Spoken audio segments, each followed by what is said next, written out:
How you doing, folks? Time for another paint along. Once again, I have returned. A little bit early this week. I usually don't do them on Sunday, but hey, here we are. Fantastic. Back to our projects. Back to the projects at hand.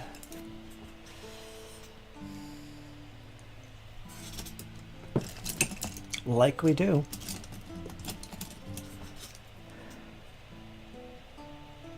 Oh, where's my brush? My brush. Someone stole my brush. I'm sure of it. Gonna have to improvise here if things get bad. What's going on?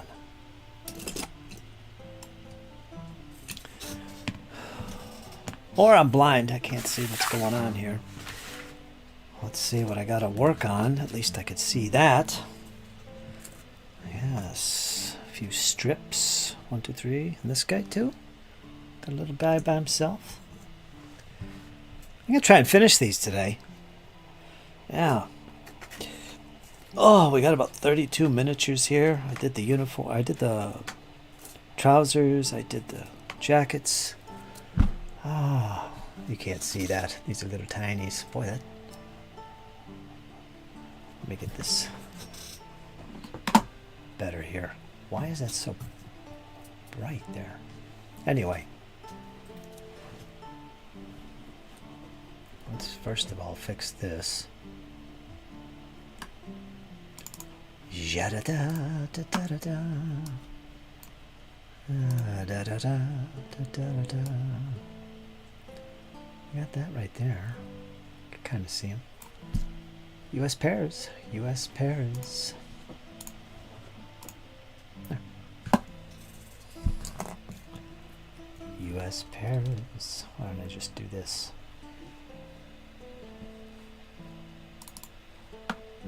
You'd think I've never done this before.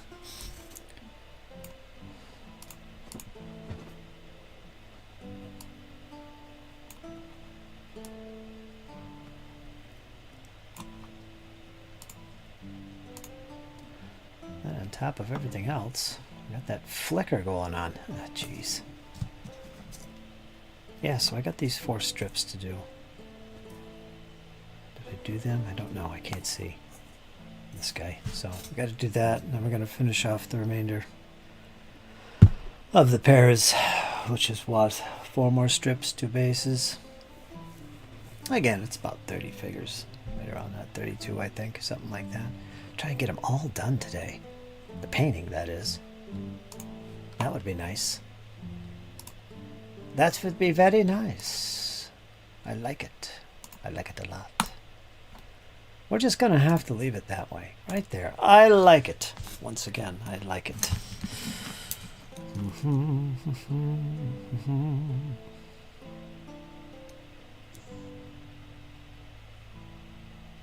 I think that there's the brush I usually use. But it's starting to wear out, so we're going to have to use one of these other ones. I think this is the one I was using. It's been a few days. Couple days anyway since I did my stream, so I gotta get caught up here. I forgot what I was doing last time. Get our colors all ready. And I got the helmets. What was that? What's a stas? No. No, we don't want that. Yeah, that's what we want. Vallejo model color range number 887. One of my favorite colors. Brown violet. Or violet brown. That, of course, is the helmets, grenades, equipment, that kind of thing. Let's check the shields. Or, yeah, shields. Shields? These guys don't have shields. What kind of nonsense is that?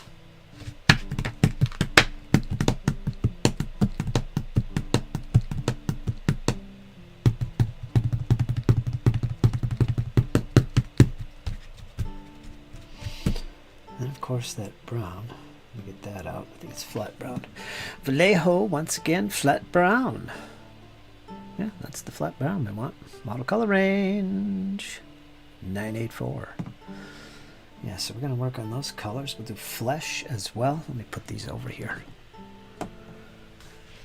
And let's see. Did I get the flesh? No, I didn't get the flesh. Let's get the flesh. The flesh.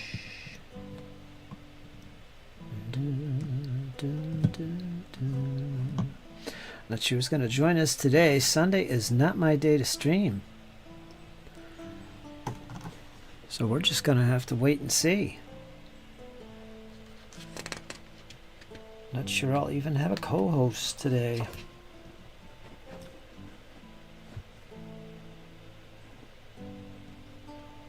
Beige brown. What is that for? Number 875. Beige brown.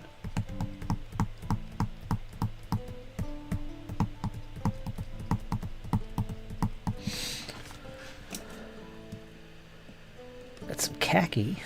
Beige brown. Do do do do do. Beige brown 875. Gloves 875.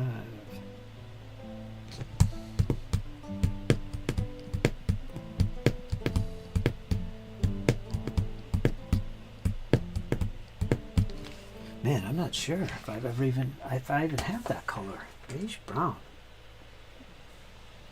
I have to go to my reference here and see what it looks like, where it sits. Let's grab this.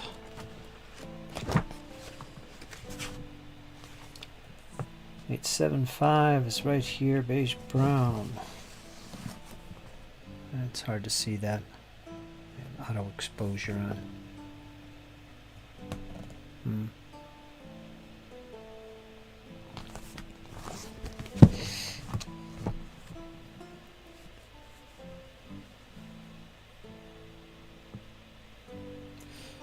Yeah.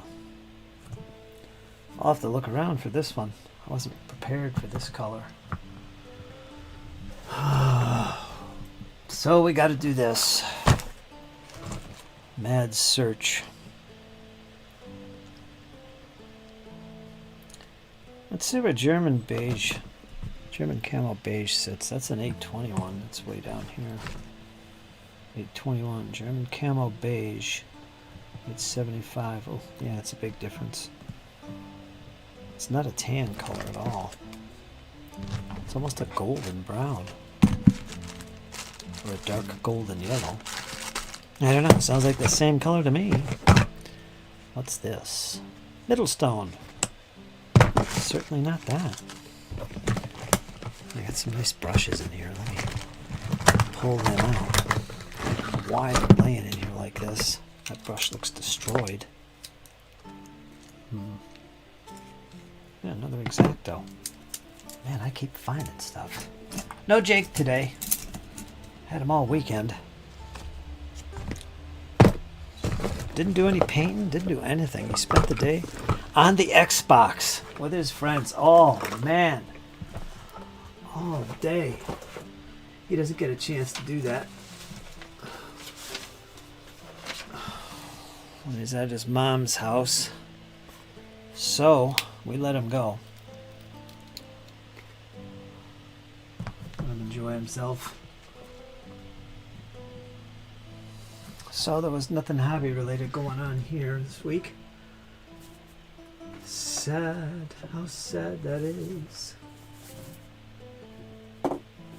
That's okay. What's this? Yellow ochre? Yellow ochre. Yep, 913. 913. 913. Is that even on here? 912 and then 14, so it skips this. Yeah, definitely a brighter color. Oh, this is also used for the gloves, but I'm not going to give them gloves. Looks like an appropriate color. I'm just curious if I even have this. There's a tan. That looks real close. Yeah, it's number 874. 875 is the beige brown. I might actually use this. That might be the closest I can get, because I have some brown sand. But you don't think I do. 977. Yes, I know, I keep my paints very disorganized. It's intentional. I prefer to keep things disorganized. At least I tell people that. Makes me feel more organized, perhaps. A little more professional, maybe. How does that stand up? You know, I think I'll just use this. That's good enough for me, man. I'm dealing with 15mm guys are got some campaign experience. Nothing's gonna be the color it's supposed to be. It shouldn't be.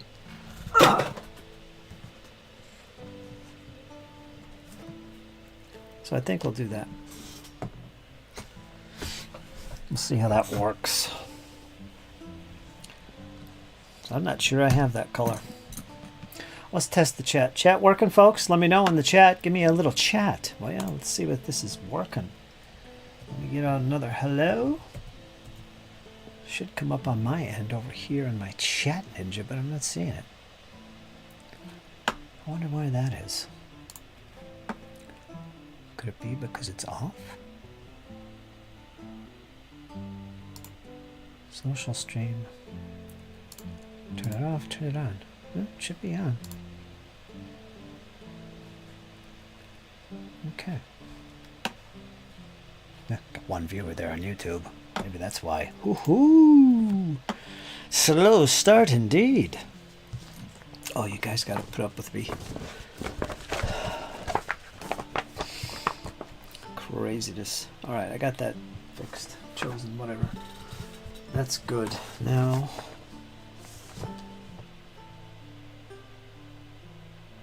yeah, it's right here. Beige brown. Rifle wood tool handles.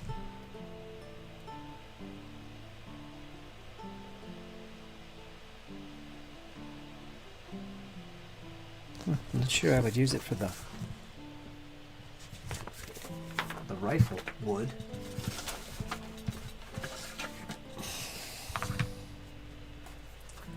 Let's double check our pairs. Yeah, it says beige brown. Rifle butt entrenching tool. Yeah, same thing. It's the only thing that color is used for. Oh, and the gloves. Right?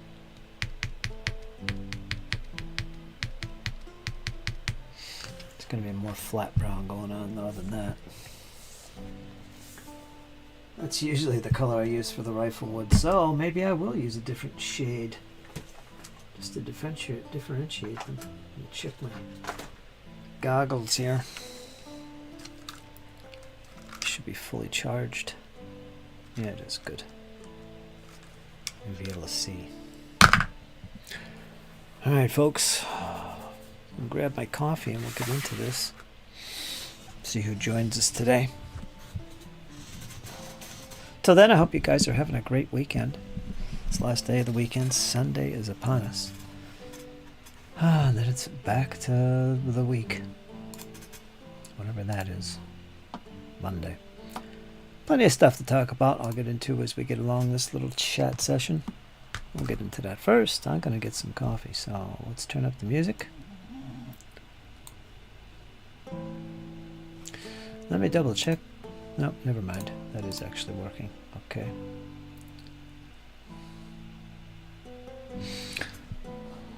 Where's my little... yeah, this thing. Except I can't see it. Alright folks, I'll be right back.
All right.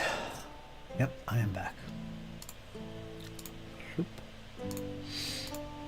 Get some Spotify going here. Da da da.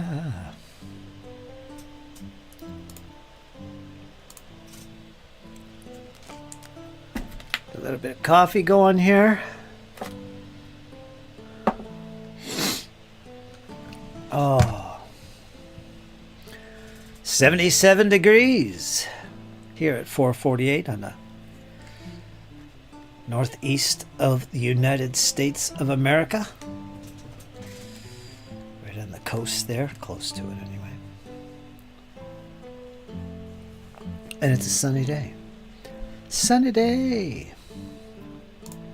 Make me feel fine. Yeah, let's get this going.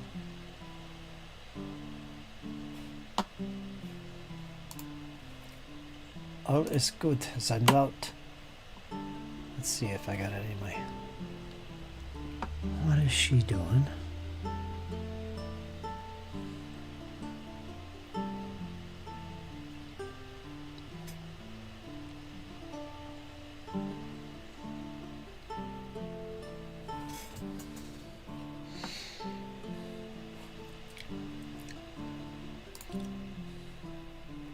Before we get started here,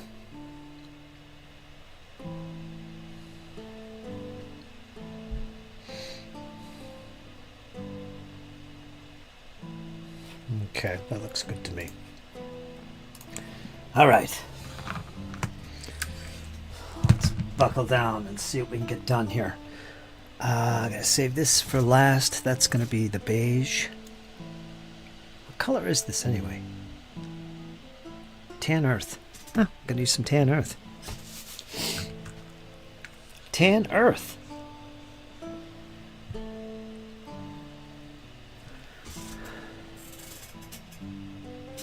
It's an odd color to use for the wood. It's got to paint the rifles this color? That don't seem right. Well, it's 875, but still close enough. All right, let's jump in. You know what? Well, we got to finish the helmets. What am I thinking? Helmets, and then we'll do the flesh. Then we'll do the flat brown areas. Let's do it like that. What do you say? Violet Brown, 877. Got to finish off these helmets and any equipment, such as grenades, laying around on their webbing, that kind of thing. It's going to be brown violet. And if I remember from last session, I was using some airbrush thinner on some of the helmets that have a lot of netting and camouflage. I mix this with the brown violet and get a nice, very fluidity version of brown violet. Kind of like a wash, or kind of actually like a speed paint almost. So it sinks into the recesses of that webbing on the helmet. That turned out pretty good, so we'll do that again as needed. First, let's do all the helmets that don't need that. Then when we're done with that, we'll add some of the thinner. Finish off the helmets.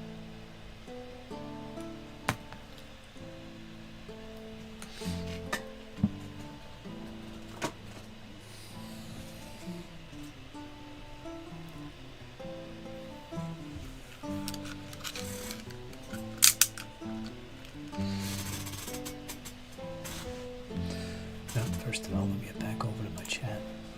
Excellent.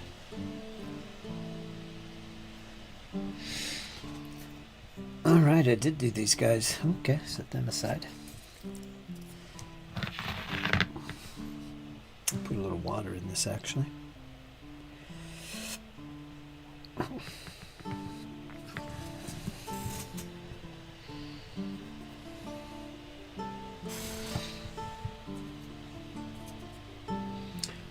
Got the camera angled wrong. Not that it matters. You guys can't see what I'm doing here. These guys are so tiny. Let's just just weird, man. Yeah, we got netting on him, yeah.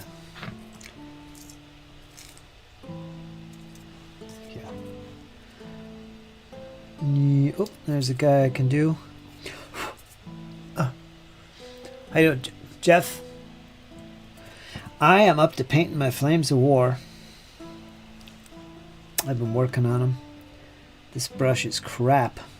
I just discovered this can't be the one I was using. Gonna have to do a little maintenance here.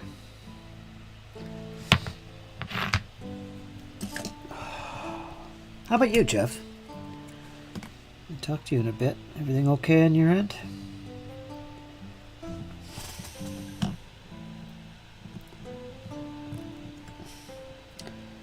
I didn't stream at all this weekend till today. I guess I was out and about and was actually checking out some other streams. Yeah, I'll give a shout out later. Some good folks out there doing streams like I do, or just having good wholesome channels, man. Some good stuff out there. It's good to see.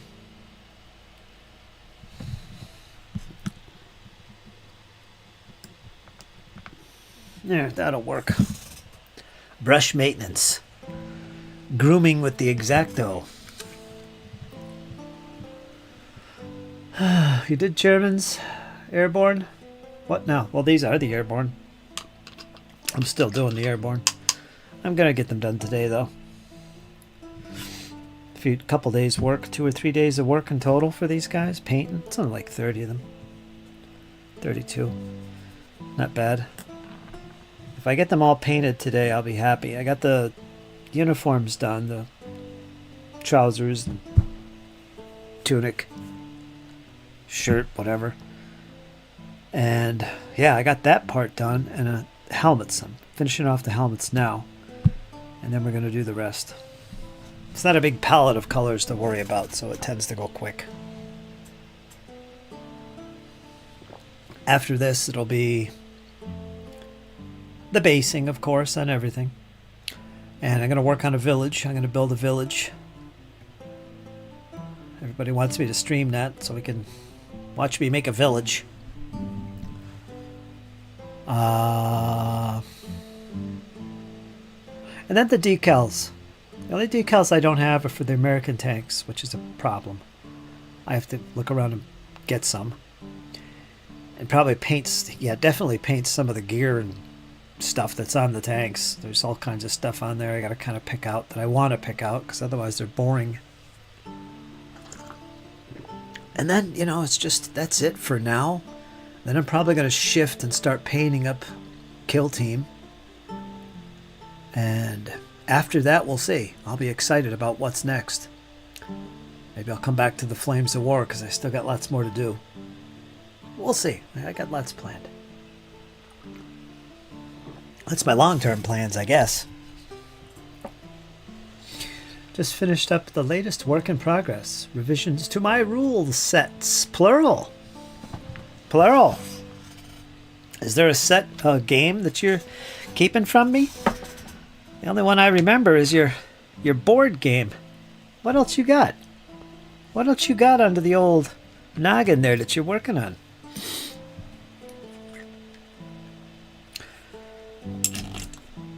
Last session I mentioned you, because we got to talking about the Battle of Borodino, the meat grinder. My least favorite battle. But somebody had brought it up as a project they were doing. Then I started talking about my project in the past, which was Leipzig, which I never did. But that was the plan. That was what I was working on. Beautiful Leipzig.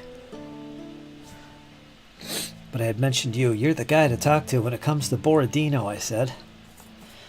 Yeah, he knows all about it. He'll even break out the Russian lingo.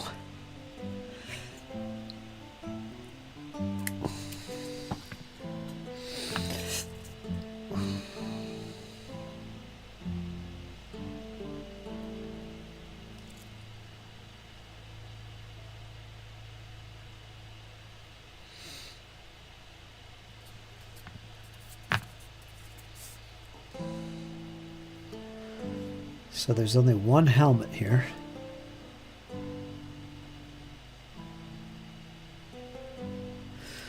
The rest all have camo and netting and shrubs and sticks in their helmets. So what I'm going to do is I'm going to add that. I'm going to add the Vallejo airbrush thinner. Thin it out, and I'm going to go over top of the helmets that way. Kind of thin it a little bit so it runs into the recesses. And I'll have to go back and dry brush the helmets to pick out the cloth and the whatever they got in there. The netting, even just the netting. That's why we were doing Shiverdino first. Let me look up here. The G&E system has 3 rule sets. That's the one by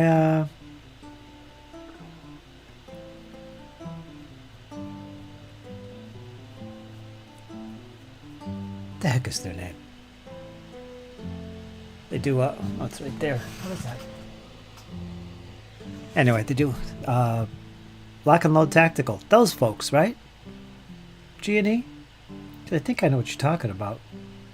It was on Kickstarter a couple of years back. And we're adding Marshall's game, which is a grand tactical game that works with the tactical games. Yeah, that's why we're doing Shiverdino first. What is this Whir? What, did you get in there with those guys? They published the first game.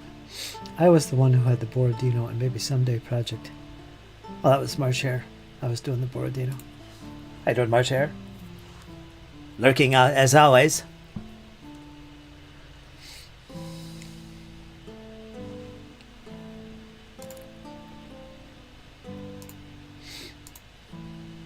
Got Jeff Wesovich in here. Talking about his recent projects, Napoleonic.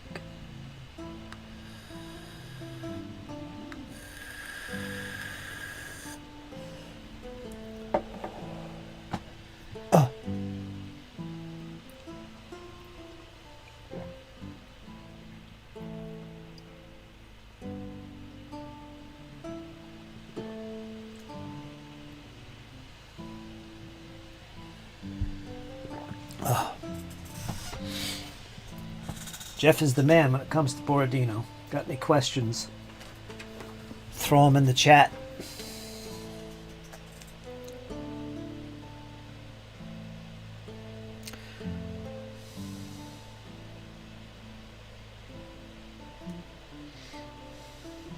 Next week's weather may surprise you. I like how they put that there to try and get me to check my weather. Oh yeah? Surprise me, huh?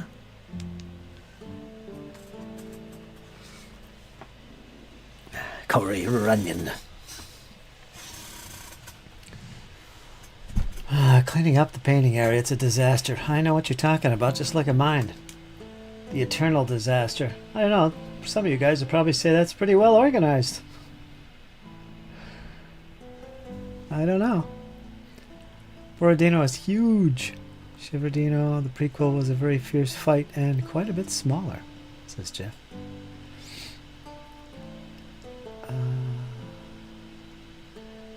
What kind, Corey says, what kind of aliens do you think on 3i Atlas?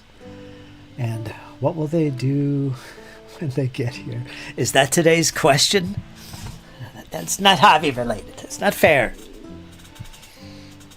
I don't want to comment about that frickin' thing. You know how controversial I can be when it comes to such matters.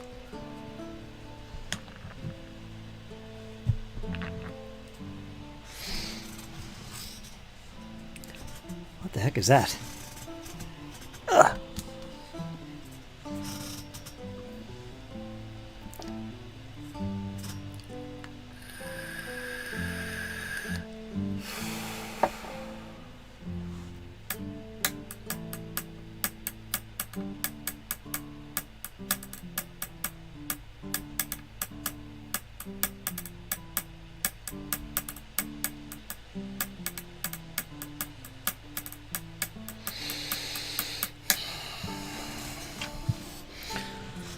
Alright, so now what I gotta do is add some of this goodness.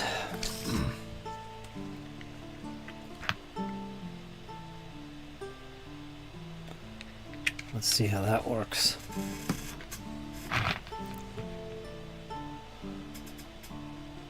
And I have to say, I don't have any questions about Cheverdino or Borodino.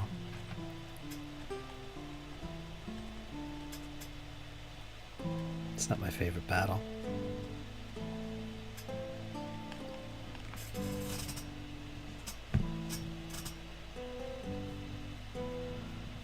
Oh, my favorite battle being something that's a bit more interesting.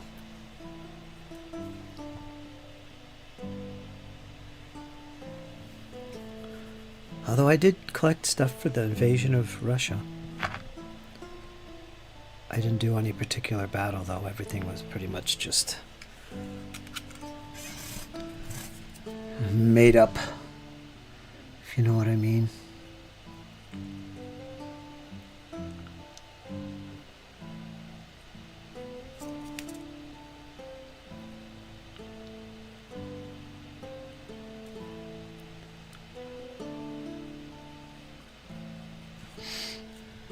I came to the conclusion that I was more interested in the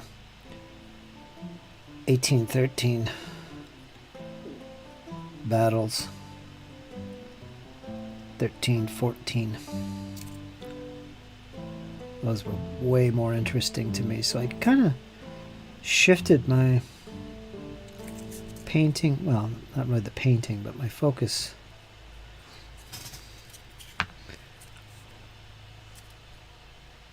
on that. Centered around Leipzig. Yeah, that's what I was doing.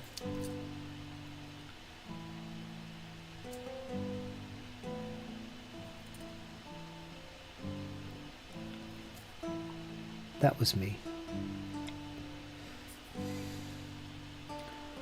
That's where I was sitting.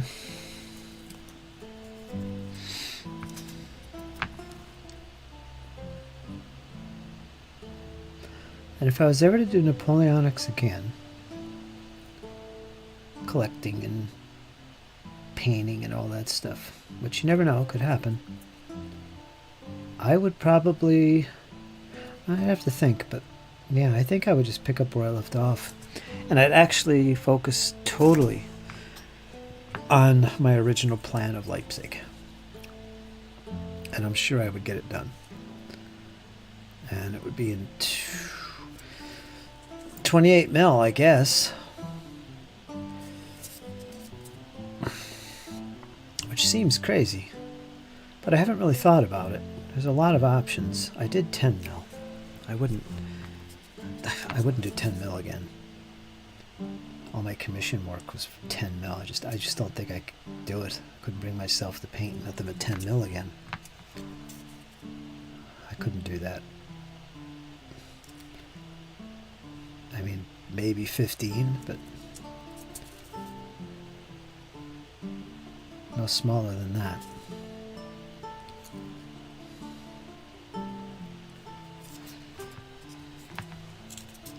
I don't know, it's just not something I thought much about.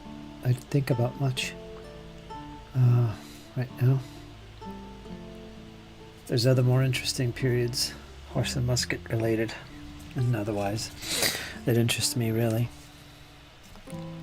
Because I can't do everything, you know. I did what I did and enjoyed it immensely. And I'm glad I did. But I don't have those models anymore, and I just don't think I have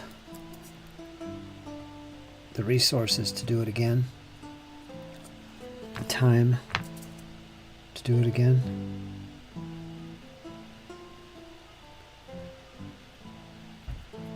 So I'm kind of looking at other things.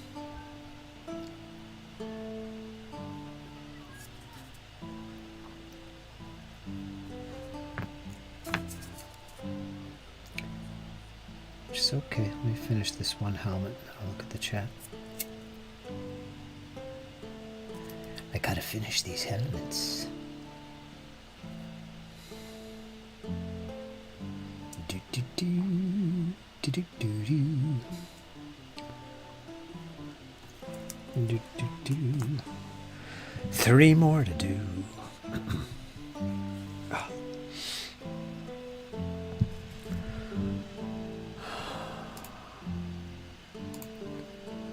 It is crazy. I prefer smaller fights and meeting engagements. Shevardino. Weissig from 1813. Cochabra. All 3 are very difficult to portray well in a war game.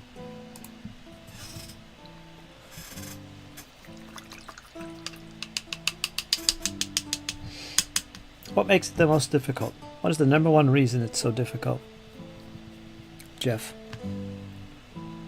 For you, what is it that makes it the top reason why it's so difficult? What stands out as the itch that can't be scratched?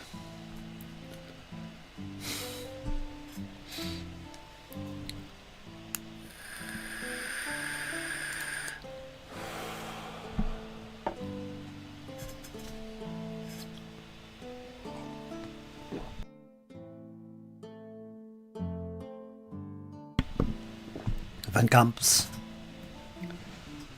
Van Kamp? What was the name of that all-cavalry battle?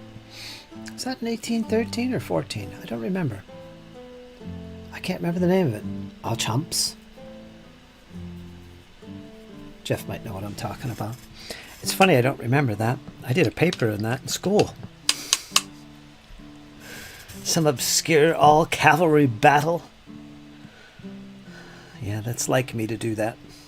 Not that obscure, but it's kind of small. Vanderkamps? I can't remember the name of it.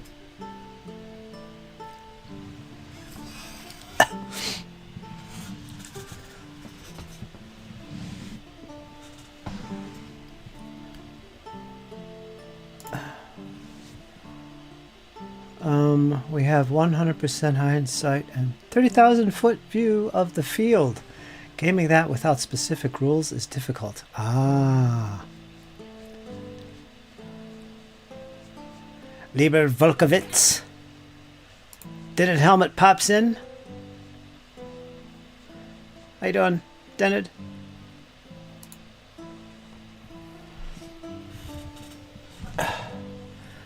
That's not the battle I was thinking, if that's what you're referring to. I can't remember much about it. It's been a long time. I wonder if I saved my paper. I might actually have it in my computer somewhere.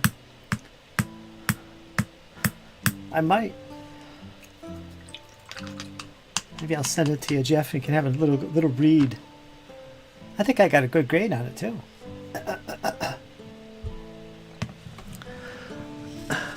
One of those battle analysis papers.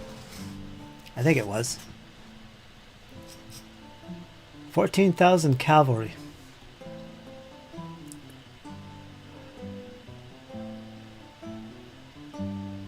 I never heard of that battle. Actually. I can't think of this one either. Of course, my memory's frickin' shot. I can't remember half of the things. Approximately 14,000 cavalry. Wow.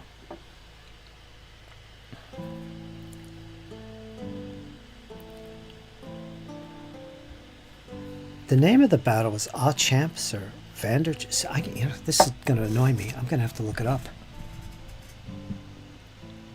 It was a Leipzig prequel. I don't even remember this battle. I'm going to have to look it up now. You know how these things bother me. Damn it. Let me, I could ask Grok. Grok would know. Napoleonic Battle of, now let me just make up something here. Champs, Vander, Champs. Let's see if it finds it.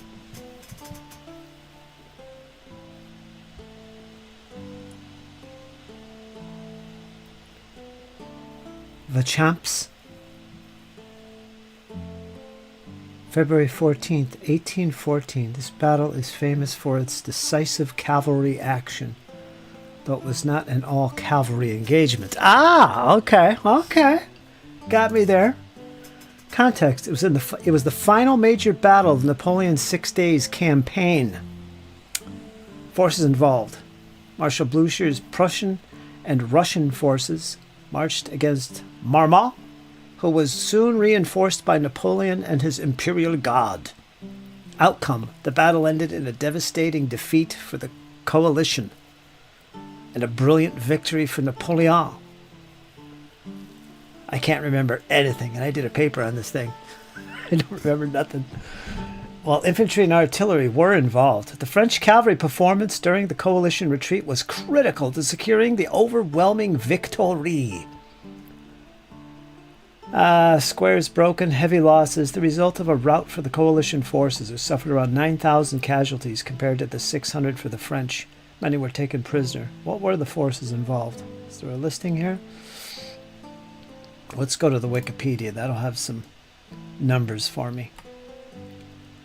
Numbers.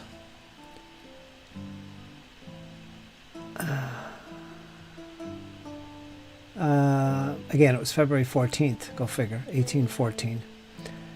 And forces were 10,000 French against 21,500 coalition. Total casualties were 600 killed, wounded, or captured for the French. 9 to 10,000 killed or wounded for the coalition. So yeah. Huzzah! You can look that up. I'll put the name of the battle here so you can look it up yourself.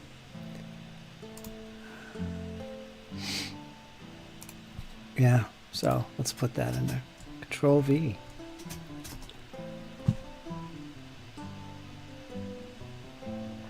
Yeah, that was the battle I was thinking of.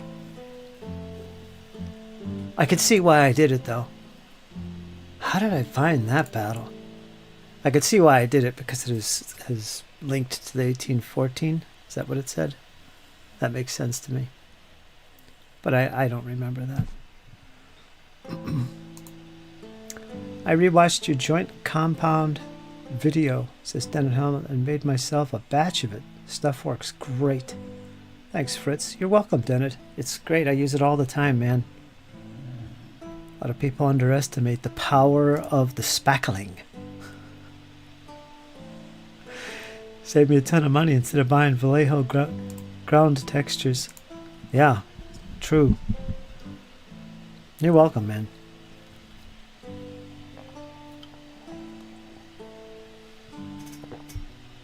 I think Spackle is the brand name. It's just called Spackle. Everybody calls it Spackle. But it's essentially joint compound for sheetrocking, putting up drywall. That's all it is. Water-based. The greatest thing about it is it'll last forever, man. I've got tubs around the house that I've had for over a decade. You just add a little water, start stirring it up, and it's back functioning perfect.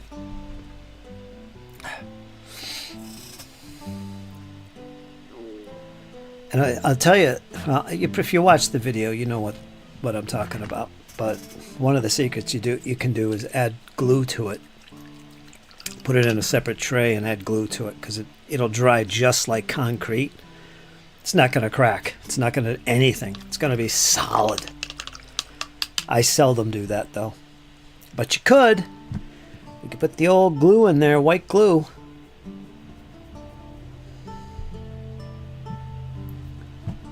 And go to town. The other secret, of course, is make sure you put paint in it. So if it ever cracks or chips in the future, it won't be white. You know, it'll still be whatever texture it was, whatever color it was. So that solves the problem there. But anyway.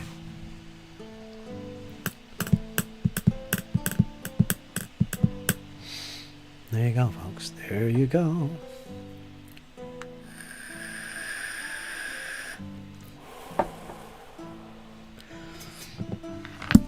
So what is va chumps? Is that a French term? It certainly isn't German. Unless it's a play on some dialect. So I don't recognize that. That's one of the reasons I have a hard time remembering that battle. What is that? Anyone know? Any guesses? I lost my paint, dented.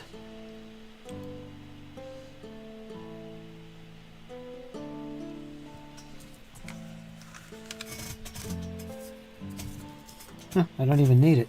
Never mind. I don't need it. We're all good here. Okay. So we're done with that paint. We're going to go to flesh. Flesh is next. We're going to do some flesh.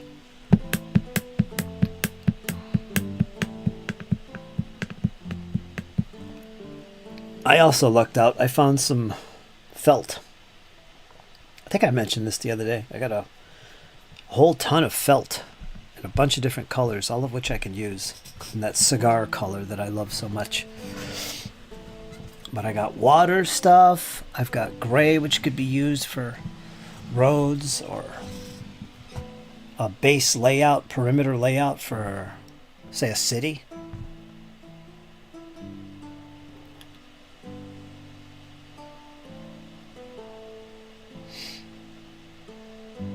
So I got some good felt to work with.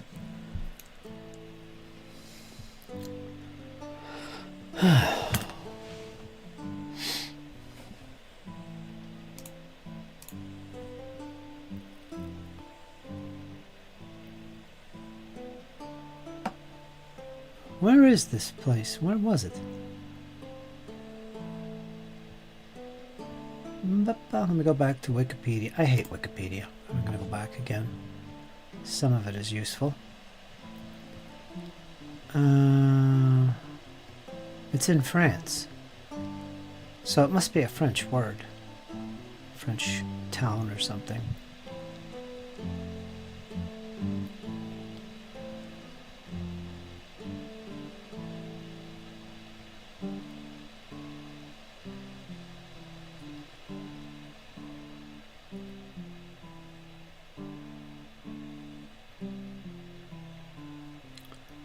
Let me see here.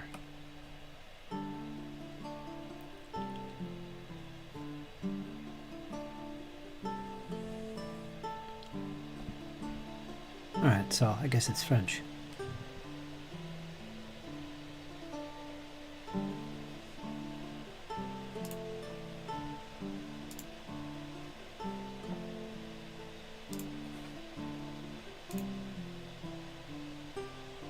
Derived from the old French words beau, meaning beautiful, and champs, meaning countryside or field. Ah, all right, there we go. We got it. We got it figured. So it's French.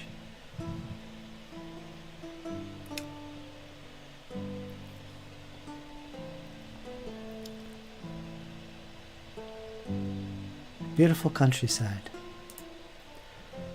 Good name for a battlefield.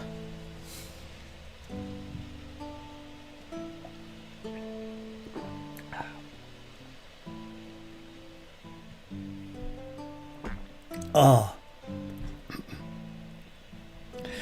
That's one of the reasons that period of the Napoleonic Wars is my favorite. That is Napoleonics to me.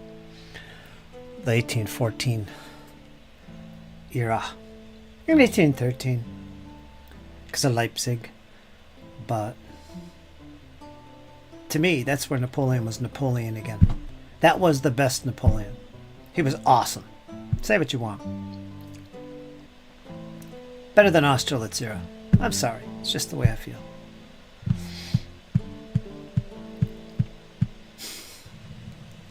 Hey!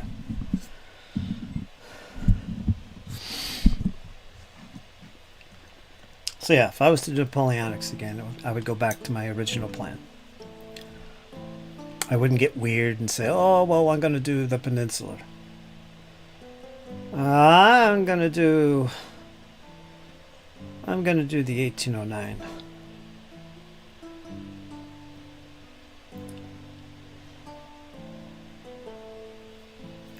And I would never consider 1815. Forget that. No, that's not Napoleonics. I'm sorry. Gotta watch what I say around here. My UK friends might disown me for saying that. They might. They might. They might.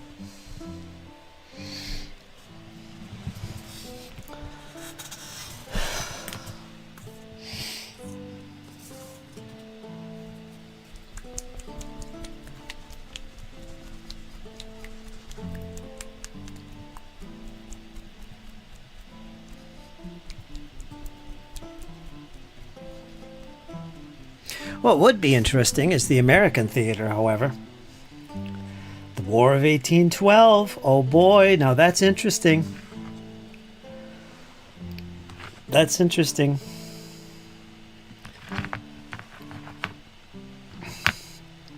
And I like those types of conflicts that you don't see many people doing. For whatever reason. But yeah, that's something I could see myself doing.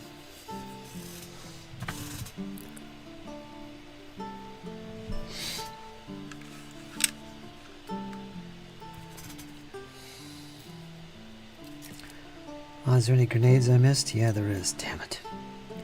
Alright, let's go to the flesh.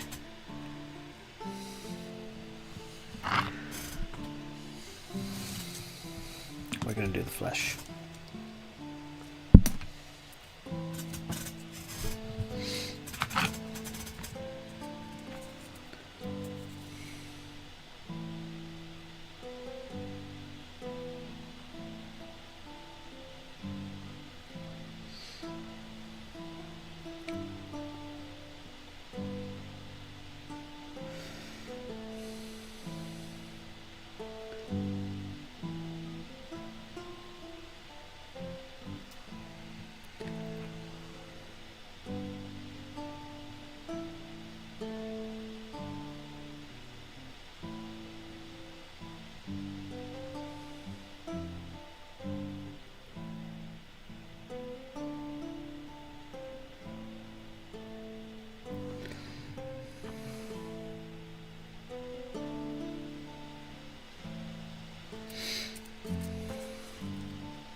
What is this guy doing? Is he on the phone or what?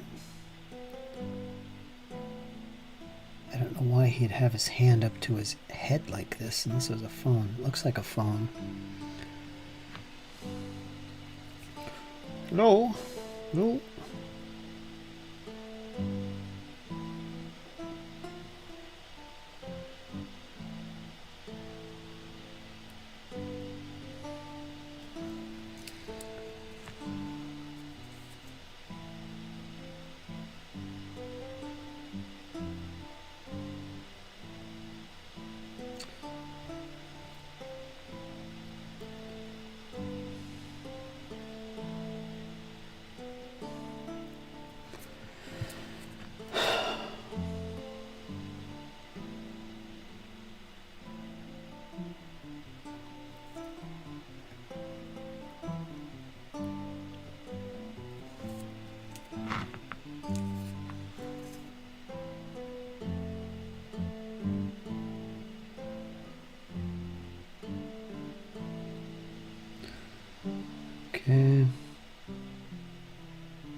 Okay, it looks okay.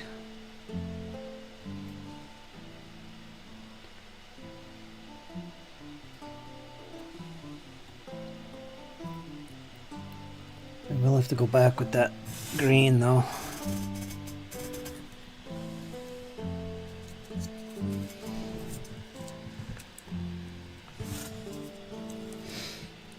For now, we're going to continue with the flesh.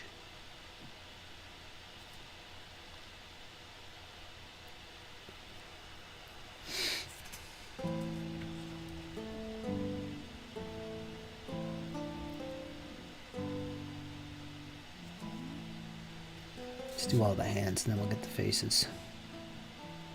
I don't like bouncing between things here.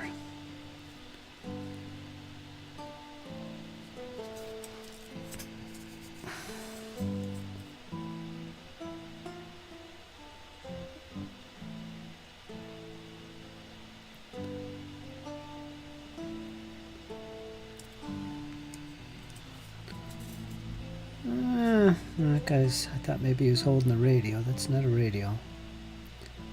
He's got some bazooka rounds.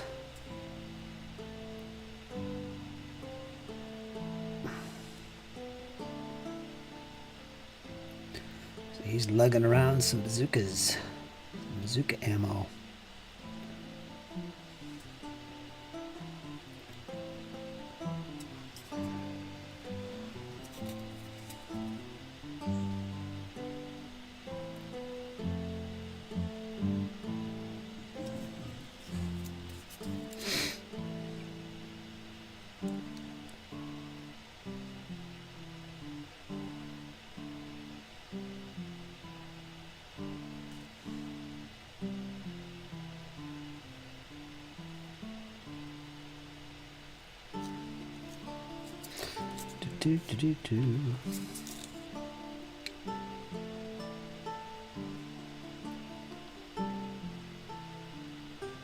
All right.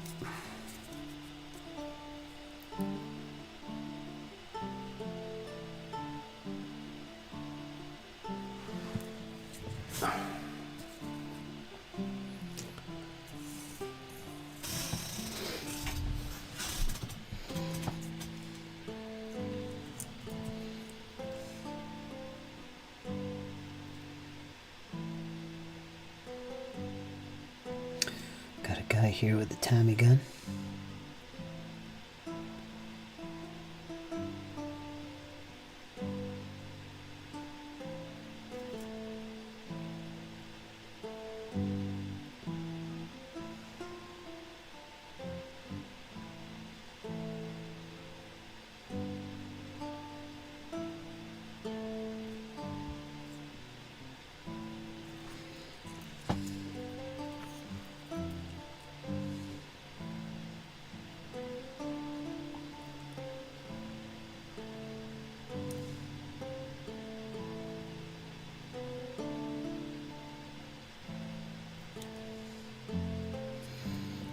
Okay.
What does this guy got? What the heck is that?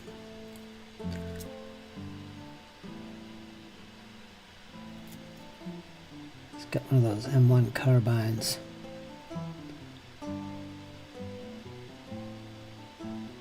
Looks like an officer.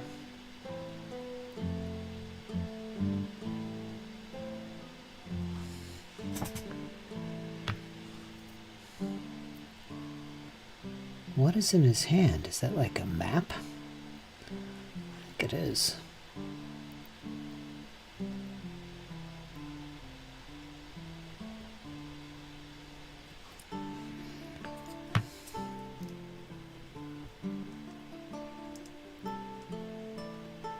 We're lost.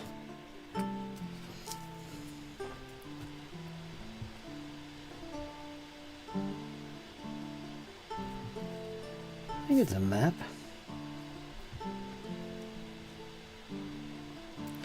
Hard to tell. These plastic models are good, but sometimes I wonder. So I guess they're not that good. They're good for the most part, but every once in a while you get a spot that's like, what is this? What is that?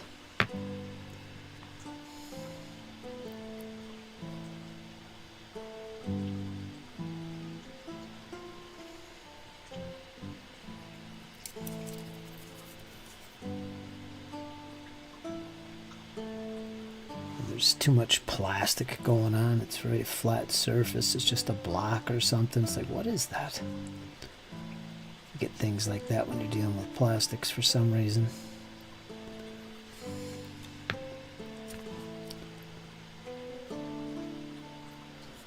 Okay, let me get the backs of the hands here.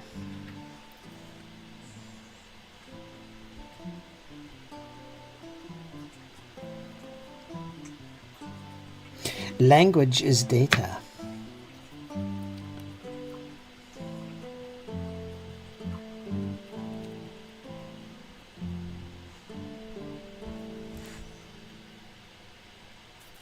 Okay.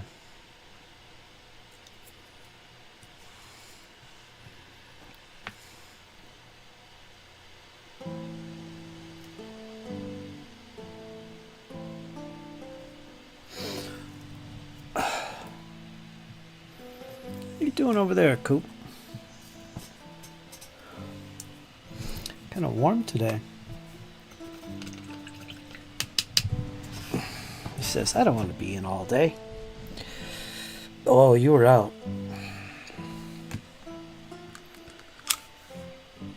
It's still nice and sunny here. 5:37. Wow. 5:37, 76 degrees. Pretty nice. Although it's getting warm in here where I'm at.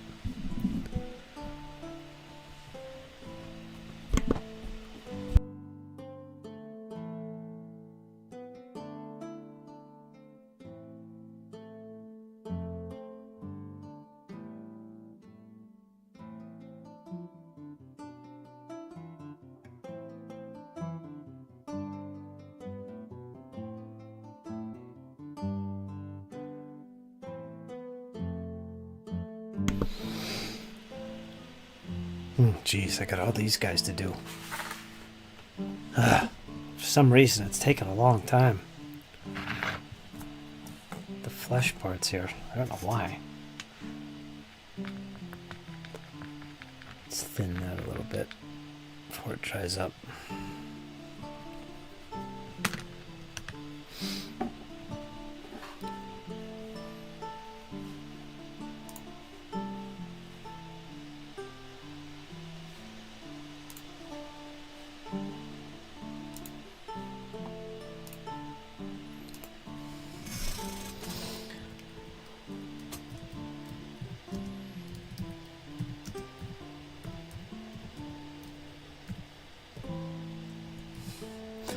Can I even spell?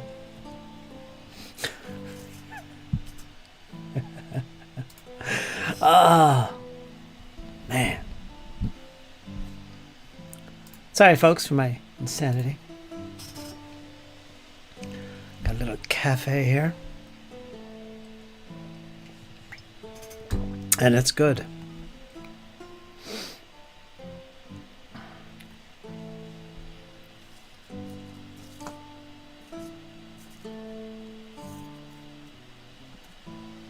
Well, let me get the others out, because I'm gonna have to do those too.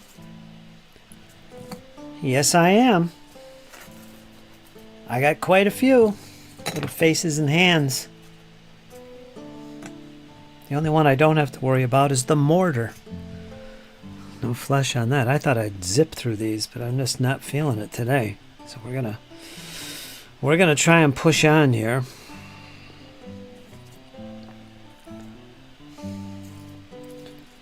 See if I can pester one of my co-hosts to join me. That always has a positive effect on my productivity for some reason. I don't have to talk so much.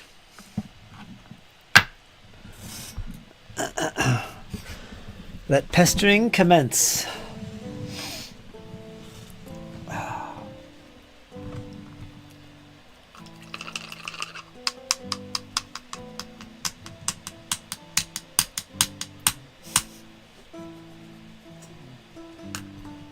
And we shall see. What do we got here? Void Admiral. Void Admiral, you get this on Amazon for about $6. Yeah, Void Admiral, the rules. Indie game. Really good game, actually. Paul Bantock. Man, if you haven't checked out the indie scene of wargaming, there's a lot of good stuff out there. You'd be surprised. I've been picking up quite a few of these little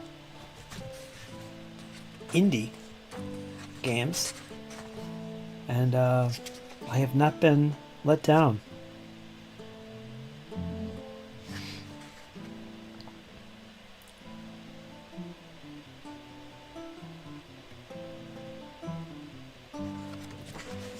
The Church of the Celestial Truth.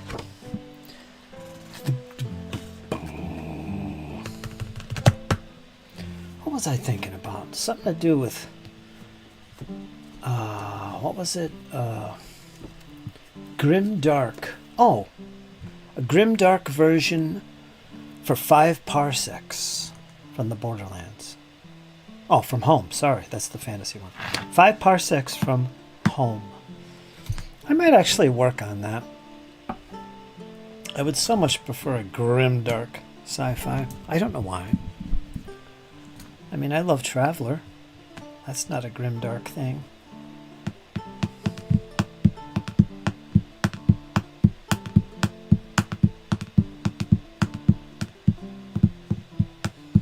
I mean, that's what this Void Admiral is. It's a grim dark. Kinda. Well, it's based on Battlefleet Gothic, so it's gonna be that way. Well, I don't know. The setting is what we're talking about here, right? This would be whatever you want it to. It's just space battles. Do-do-do-do. But I know the background it gives you is very much themed around 40K, with some additional factions which are a little bit different. So, yeah, if you like that sort of thing for your backdrop, that's perfect.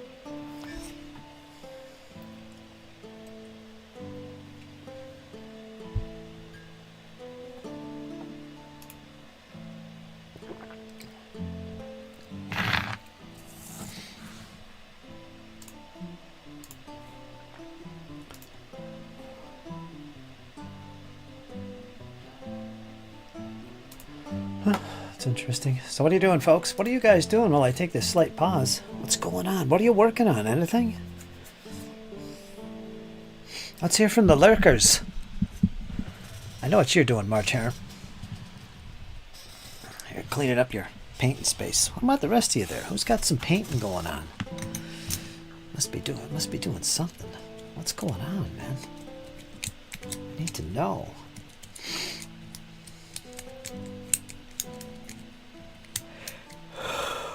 What I should do Well, I can't. I gotta finish this flesh here. I was gonna say, just start painting boots. Break it up. That's what you do, right? Instead of torturing myself, painting 20 longbowmen. There you go. Dented helmet. 20 longbowmen. I assume you're doing really well at it. Hope to see some pictures.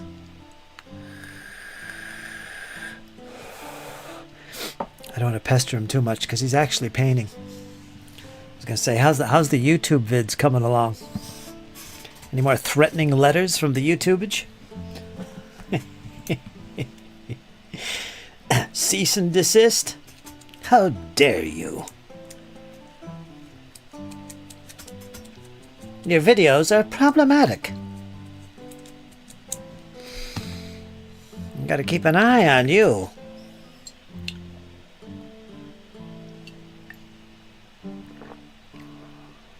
You and your turnip 28s. Aha. Or was that March Hare that mentioned that? One of you two.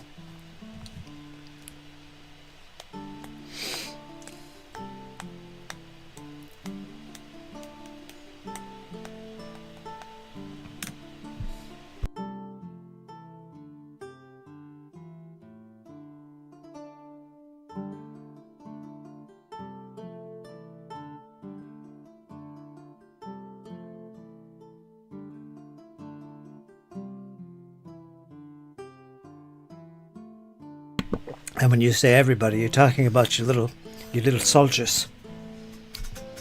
Correct? It's going to be a solo bat rep. They're the best in my opinion. But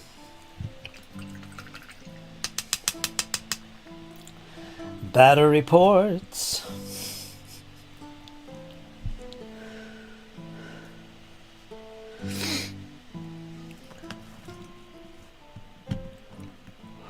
Wonder if I should make a battle. Yeah, I'll make a battle report. My Flames of War one. I'm gonna make a Flames of War bat rep. My first in years. With just what I painted. Yeah, that would be cool. I'll make a video about the project from start to finish. And then I'll follow that up with a part 2, which is an actual battle from the starter set. Whatever scenario was in there, or whatever they suggest. Only it'll have nice terrain and everything's painted. And I'll see if I'm going to have Jake take part in that. Or if it's going to be solo. So I think that'll be my first video in a long time. I could do that.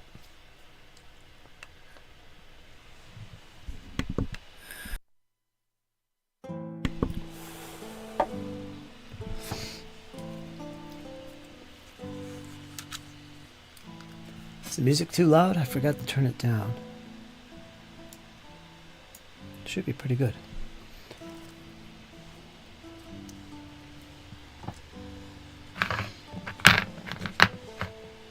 Where's my paint? There you are. All right, we got some more hands here.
I often wonder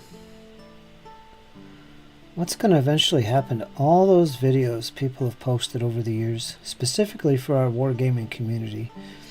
Things like battle reports. What's going to happen with all those? I'm sure new technology will kick in that's going to replace this way of making videos. Maybe. I don't know. More likely improve it or something.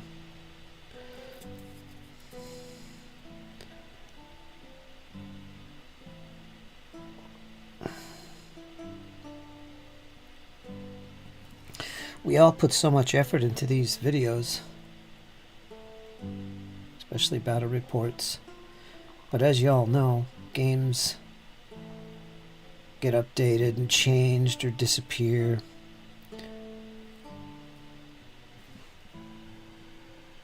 It's like Warhammer, 40K, 10th edition. Everything's 10th edition now. Nobody's making 9th edition stuff. There might be somebody, but who's watching that? And people put so much effort into 10th edition now. They're making all these videos and battle reports with 10th edition. And then they're gone. Goes to 11th edition. What happens to all those 10th edition battle reports? Does anybody watch them at all? Just get rid of them? Delete them? Keep them as a record of history? It's just weird to me. That's another reason I stopped making videos. It seemed like a lot of stuff that I'm making is pointless. Of course, not all of it. You know, like, oh, here's a video about spackling. Or making terrain with felt. I mean, that stuff, I don't know, that's useful no matter how many years go by, right? That's useful content. But content like that is very rare. If you think about it. Compared to what else is out there.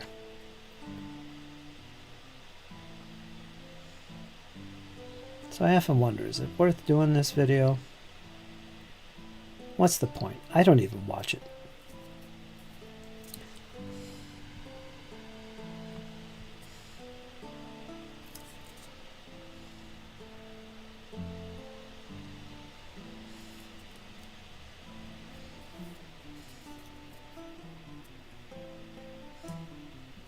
Oh.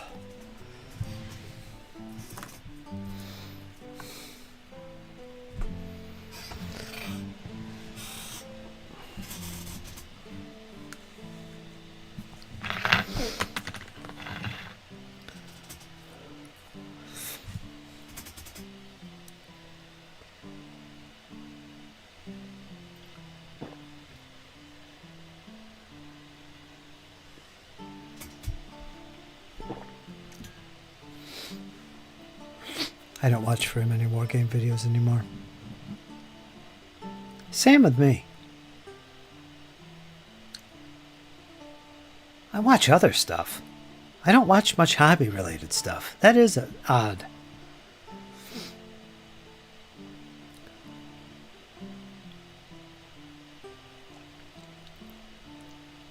Well, streams are different.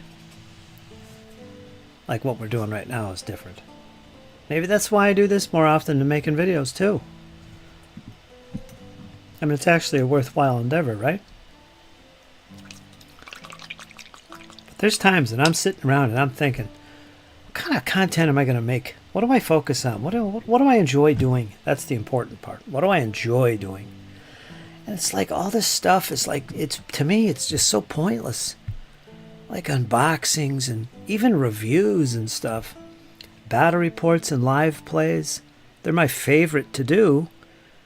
But even those, because think of how many battle reports and live plays I did. And a lot of those are like 6 to 10 years old. How many people are actually watching those frickin' things?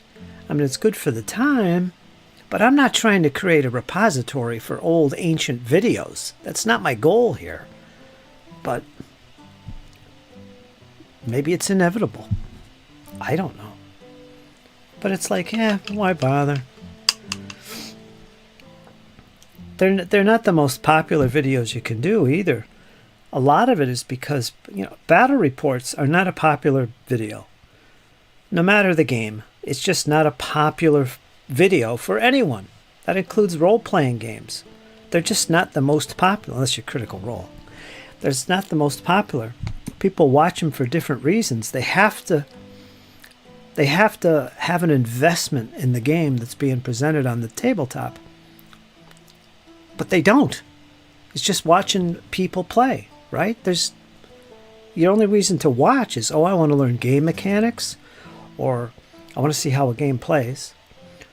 Or you're really interested in the people playing, which means you're kind of invested. You like the banter between, whatever. So that makes me think, why bother? I mean, yeah, there's people that watch them. And to me, it's always been, well, if just one person watches the video, then it was worthwhile. If somebody got something out of it, then it's all great. It was worthwhile, which is true. My problem these days is that it's so much editing and to do these things. I mean, man, is it worth it even for one person to hit the like button? I don't know.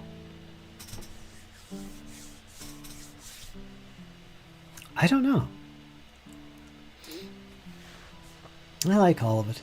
I always learn something new.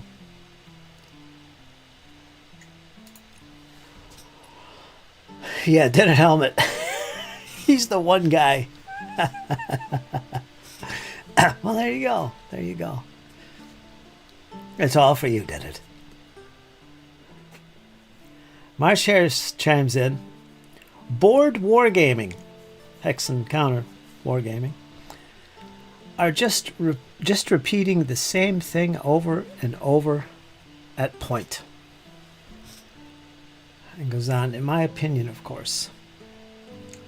Story and campaigns, like Paul does, Big Small Worlds. Kind of like what he does. He's telling a story, though.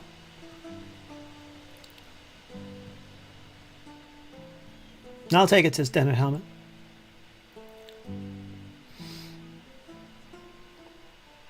I mean, without question, it takes a lot of time and effort to edit videos to a level that you want them to be at.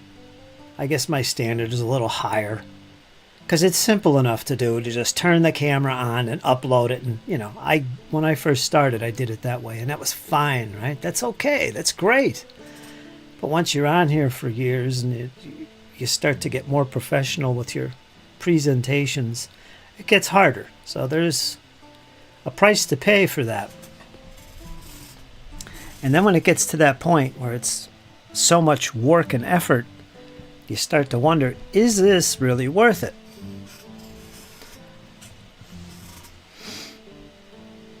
I mean, you're not really paid to do this, for one thing. Even if you're monetized or get thank yous or whatever, it's still, you're not making a whole lot doing this for the effort you put into, because it gets like a job. Some of these videos take me weeks to get done. So what am I doing? But so if you don't enjoy what you're doing, you probably shouldn't be doing it.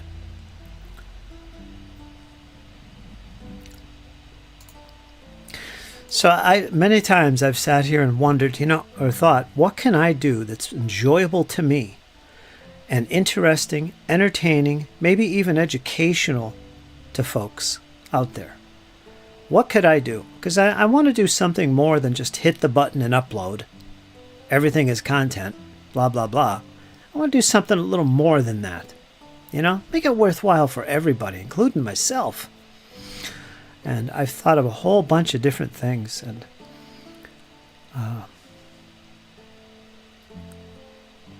that would be fun to do. Not to commercialize my channel to the point where, hey, welcome to another unboxing, folks. On this Sunday unboxing, we're going to check out Crown of Command. That's actually a channel. We're going to check out Castles and Crusades, first edition, just released, re-released. You know, I can't do that stuff. I get so tired of doing that stuff.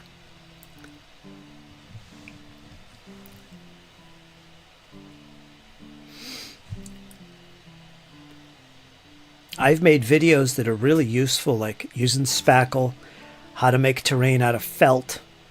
And what was the other? There was a really good one. It gets underrated. It's the one about collecting sticks and rocks from the backyard and making what's the term? Terrain for your battlefield. Something like that. I used to make those, but the problem with that is you start running out of stuff. Like, what can I make a video on now? Using rubber bands for who knows what? You know, there's only so much you can do. And those are worthwhile. Those are great videos.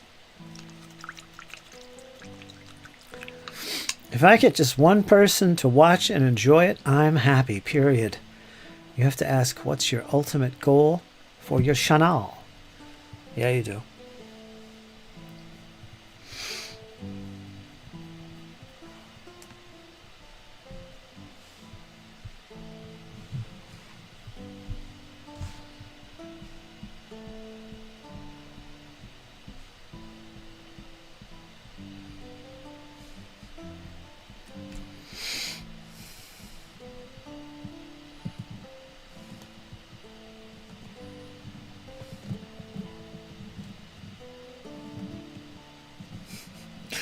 I think out of all the fellow YouTubers in the hobby that I know of, I've seen almost, I think maybe even almost every single one of them.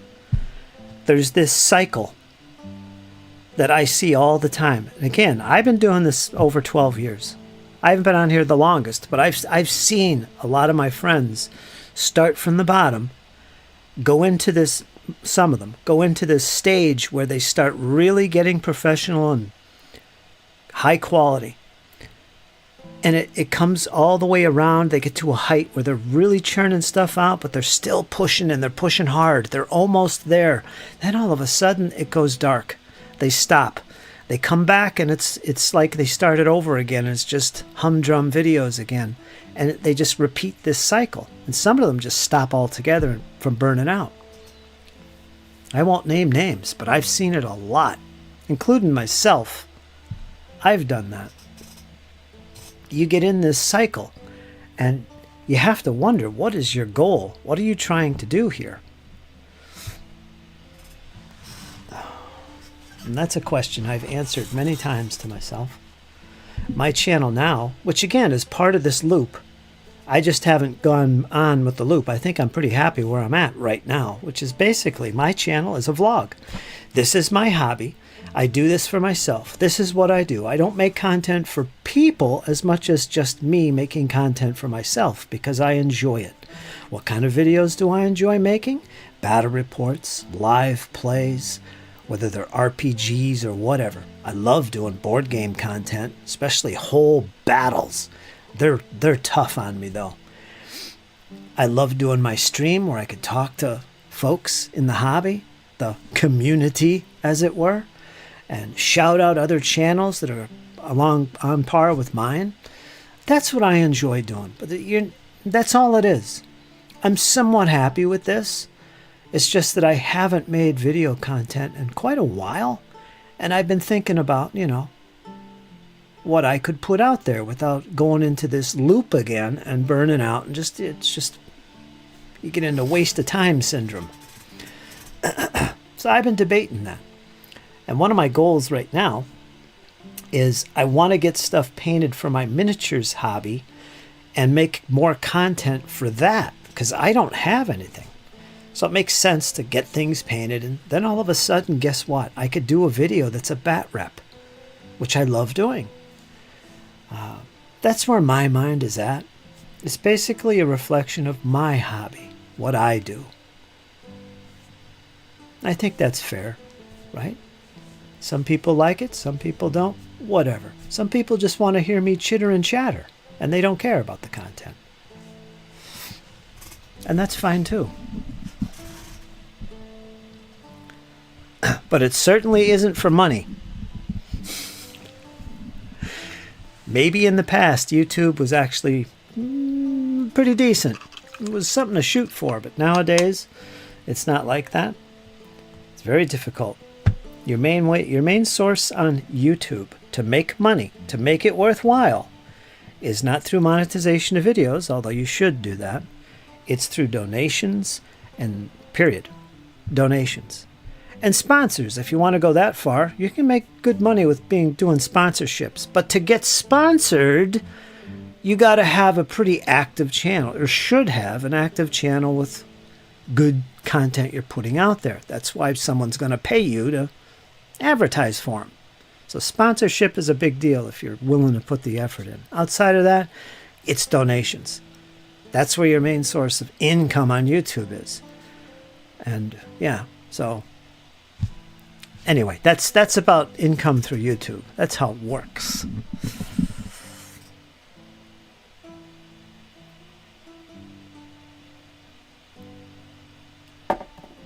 For anyone curious.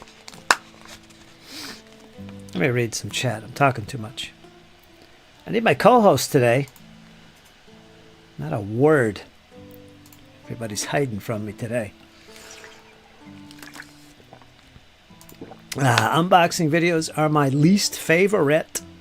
Reading rule books is pretty lame too. I think a lot of people, they struggle with content. And I think that's where the burnout comes from. That is a tough one. Because you do run out of content. I mean, you can only do so much before, man, you're running on fumes. You just start repeating stuff. That's why you see these channels doing the old standbys like unboxings or reviews if they're up to reading all these rule books. I've seen people make reviews and they haven't even barely read the rule book. At least I'm honest when I do it. I'll say it's a flip through. Talk about. I'll grab a book that I've maybe read once, maybe halfway, and I'll do a flip through and talk about it as we go. I'll do that. That's fair, right? But it's not a review. It'd be unfair of me to review something I haven't played at least once, twice, or 3 times, in my opinion. But people do that all the time, just for content. I get it, but man, that's one of the reasons they're not my favorite. All right, I'm ranting. Popularity and money is not my goal, says Dennett Helmet. Having the gamers relax and enjoy my content is all I want. Make realistic goals, he says. That's fair, he says. What you do, if they like it, they will come. Who's the co-host? I don't know. Whoever speaks up first. Nobody's saying anything. That's okay. What is that? Oh, Sunday. Yeah, I don't usually stream on Sundays. Those channels just churn, says March Hare. Out content, and most of it is dull and uninspired. Yes, very true. Uninspired. Unboxing, shorts, or being read to is not my favorite stuff. Read to. What is that, where some guy will read the rules? Let's read the rules. Chapter 3, paragraph 5, we're up to. Let's go.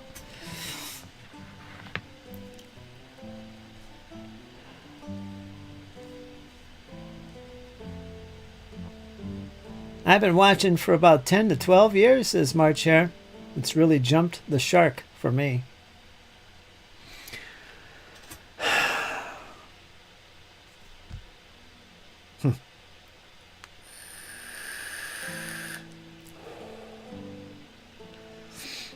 You know what it is? There's the originality is getting rare in videos because YouTube has been around so long.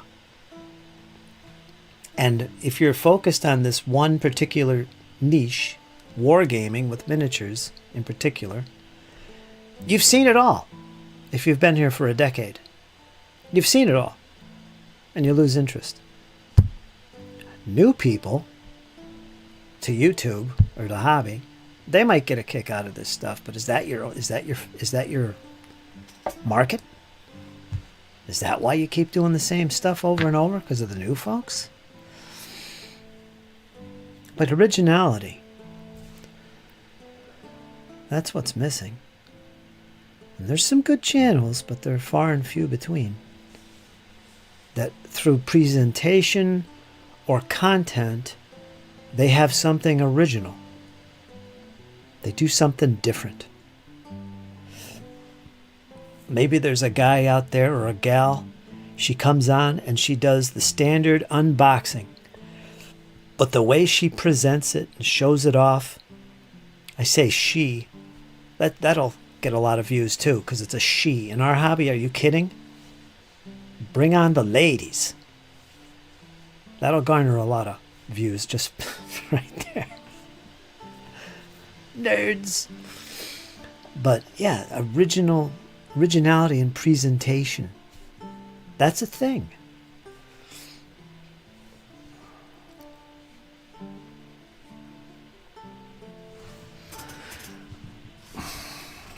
And yes, I've thought about that. My presentation of bat reps. Yeah. I'm working on some ideas, some originality.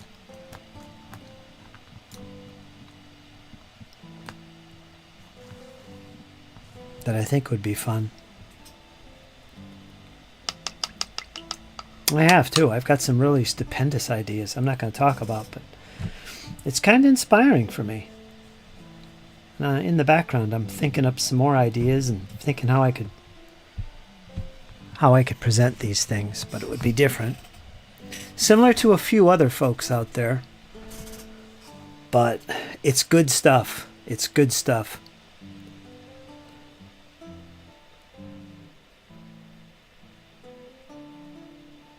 So we'll see. My journey continues. So there you go, Dennett Hellman. You're just coming into the YouTube sphere and making videos. That's what you got to look forward to.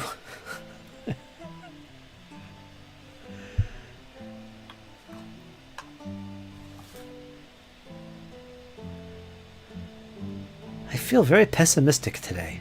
Cynical even. What do you think? I don't know.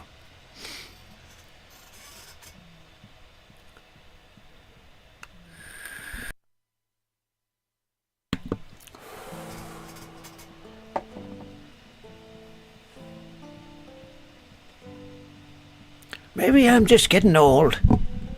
I can't do this anymore. It's been too long.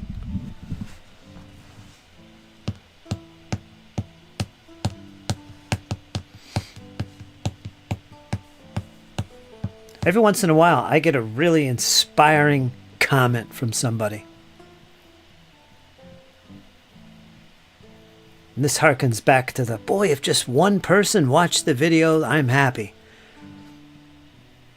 Every once in a while, and it's happened quite a few times actually, makes me feel good. I get a comment from somebody that really inspires me. Like, this one person was so grateful for my video, or because of their situation, it was so inspiring to them, and they let me know. And it's like, really? Holy smokes.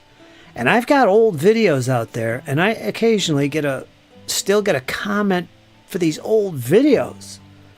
That's inspiring. So in a way, it's kind of funny. I say that because I just got done saying that, oh, what's the point of all this stuff? Well, there's a point. You know, in that case, it was literally an uplifting video for somebody. So there you go.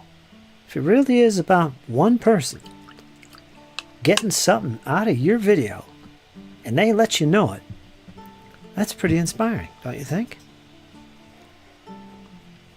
And now, you'll always hear me say this. I'm always telling people, even after all I said, go ahead and get making some videos. Push that button and upload your video. Any content. Doesn't matter the quality.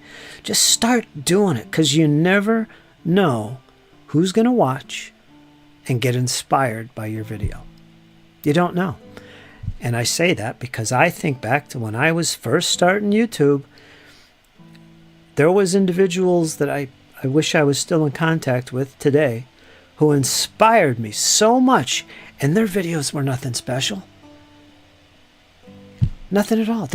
I'll mention this one. There was this one channel years ago. Some young kid in New York. I actually did a commission for him, for some terrain. I was doing terrain commissions. And yeah, he bought some of my terrain. But young guy, he was a volunteer fireman, and he made these videos, just his phone, playing Flames of War. It was his game. He was new to the hobby of wargaming, but he loved Flames of War, and he played it, and he would make videos of bat reps and stuff, sometimes alone. Most of the time, it was him and his grandpa. That was a long time ago, so maybe his grandpa's passed on now, sadly. That's how long ago it was. And his grandpa would come on. He was an old veteran. He'd have a World War II helmet he'd wear when he was playing the Americans. And they'd have this banter back and forth. Just him on his phone. Bad lighting. But I used to watch his battle reports all the time. I love them. I love the social connection he had with his grandpa. And watching him play this Flames of War battles. And it was great fun. And it inspired me to actually get into Flames of War. And that was inspiring. Huge for me. Back then, I wasn't in the hobby. I was just getting into it. I certainly wasn't into Flames of War. But you never know who you're going to inspire. And that's why I tell people, make your videos. Put them up there because you just don't know. Somebody out there is going to get a kick out of your videos. And it might just inspire them enough to maybe get into the hobby. Or whatever.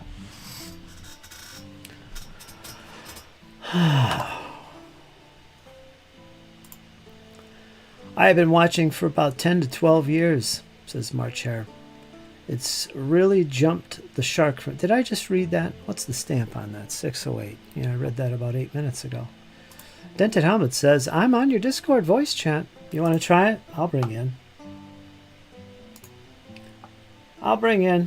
Let me move you around. Give me a second, Dented Helmet. I'm going to move you to the green room. And let me get set up in there. We'll bring Dennet Helmet in. Maybe he wants to cheer me up. Is he going to cheer me up? Put a little positivity in the chat today? He better. We need some positivity. We've got to keep ourselves alive here. Ay, caramba. Let me see. What do I have to do here? Turn my voice on. Turn my camera on. Start virtual camera. Let me double check the Discord.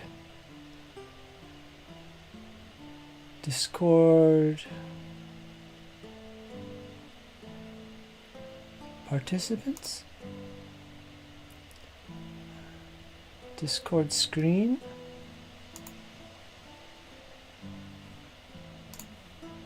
No, that's not what I want. Discord participants. I think that's it. Oh, I know what I gotta do. I always forget to do this. I gotta hit the pop out.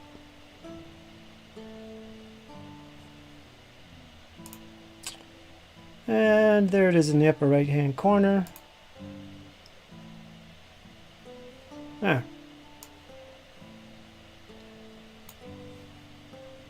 Alright, let me go over to Discord. Hold on, Dennet Helmet. See what old Dennet Helmet has to say. Let me get over there. Hold on. I gotta move him to the room. Okay, folks, get ready. Bada bing, bada boom. They are Dennet.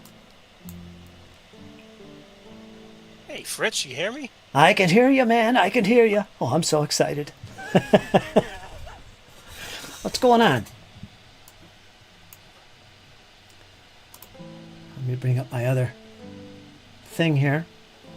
My chatteroonie. There we go. Can you hear me? What's What's up, Fritz? Not much, my Can friend. you hear me? I can hear you. Can you hear me? There seems to be a delay. Wonderful. How are you? How are you? I'm painting tons and tons of miniatures. Good.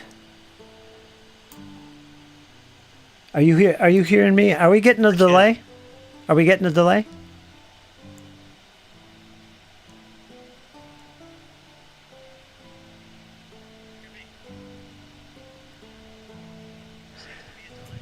Yeah, I just Big heard. delay. Yeah, I heard myself. Are you getting? Do you have your YouTube open in the background? If you do, shut that off. Turn that off, and make sure you're listening through the Discord mic.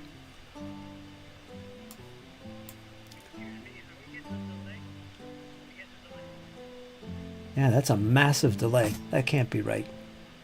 We're doing Big delay. something here.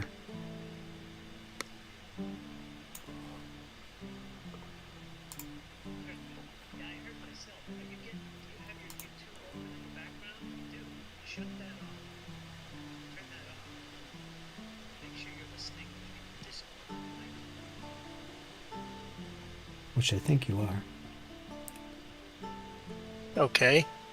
Is that better? Test, test, test. What's 5 plus 2?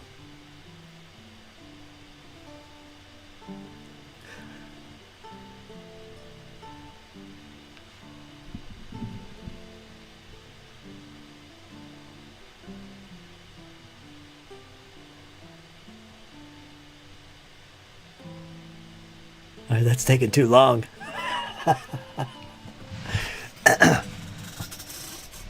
Fritz. I'm here. Hello, hello. No, I can't. There's like a 10-second delay. That's no good. We got to fix this. Trying to think what in the world that could be. It can't be lag. That.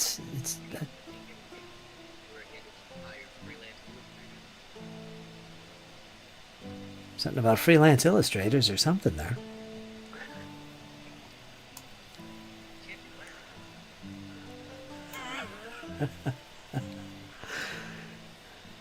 All right, let me Can try you hear that. me now, Fritz? I can hear you, but can you hear me? Yeah, there's a massive delay. Let me try this. Let me try this. I'm gonna leave the chat and come back. See if that makes a difference. I can hear you. There's just a massive delay. Yeah, there shouldn't be a massive delay. I don't know what that's about. It's. Let me try this. I'm gonna leave the chat and come back. See if that makes a difference. I can hear you. There's just a massive delay. There shouldn't be a massive delay. I don't know what that's about. It's almost like you're listening to the YouTube. That seems because I just heard you talking through the thing. It wasn't you talking. It was like on YouTube or something.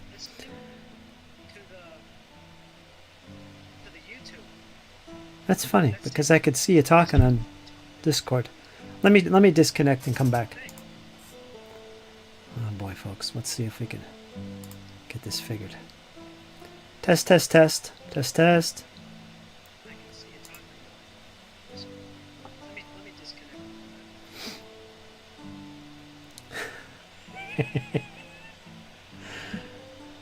Wunderbar. Let me check your settings.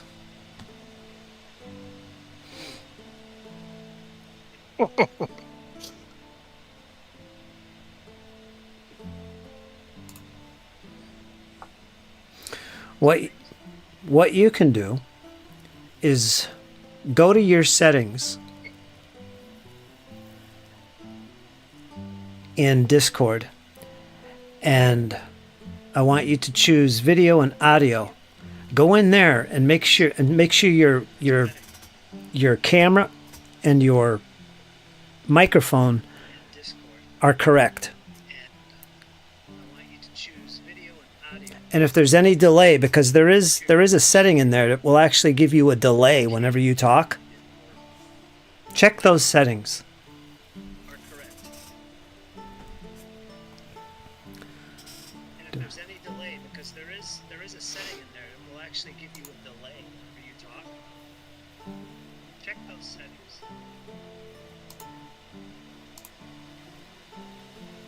How's that? Test, test, test. I heard you. Yeah, there's a delay there. Let me see. Where do you find that? Settings. Voice and video. Let's see.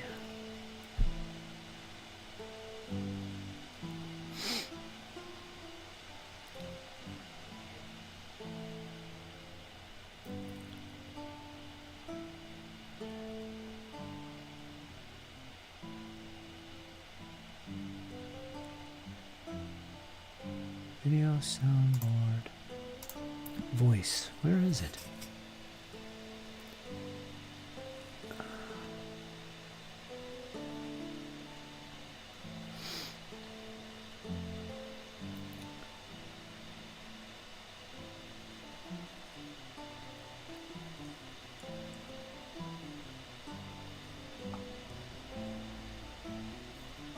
I don't know. I don't see it in mine. My settings. They change things, I guess. It's a little different. But there is a setting in there that actually changes when your voice activates and is put out. There's like a delay. Maybe that's it. I don't know. Could be anything. Because this doesn't sound like lag. It sounds like some setting that's off.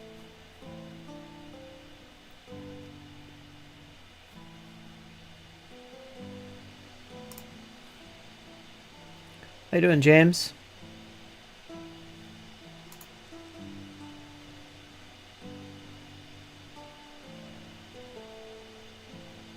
Got Dented Helmet in the chat with me, but there's like a 10+ second delay between us hearing each other. I don't know what that is. So we're trying to figure that out. I figure it might have something to do with his settings. When I do hear him, it's crisp, it's clear, it's perfect, but I just can't, that delay. I don't know what that is. That's too bad. He's trying to add some optimism to the chat today.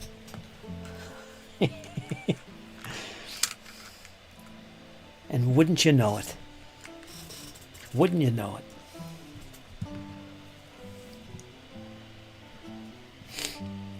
It's like sending smoke signals. Like an echo chamber. Yeah. Test, test, test. Can you hear me? Can you hear me? I can hear you. I can hear you fine. It just keeps repeating like an echo. Oh, we're on to something. Keep trying. Yes.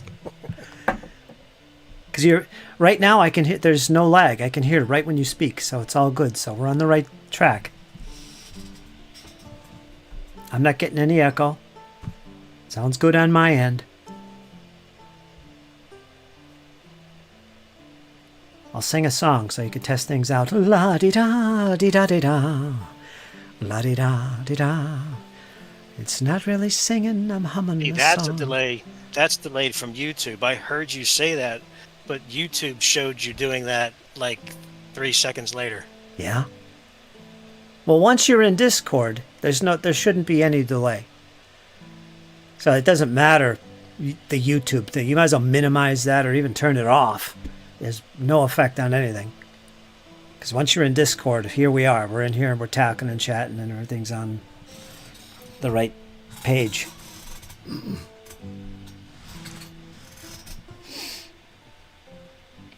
Let me get back to the chat here. I just turned down the sound on YouTube completely. Yeah? How about now? Test, test, test. Do you hear me? Yeah, I can hear you. Yeah, sounds good then. Any problems?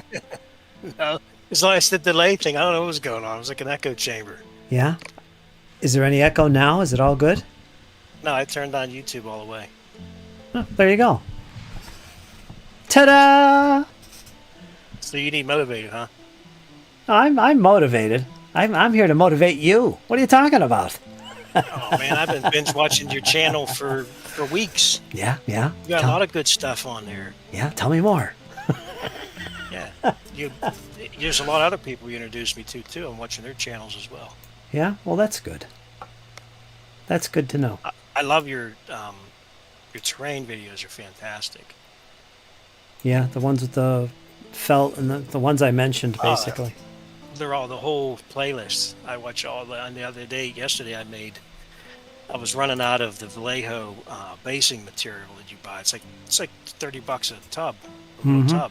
Mm-hmm. So I made a batch of your.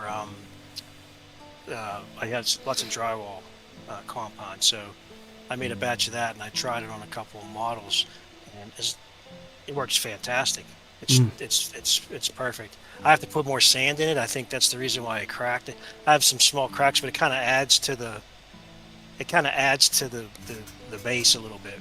It didn't crack real bad. Like if once I flock it, you ain't gonna see those. They're like razor thin. But if I add more, I think if I add more sand to the mix, I'll be okay. I've never had it crack. It didn't crack. Like for me to say it cracked, I can tell like when drywall compound's put on too thick, it'll crack. And so the models that I have, they're the what are those? The white plastics from Ralph Partha.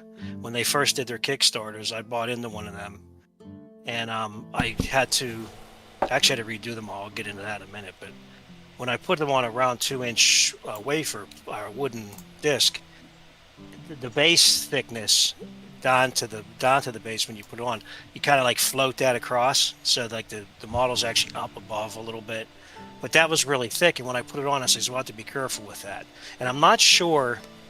I'm thinking you can probably use that really thick if you use like a Mod Podge mixed in there with it.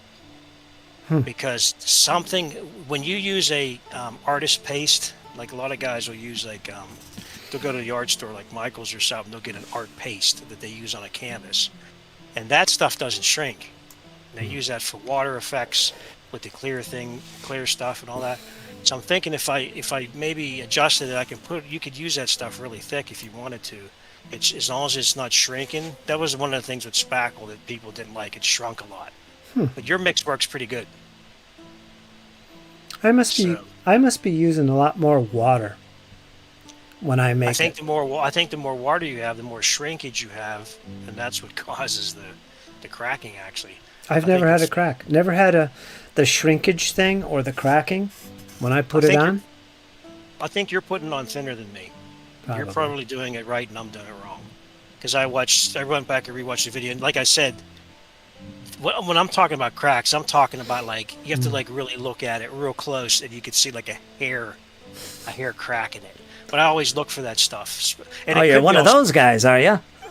Yeah, it could be one of those bases. It could be the wooden base I'm using too, because if you use wood, it absorbs all that moisture. Yeah, it does. Right away. And if it absorbs it too fast, it will crack. Well, I don't know about your mix, but some of the other stuff that I use, yeah. That's funny. Those videos. Go on. Those videos you put up for your terrain stuff's fantastic. Yeah, thanks, man. I mean, I went through those, and I was amazed at what you did with the felt. Yeah, I love that. I love so when it can go over a hill and stuff, because that's kind of real looking when you start doing that. Yeah, that's really good. I think there's some folks that do if they're basing their miniatures. So a lot of times, some people put them right onto, instead of they'll put them on a cloth, so that when they lay them across a hillside, they'll conform, but they won't fall over. I don't know if they glue them to the felt or what they do, but I've seen people do that. I've never done that because I don't have massive armies. I do a lot of skirmish stuff. Nothing wrong with that.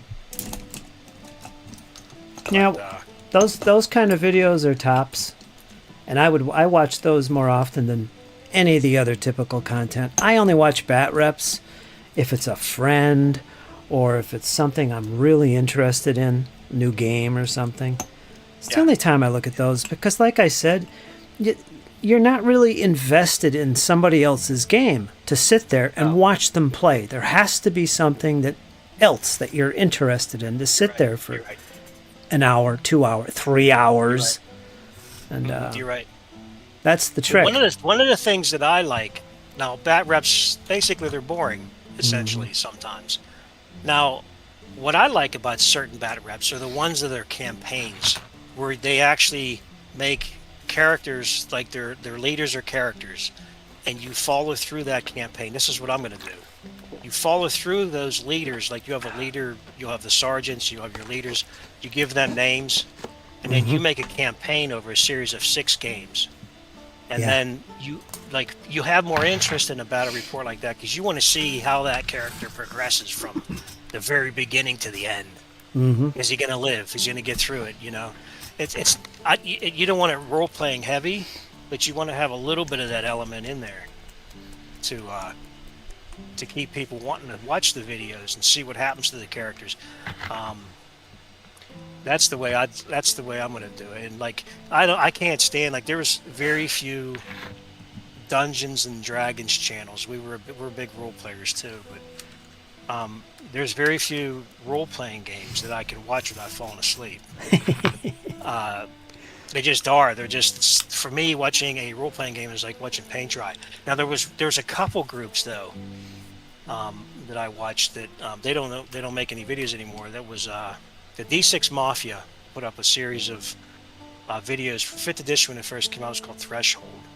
I couldn't get enough of that. But the people that were doing those videos, you watch them, it was entertaining to watch. It was funny, right?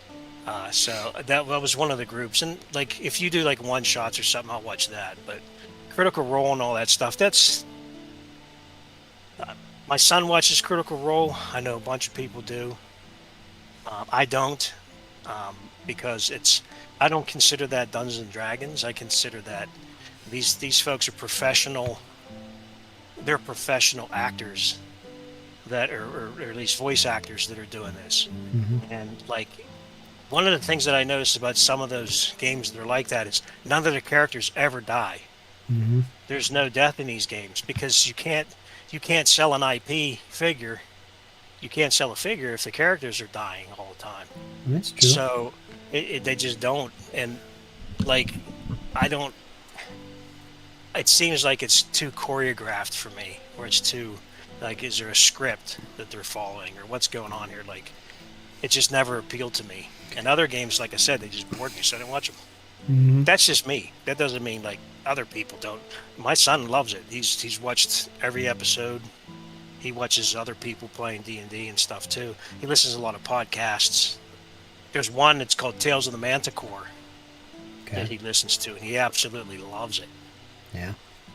And one of the things about those campaigns too, Fritz, is if you're a new guy like me, let's say I wanted to start watching some of the older RPG players playing or a series. Yeah.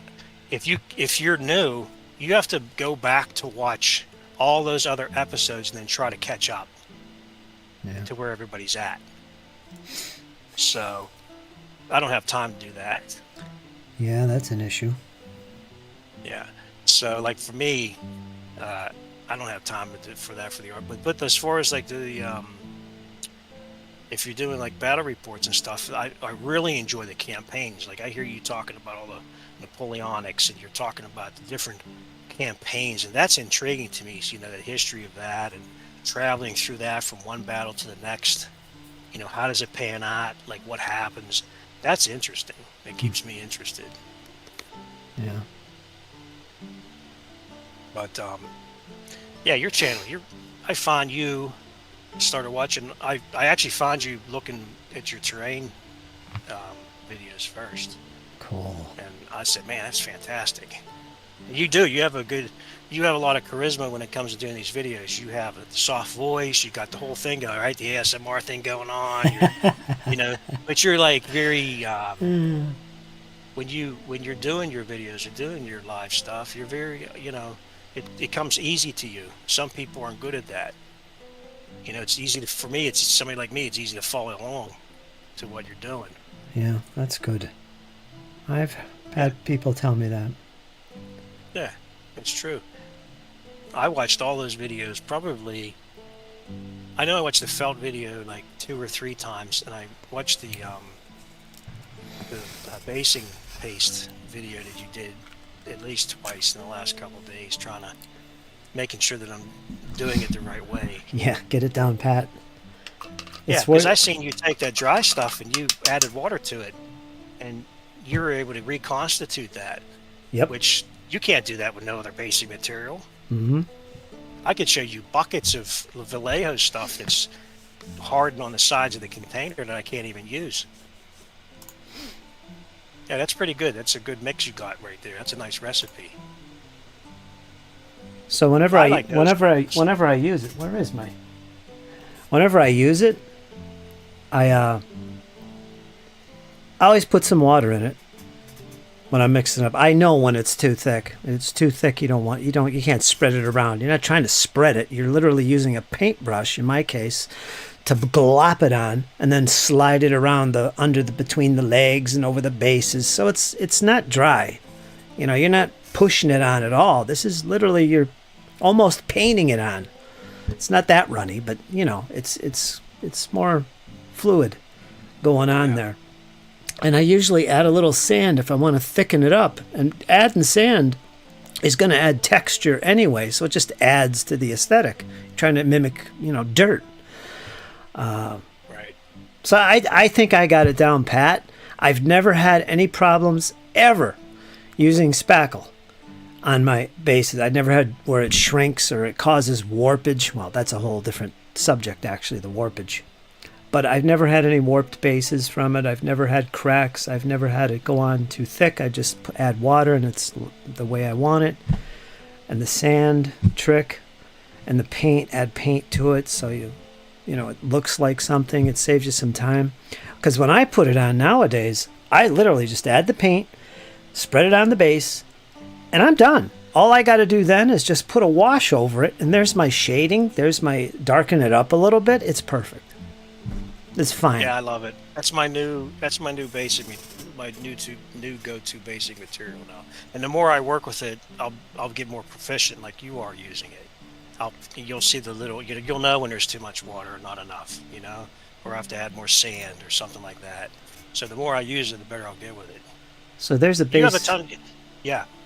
There's a base I just did there. I had no problems whatsoever. And I went extra heavy on the sides because I wanted to get rid of the beveling on these bases that I hate. So I got a nice, vertical edge on each 4 sides now. I was watching you do that as well when you were knifing those edges. No problems. I hate those bases that are slanted like that. Oh, do what I just did, and it's awesome. It's a whole new ball game. I'm so excited. Yeah, they turn out nice. I also binge watched your projects series where you did the French Knife Hussar Regiment, and you did the Soviet Hind with the landing crew, and you did all those beautifully painted miniatures. I watched all that; they were fantastic. Yeah, I forgot about those. That was a long time ago. Have you seen how many views you got of them? I can only imagine. Your Saxon Prince Regiment has 1.5k views. Yeah, that's a lot. So I don't know what you knew how many people. So there's people tuning in to look, to see these. I mean, some of your flag work, it's beautiful. Oh, thanks, man. Some of the stuff that you sold, I was like, man, I wouldn't have sold that. I'd have kept that. I would say that. I'd have played with that one. That looks nice on the table. Yeah, I know. I don't know. I don't get attached to things. I'm not a very sentimental person, I guess. I am, but I'm not. So I don't know. I could do that, but... Have you ever painted anything that you regretted having to send out? There's a question. Well, I have no regrets. Something you painted so well that even though you were getting paid or commissioned to do it, you said, boy, I'd really like to keep that. I did that turned out really nice. Well, as far as the last 6 years in doing commissions, I'd say no, but I know there was some really good projects that I did that was like, wow, I'd love it on my table, but I didn't get attached to anything. There's a few that I really did good. And but out of the stuff that I painted in the past that I painted to sell, not really attached to them. But the stuff that I had for myself that I sold, that's a different story. Because I entered those with no intention of selling. They were for me. And that was it. So some of that I feel a little bit worse for having to sell. But sometimes you got to have food on the table. And some of that, there's quite a bit. But fortunately, the vast majority of all the stuff that I've sold have gone to people I know and who will appreciate it. Like Ian, my good friend, who sadly passed away last November, he got a lot of my Flames of War stuff, and I'm glad they went his direction. You got to enjoy them. Yeah, he did a video unboxing one of the big boxes I sent him, and he was so happy and excited, tearing into that box and getting those buildings that I made by hand and featured so much in my battle reports. He had them. Christmas morning for him. Yeah, so that makes me happy. That is good. And that's why you have the channel. And that is what you do that brings people back. That's true. That's a good observation. The compassion that you have for the hobby. It's not about how well the lighting is, how good the music is, how good it's people, when they come on here, for me at least, I come on, I look for people who genuinely are enjoying and caring about what they're doing. And It's funny, you were talking about like, oh, where's the channel going? What's going on and stuff. And like you said, that kid, that volunteer firefighter, he had his channel was a simple thing with a phone. Yep. But his passion for the way he played the game and what he did, how he did it, is what kept having you come back, because you want to be a part of that excitement. Mm-hmm. I'll never forget those videos. They really did inspire me. And they were nothing special. But it was something about him and watching him play with his grandpa or his friend from school or something. It's just something wholesome about the whole thing. Yeah, it's genuine. And he was new to the hobby. So that makes another difference. He wasn't somebody that's jaded and, he's been through the ups and he looks at it mechanically and stuff. He was somebody genuinely excited about watching these tanks and infantry clash and move around the table and terrain that he made. Just he was into it, and it was really magical to watch, to me. I've watched channels where they first started out, I enjoyed them. They were very basic. They were just fun to watch. But you've seen with some channels where they evolved into, like you said, unboxings, and like you could tell they're trying to fill things in with content. It'd be better if they just didn't put anything up for a couple of months and then put something up really good. And then don't put nothing up for a couple of months, then put something up again that's really good. It's better that way than trying to, you kind of get caught up in that rat race with the tube, right? I want to be popular, man. I want to get sponsors. I want to get free stuff. I want like warlords to send me a free box of stuff. You start to get caught up in that. And when you get caught up in that, when you're on here, you see a lot of channels, they get burnt out, right? Because now it's no longer fun. It's become a job. Very true. It's just like with you and your commissions, you love painting, but when you're looking at 300 figures of paint and you have a deadline to get it done, whoever gave you money and stuff, that's a whole different ball game. Mm-hmm. I was never sponsored, probably never will be, but you never know. But if you wouldn't have took a break, you probably would have been. Yeah. But I've had plenty of stuff sent to me from all manner of companies. Paizo, Free League. They were sending me all kinds of stuff. And that's great, especially when you're poor and you got a YouTube channel. But the thing is, you get all this stuff, you've got to read them. You've got to put out a review or do something with what they're giving you. You can't just take it and that's it. and then maybe Well, that's where- give it away as a prize or something. But there was a lot of stress I was getting because of all this stuff. I was, I got to do something. Now there's expectations on you. Yeah, exactly. And I didn't like that. Now you're obligated. They got you. You're like a hook. You're like a fish on a hook. Mm-hmm. They got you. Right, and that's not. If you want to be a free man and you want to just do your thing, you want to express your artwork the way you want to do it when you want to do it. It kind of pigeonholes you in. Mm-hmm. Who's another good one? A good one to talk about that specific subject is Matt Schreiber, who's been in the chats many times. What is he called now? X Works Matt or something. But he's been through that quite a bit from at least one major company in the industry. I won't name them. But he got so burned out from all the stuff that he had to paint for them that I blame that partially, at least, on why he ended up getting out of the hobby. It burned him right out. Yep, absolutely. Who is this? James had asked me, he says, what periods and settings games are you into? Me personally, I like 100 Years War, anything fantasy. I love anything fantasy. Baron's War. I like the medieval period. But I recently started to get involved with the French and Indian War because Fritz, me and you being in Pennsylvania, we're in the frontier here. Mm-hmm. So, the French and Indian War really, really started to appeal to me. So I bought all kinds. I go right in on it, right? I buy books. I buy history books. I buy all kinds of materials, everything to try to just educate myself on that. And I'm don't have time. I put that kind of on the back burner until I started doing the Greyhawk Shieldlands campaign thing I got going on. And right now I'm just painting everything for that right now. I got some videos done, but they're just sitting there until, like you said, editing's a big deal, right? You have to go in and if you want it to be a semi decent for people, you got to take time to do that. But that's what I've been doing, painting for that. French and Indian War, a lot of people like a lot of chit games and counter games for that, but I don't see a lot of battle reports, French and Indian battle reports, or from that era at least, as much as I'd like to. I got lots of rule sets. Some are beer and pretzels, some are more involved.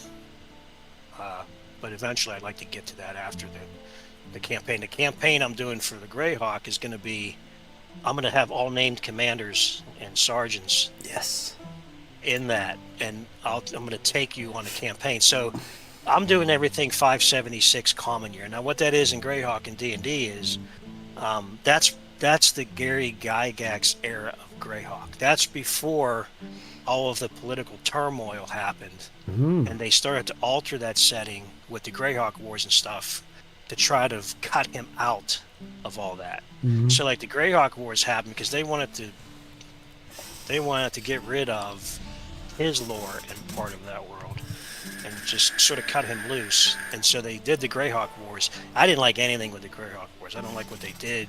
I don't like how it progressed. There's problems with the lore where they have leaders in one book that are in the original books that are different than what's in the newer second edition D&D stuff. And so I says I'm going back old school. I'm going back to the Folio 576 common year before the Greyhawk Wars. Now, are you role playing this too, or is it just for your wargaming? And when I was thinking to myself about it, I said, I want it to be a skirmish war game campaign, a series of skirmishes. And I picked the knightly orders in Greyhawk to do this, and I'll get into that in a minute. And I wanted to have elements of role playing, only up to naming the characters and dealing with their deaths or any main characters or soldiers that are eliminated in the game. So I made up tables for that where I'll roll and see if they survived, if they were captured, if they were taken prisoner, or if they were killed outright, or if they were wounded.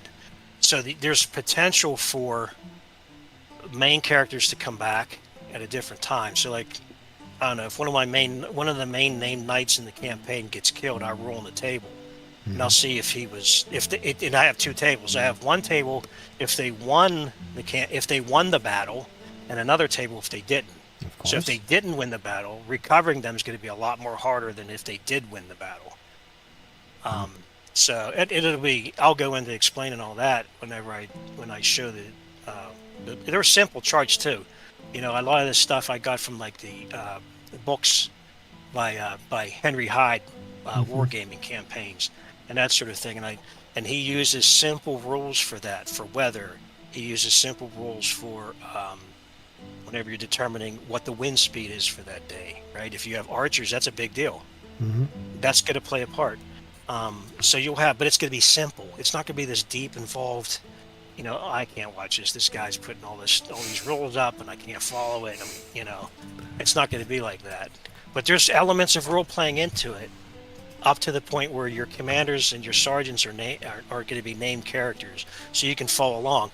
Now, I'm introducing a system of honor that I pulled out of the Pendragon core rule book, and honors everything for knights. So I'll have, in addition to whatever the scenario, in addition to what the scenario honor points are going to be, and it's things that you achieve in that scenario, I'm going to have additional ones. Like if a knight is the first one in the battle, he gets 5 honor points. Now, I didn't want honor points to become a thing where, okay, if you get so many honor points, you're going to level this guy up or do something like that. So I said, what do I do with the honor points? So what I did was, after you get 100 honor, after the unit or the group gets 100 honor points, they can go on a side quest. And for the side quest, that might include going after listed artifacts in Greyhawk, like the Chalice of the Shieldlands. Okay. Right? Or they can go after, and so I'll jump out of the campaign to go retrieve those items. Right? So, and that's what they would do with the honors. So the honor points are going to be fun because I'll be able to use them to go after maybe like a big boss somewhere and retrieve a magical item that they'll be able to use in the next scenario. Nice. I just keep going from there. And it's good to do. I'm doing it this way because in the world of Greyhawk, according to the Greyhawk Wars, the forces that they fought against to the north, if you're familiar with Greyhawk, I don't know, the Bandit Kingdoms and those forces north of the Shieldlands, they started to refrain from having full-pitched battles against these other states, and they would just do hit-and-run tactics, sort of chevauché type stuff, where they would just go in, like sack 3 or 4 villages, just wipe. It was just complete destruction, right? They went in and destroyed and killed everything, took prisoners, and then they left. So they'd never really engaged the armies in a pitched battle out in the field, where there was 3,000 versus 2,000 something. They broke up into smaller units. It's perfect for skirmishes. Well, that's how the Shieldlands fell. So I'm kind of playing into that narrative, like this is how it started. So that's my intention anyway. Sounds pretty good. But I'd never played in the Greyhawk. I know the basics of it through 1st, 2nd, and 3rd edition, but I never played in it.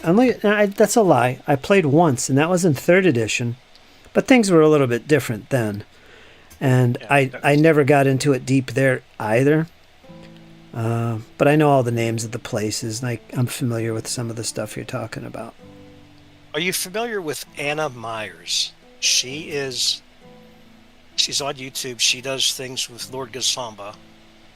And he's been playing in the Greyhawk setting for, I don't know, 40 years. He's like, this guy's just, I watch their videos. They're really long, but I try to catch them when I can. What's the channel name? Let me look. I think it's Lord Gazamba. I think that's what it is. It sounds really familiar, but it's not coming to mind. Let me look. That name is.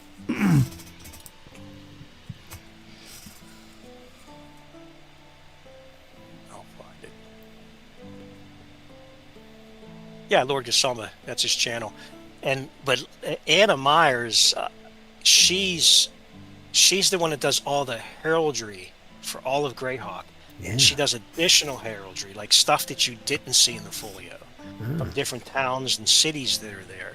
So I contacted her, and she was of course she hasn't posted too, but she directed me on her site where to get this heraldry, and I was able to take her heraldry and minimize it to the size that I needed to make custom decals for my knights. What's her name again?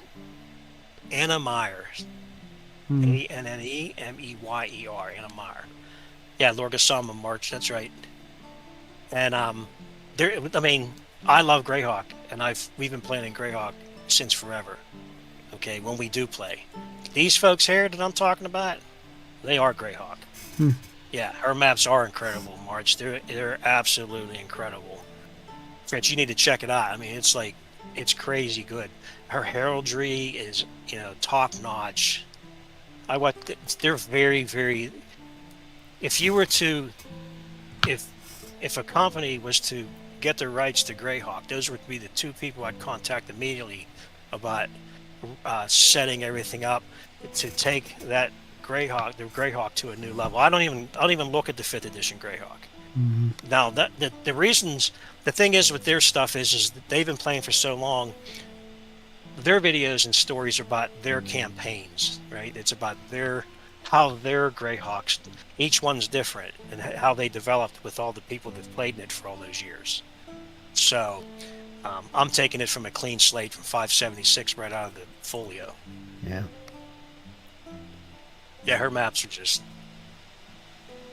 and heraldry is just top notch. I was happy that she says, yeah, you could use them on the, and I gave her credit for them, of course, but she does incredible stuff.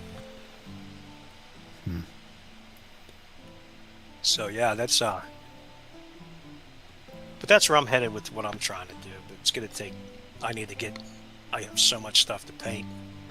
I get caught up. Between painting, I'm doing all the, what you have to do when you're doing videos. You can do cutscenes. You have to do this or that, and I have that all ready to go. It's just a matter of getting the figures on the table. I wanted to do like a special thing for Halloween or something, where you do like a one-off. Yeah. Maybe a bunch of knights fighting a bunch of werewolves, right? Something like that. But yeah, stay motivated though. Don't get burnt out. My channel It's won't go easy. anywhere. It's just what's frustrating to me is coming up with content and making it worthwhile and being happy about it. Been doing it so long, and it's hard for me to get back into the flow again because of that.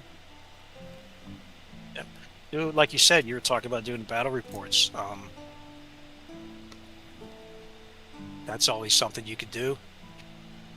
Yeah, that's what I enjoy doing, yeah. Oh, I've got ideas.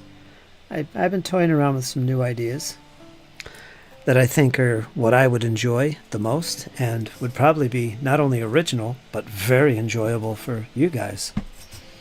But I gotta have stuff to put on the table. And I gotta get through the first bumps of making videos again. So once I get over that, I think, wow, it'll all start falling together. I'm good. I'm happy with this, and it's good content that's original and that'll be long lasting and enjoyable. That would be nice. I would enjoy that if that came to be. Yeah, like I said, there's a lot of people that get they reach this point where you reach this plateau. I think these YouTubers do, where they reach this plateau where, okay, where's this going? Or it stagnates. It reaches this plateau where nothing new's happening. What's going on with this? What's going on? And there's always this expectation of the next level up, the next level up, the next level. And I look at it a little bit differently. I'm figuring if you have, I don't know, a few people that tune in and really enjoy what you're doing, I mean, that's what it's all about. You're sharing your hobby with other people.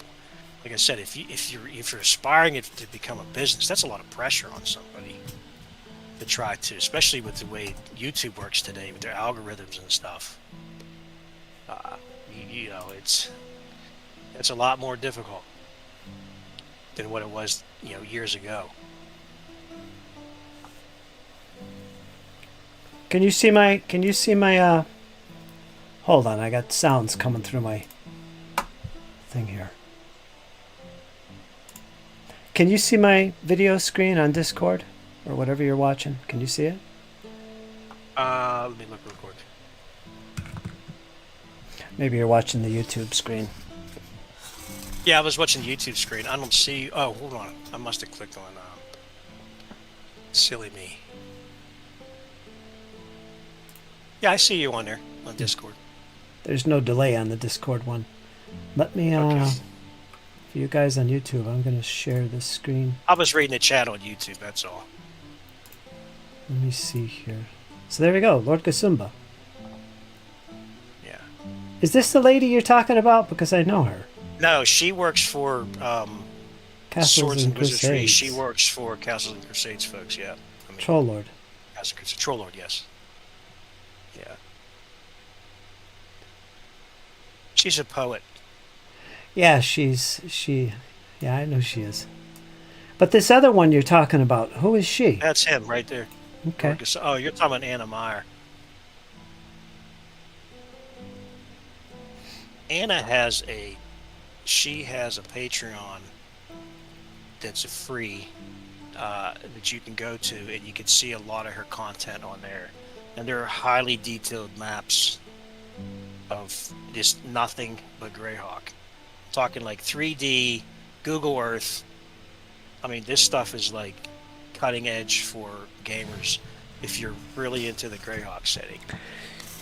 The thing is you have to watch what you're looking at, because, like I said, she's incorporates some things from her campaign in there. So if you want to stay pure to the setting, you just have to just make sure what you're looking at is. I look for everything on her site, from everything from 576 back,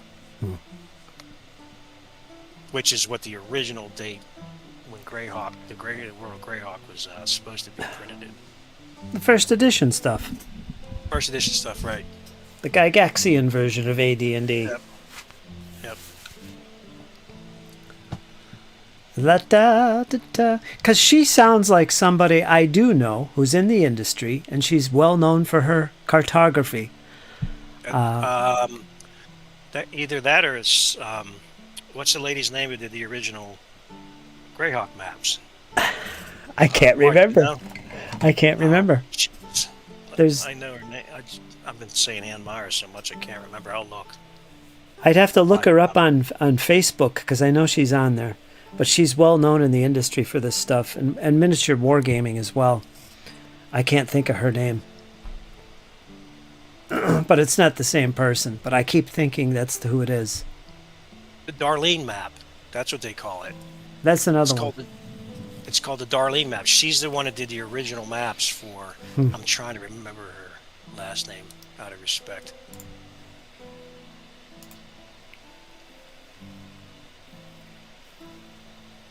I think I pronounced her last name as Peckle, P-E-K-U-L, Darlene Peckle. She's the original map maker. She was working for TSR. She's done other artwork too. It's pretty good. Yeah, that was an amazing map.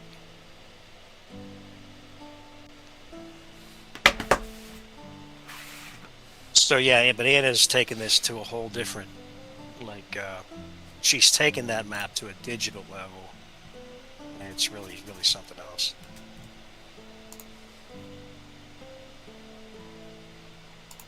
Yeah, I mean, who was it? Troll Lords was working with Gary quite a bit after he got ousted from TSR. They started the Castles and Crusades Society together. They were a very tight-knit group. They were doing lots of stuff he was doing lots of things through Troll Lords games.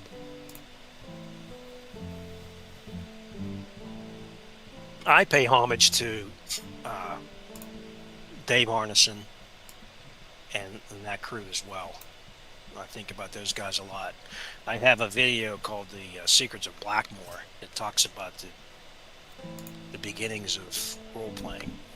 And of course the feud between the two of them and all that sort of stuff. But there's so much to how now this is the kicker, right? So we're all talking about, you're here painting miniatures, I'm painting miniatures, we're talking about battle reports and all this stuff. And D&D originated from miniature wargaming. Everything evolved from that. Everything. where they took the miniatures and they named those miniatures. They named those characters, gave them attributes. That's what the whole thing was with Bronstein Mm-hmm. when they started to do that. So you're talking old school, man. You're I'm an talking old school, man. That's right. Old school. You don't need nothing else.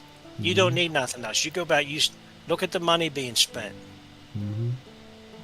It's and when I think about some of the things like here's an example. Well, you can take that money. You can just buy rule set after rule set after rule set, but they all originate from the same one, the same OS, the same old school rule sets that people are copying. They alter them a little bit. They change a few things. They take elements from another game. You could do that. That's what DMing is. That's what you do. Mm-hmm. You take bits and pieces from other rule sets and you incorporate it into your game and make the game your own.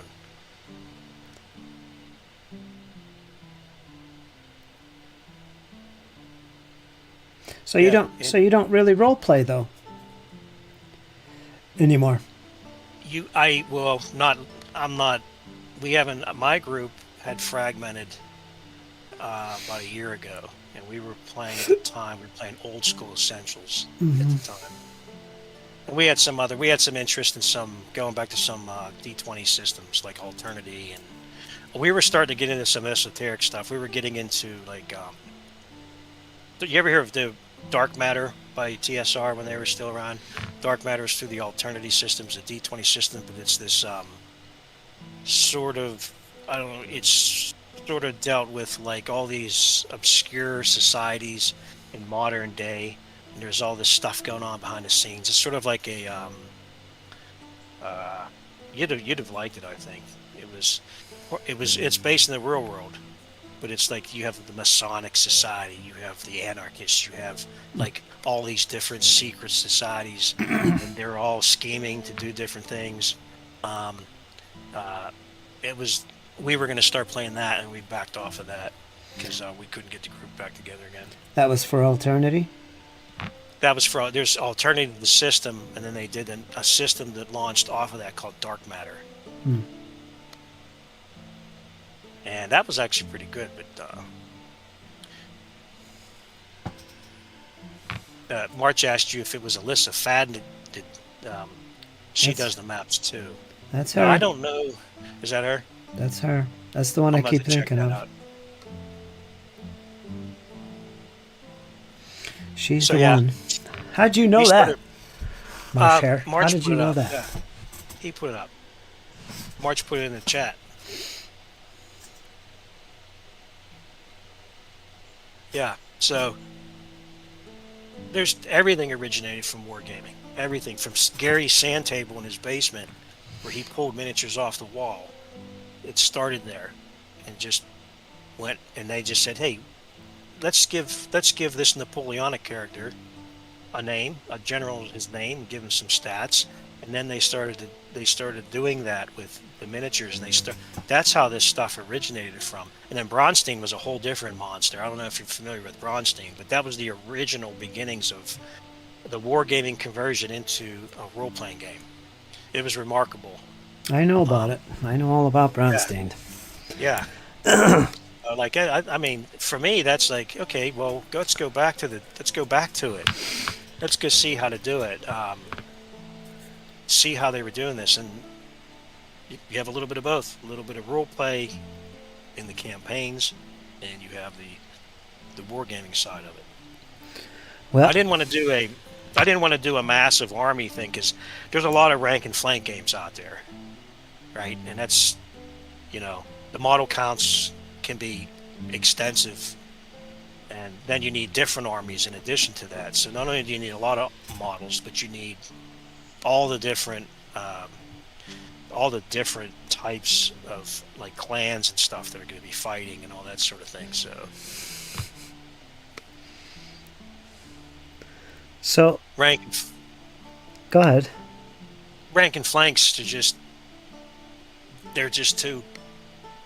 just too many. I didn't want to get involved with the rank and flanks because, like I said, there's too many models. That's all. So back in the day, when I was just getting introduced to the hobby, late 70s and early 80s. The first game, and I'm pretty confident about this, the first game I ever played with miniatures was Chainmail. And according to the rules, you built your wargaming table as with a sand table. So I put a sand table in my bedroom because my father was a contractor. I had access to sand and wood. I built up a little lip around this table that was not a 2x4, a sheet of plywood that originally was used for model trains.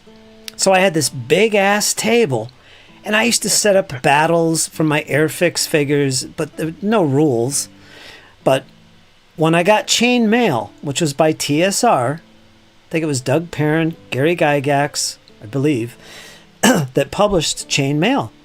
And they were my first battles I ever played with miniatures on a war game table, a sand table. And when I say toy soldiers, I mean those, 2-inch tall, cheap plastic things that you got at the drugstore or something, the toy store. You buy a bag of 100 knights and stuff. You get red and white or black and silver or something like that. I had hundreds of these toy soldiers that were knights. And I had, I also had a budding collection of, those, what were they called? Britons. Remember the old Britons? Yes. They were little plastic miniatures on a metal stand, and they were all pre-painted and everything. I had tons of those. American Civil War, just all this stuff, and it included a bunch of knights as well. I still have some of these models, still have Chainmail, and they were my first battles. I even had a siege with castle walls and shit, and I remember that. And best times ever, right? Yep. And I remember the freaking fantasy supplement in the back of the Chainmail rules, and I never got into that because I didn't understand what it was talking about. Dragons have so many, they equal so many men or whatever, and this hit point nonsense. But I played the siege rules, I played the skirmish rules, and I played the big battle rules. That was the first experience with miniature wargaming. It was all because of Gary Gygax, and I think Doug Perrin is the name, and Chainmail. There you go. That's my history. Oh, yeah. Yep, that's it. I mean, that's what those stats that you're talking about. As the white box came out, the wooden box came out first. It was a wooden covered box. Then they had the white box. Those booklets in there, as they progressed, you could see the evolution from Chainmail to Men in Magic and to the other books that fell through coming out of the white box, and you could see how the combat changed from pitched battles with groups to how to handle individual combats with monsters and other characters. Mm-hmm. Before they didn't have Greyhawk, they used the Outdoor Adventures box set that I have here that we used to use that. Yeah. That's what you used for your map when you were traveling around. So like if you look in the white box of D&D, and you go into there, you'll see Outdoor Adventures. That's what you use that box set. It was a completely different game, but that's the map that you used to do overland travel. For years, we used that fold-out map, and they eventually got rid of that where you didn't need that. And as those books evolved into what we know today, or at least back in those days, into the white box, they call it. All the books in there. But that was it. And those rules were really, really hard to read when you're young. You're younger, because they were all over the place. They were really difficult. So you see a lot of these clones coming out now. They're cleaning them up. They cleaned up those rules. They're trying to introduce things. And it's funny. I see these newer RPGs coming out. I have nothing against them or anything, but I'm thinking for all these years that these other games, these older like the basic sets and the white boxes, for all those years, there was nothing wrong with those games. People made them their own. If you didn't have a rule, you came up with one that your group agreed with. Yeah. And so there's so many clones out there now, and there's so many there's so many rule sets that are based off of that. But there's a lot of money to be made now, right? So 5th edition came out; it was very, very popular, and then you have Critical Role making millions. So you have all the other ships trying to rise with the water, right? So you have like all these other clones and all these other rule sets that come out, and then just people. There's a lot of people that play that have or the impulse buy. They just I'll buy that, buy that, buy that. I'm gonna kickstart that, and they're just. I don't need any of that stuff because what I have is all I need. I don't need. I got some of those rule sets that appealed to me. I especially got ones that were exact clones of. So like there's different D&D rule sets they came out with. Like Golden Glory is a clone of second edition, but it's cleaned up. It took out all of the stuff, all of the fluff out of the book, and put in. It was just a rule set. And then there's some other ones that are like that. Swords and Wizardry's one, right? They take that. That's the white box basically. It's done in a way that's more organized and easier to understand, and gives examples of everything, and clarifies some rules that weren't clarified at all. Mm-hmm. So that's those things I like. I like when they did that. Yeah, and it's good they do those. Osric, that's another one. And Kickstarter's funny because, like, my experience with Kickstarter has been like Kickstarter was originated for guys or ladies who they had an idea for a game, but they didn't have the funding to do it.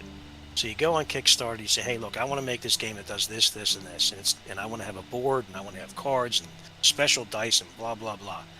And what a Kickstarter was for originally was to help those people to make that game. You went in and said, yeah, I'd invest in that. That sounds like a good idea. Today, though, you have like major corporations, you have major companies on Kickstarter that don't need the money to start up. And then you hear all the horror stories about, Kickstarters that didn't work out. And people lost money, the product was bad, whatever. So I stay away from it for the most part. I dabble. I've been on 2 Kickstarters in my life. That's it. One was for Dracarak Damaner, and one was for League of Dungeoneers, which I went half and half with Jesse on. And love them both. Got everything we paid for. Good. No problems. But yeah, I'm not much into Kickstarters. I watch them every once in a while. Something comes out, and I could see myself jumping on another one if it just looks right and it's what I want and it's just hopeful. That kind of thing. One I've been very tempted to do last year was Broken Empires. The Me, Myself, and Die channel. That guy, I can't think of his name, but he just finished his successful Kickstarter, and those rules are out end of this year.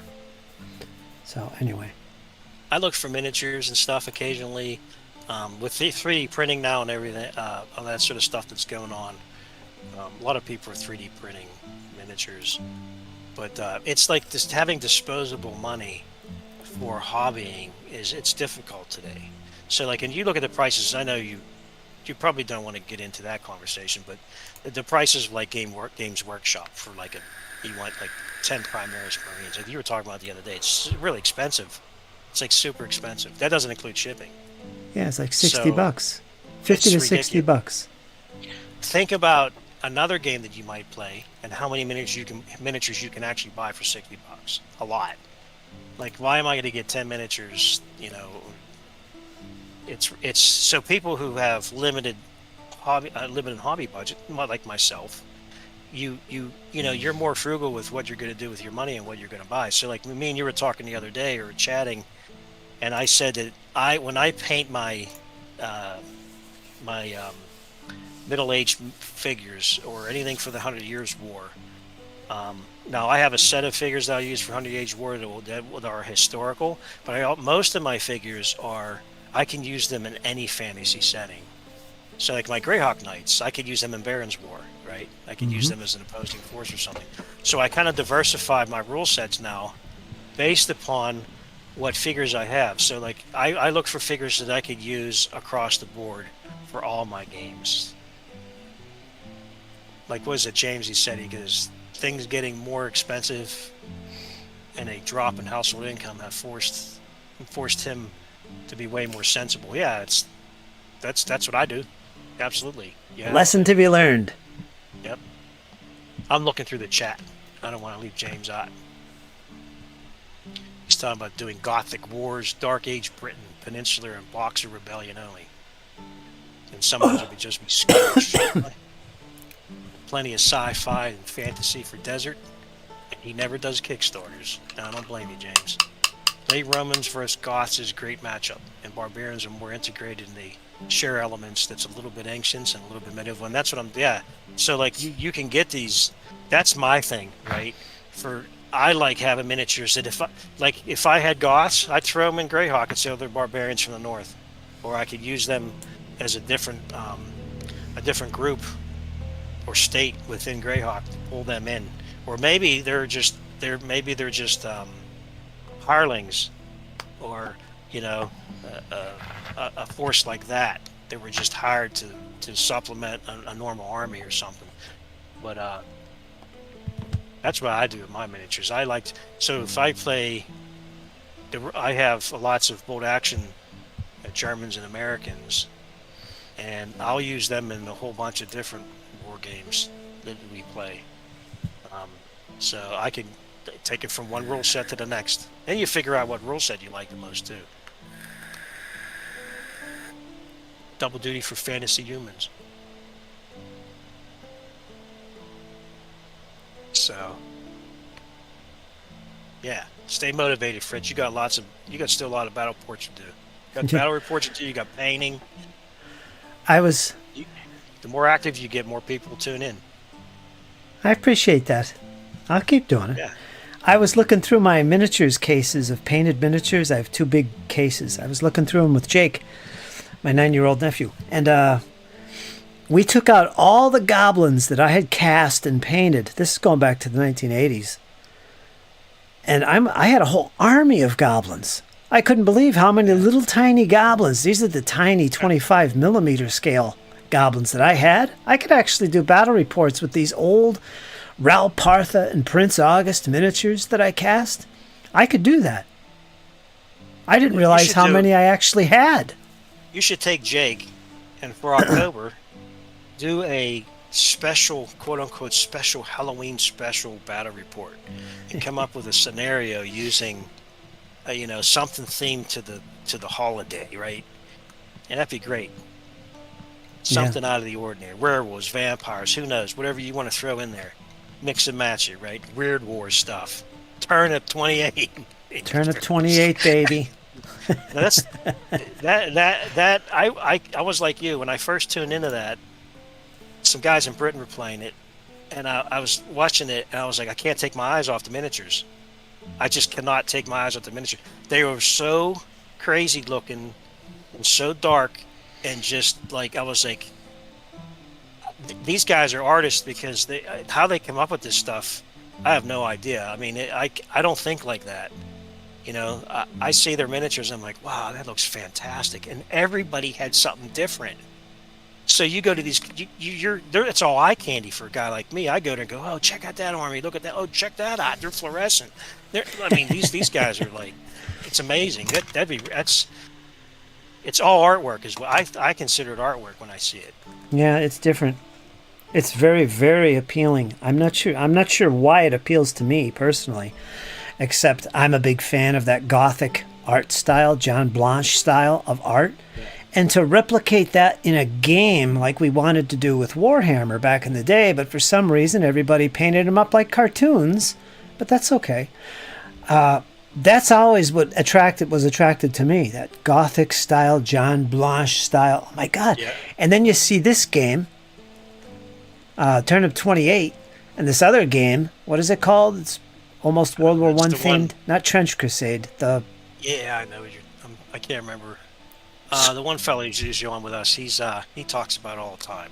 That's great, because that's what this game is based on, that art aesthetic, and that's why there's so many people into the conversion and painting of these models. That's a big attraction, including for me.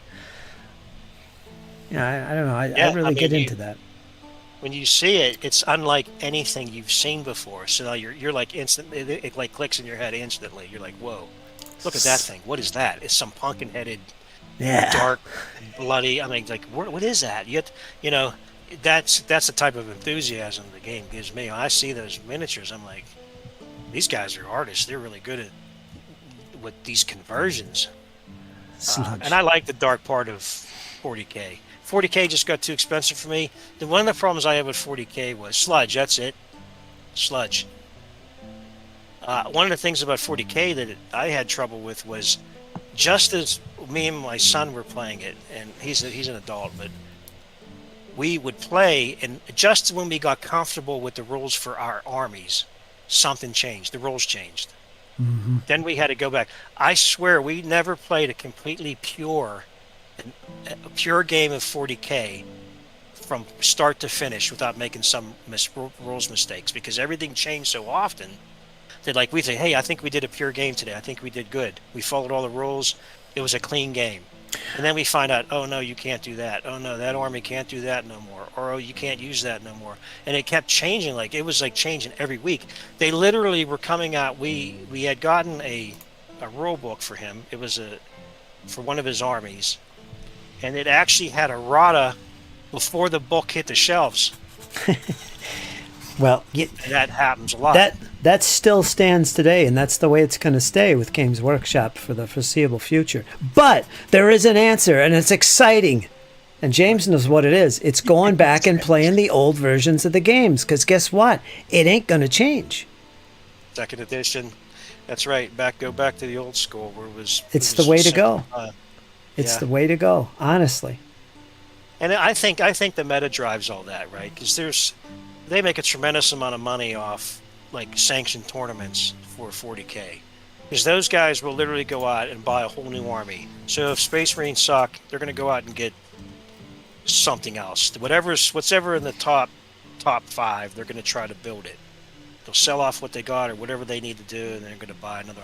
So you're really pushing a lot of models doing that.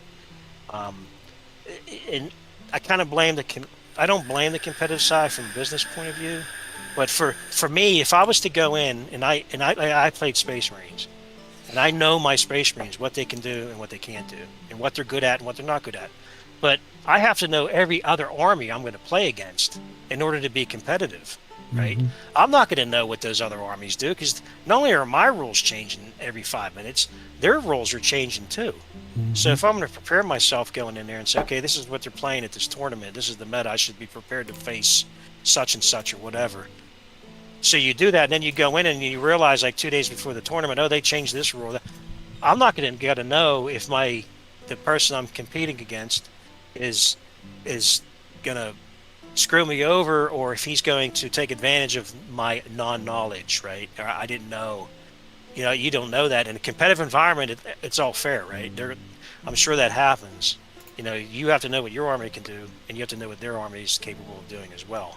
Mm-hmm. I can barely remember what all the Space Marines are able to do with all the rule changes constantly. So we backed off that, and we went to Kill Team. We just went to Kill Team. It was much simpler, faster, fun. Oh, it's a better game. My gosh. Now the Kill Team before this, it was weird. They changed like the. Yeah, I had it. That was weird. They had like symbols for movement, and I'm like, what is this stuff? Yep. And then they went back. They reverted back, and this new Kill Team, we really enjoy that. Yeah, we just beat the hell out of one another. Yeah, it seems like a really good game for Games Workshop, and they seem to be treating it right. They're not like constantly. Well, they do have a turnaround of 2 or 3 years for the editions. Okay, that's understandable, but the game doesn't change radically, or it hasn't in the past 2nd and 3rd editions. So that's a good thing, and they've got a nice structure to how they release stuff, and so on. Yep. So I like that. It's not confusing to get into it. Yeah, James had said the 5th edition or Warhammer Fantasy 5th. And Fantasy is doing well. That's what I hear. It's doing well. It's a lot more organized, and it's a lot more. You don't have all that flip-flopping with the rules, right? They're trying to make everybody happy and all this stuff. Yeah, it's crazy. You have one army 1 week, it's super, super strong, and then they'll change a rule or two, and then it's like super weak. So you have a poor sod like me goes out with limited money. I buy a whole army, and it's, oh yeah, I got a good, and all of a sudden they change something. You're like, well, those models are worthless now. I can't take them to the tournament. Well, It's like they know what they're doing. It's all intentional. They know what the heck Yeah. they're doing. Either that or the people that are writing this stuff currently, which we don't know who they are anymore, they're idiots. yeah. Earlier here in the chat, you were talking about playing second and third edition. Yeah. Warhammer. I think that was the pinnacle. My opinion. I think that was the pinnacle of it. It was everybody was crazy about it. I don't know why they had to continue to change things or alter things so much like they did. The models are getting bigger. They're more expensive. They cancel stuff out. You might have models that you really enjoyed playing with, and now you can't use them anymore. They're like taken right out of the game. Mm-hmm.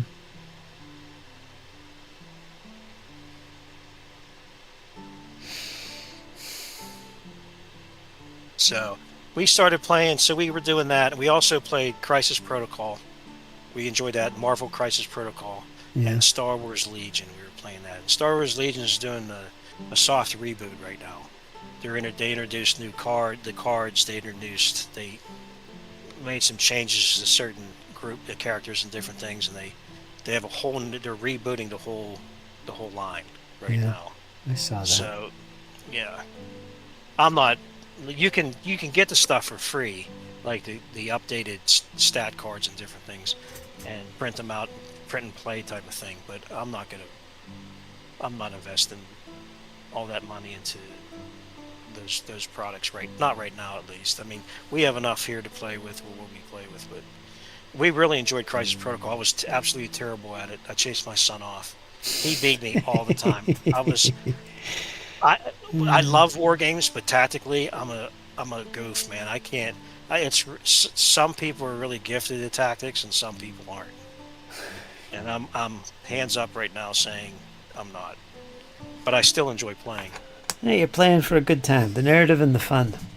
That's all right. Yeah. But Crisis Protocol is a good game. I really enjoyed that. We played that a lot. I have tons of figures and painted those. That's whenever we got off 10th edition, or what's the newest edition of Warhammer? 40K? 10th edition, right? Yeah, 40K? so we were playing 40K, 9th edition, 40K. We dropped out of that when we went into Crisis Protocol. 40K was just, you can't keep up with it. I just couldn't. I was burning printer ink like you wouldn't believe, with all the erratas and stuff that we were printing out for armies and stuff. So like, here's a good example.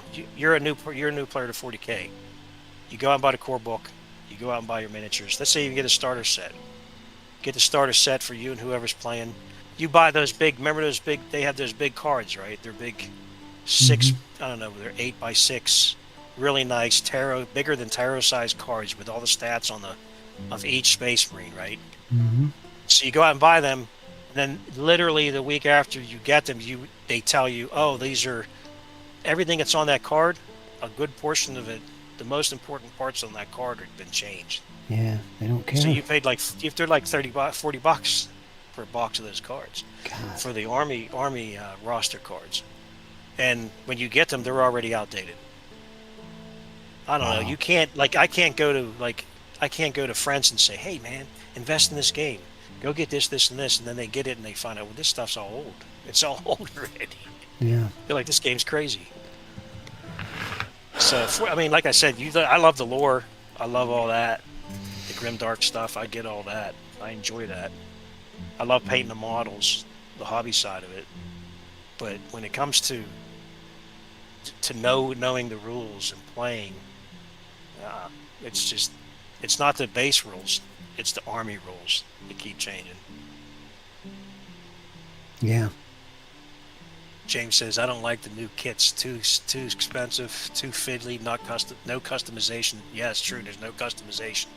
Doing North Star Stargrave minis at the moment. That's another thing they changed too. The customization that you used to be able to do in the older Warhammer games was incredible. Mm-hmm. I sold, unfortunately, it's worth a fortune now. I sold it all off years ago. Yep. I get it. Yeah, that's the way it is. I mean, the market is what it is. You know, if they're getting the money, they're going to continue to do that. You know, people are That's why you hear all this stuff, people switching over to one-page rules, right? Mm-hmm. And doing that sort of thing. So,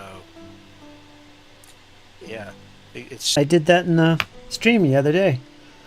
yeah, yeah, that's right. That's good stuff. I like that stuff. I like those type of videos because I always learn something when you're doing something like that.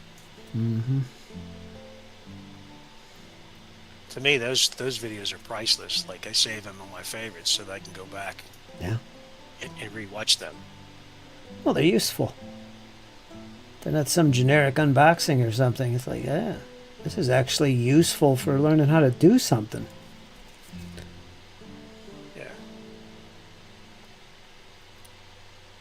I watch you paint, but I wish I could get zoom in on that. Let me see them figures. Well, you know what? I don't do tutorials. I don't do tutorials. And Yeah. most of the people that watch these streams, they don't care what I'm painting. So it's like they just want to hear me talk. So I'll sit here and talk and I'll describe it. That's pretty much good for me. I'm like, I'm not going to see them either, not if I have a headset, unless I had something. They're really tiny. I don't know if there's 15 mils. I don't know, man. I have a hard time painting those. Yeah, I don't like painting 15s anymore. I'd get up after painting 6 of those and like walk and bang into walls and stumble over stuff because my eyes would be so focused. Yeah, well, imagine me painting 10 millimeter for 6 years. Thousands of 10 millimeter figures. That's all I was doing for the last 6 years. Literally.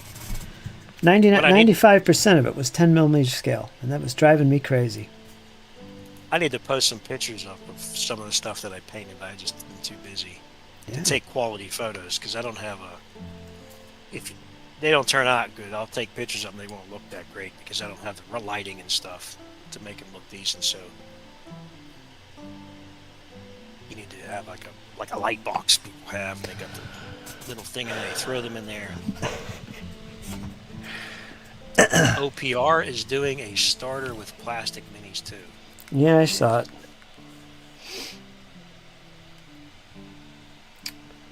Yeah, North Star's got some pretty good miniatures.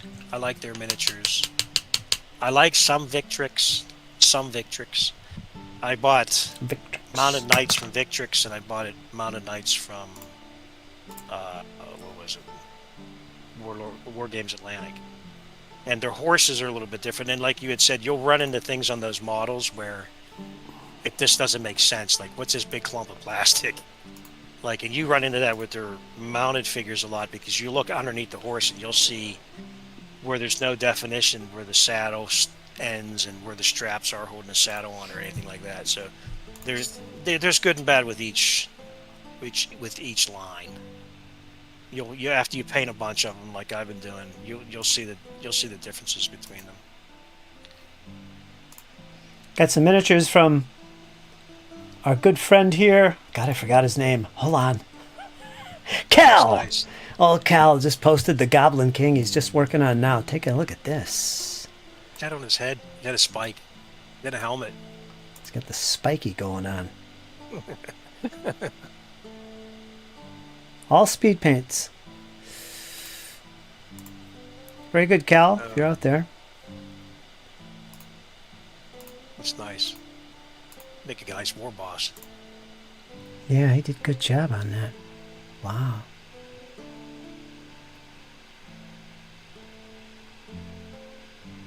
See, he don't get a chance to play. He's focused more on just the painting and collecting. He's not really a gamer because no one to play with.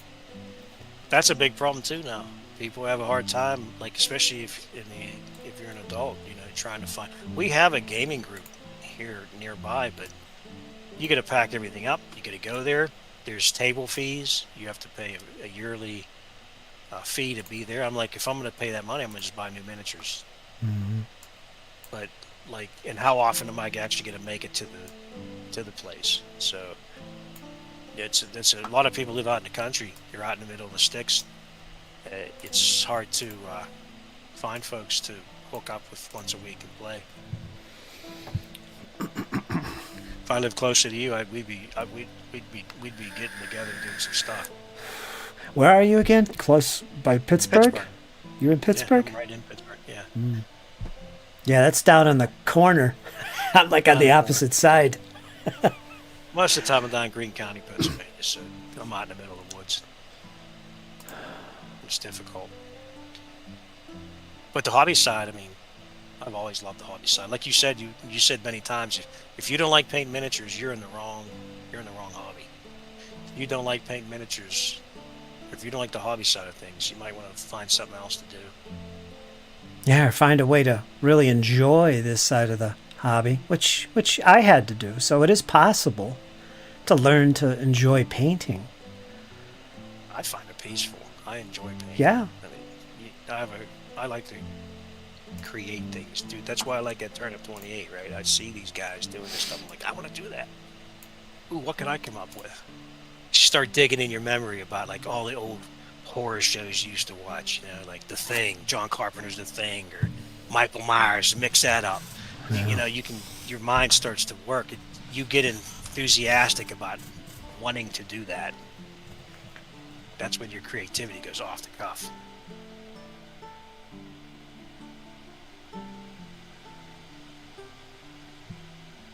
But yeah, you gotta stay motivated. Fritz, you can't be going nowhere again.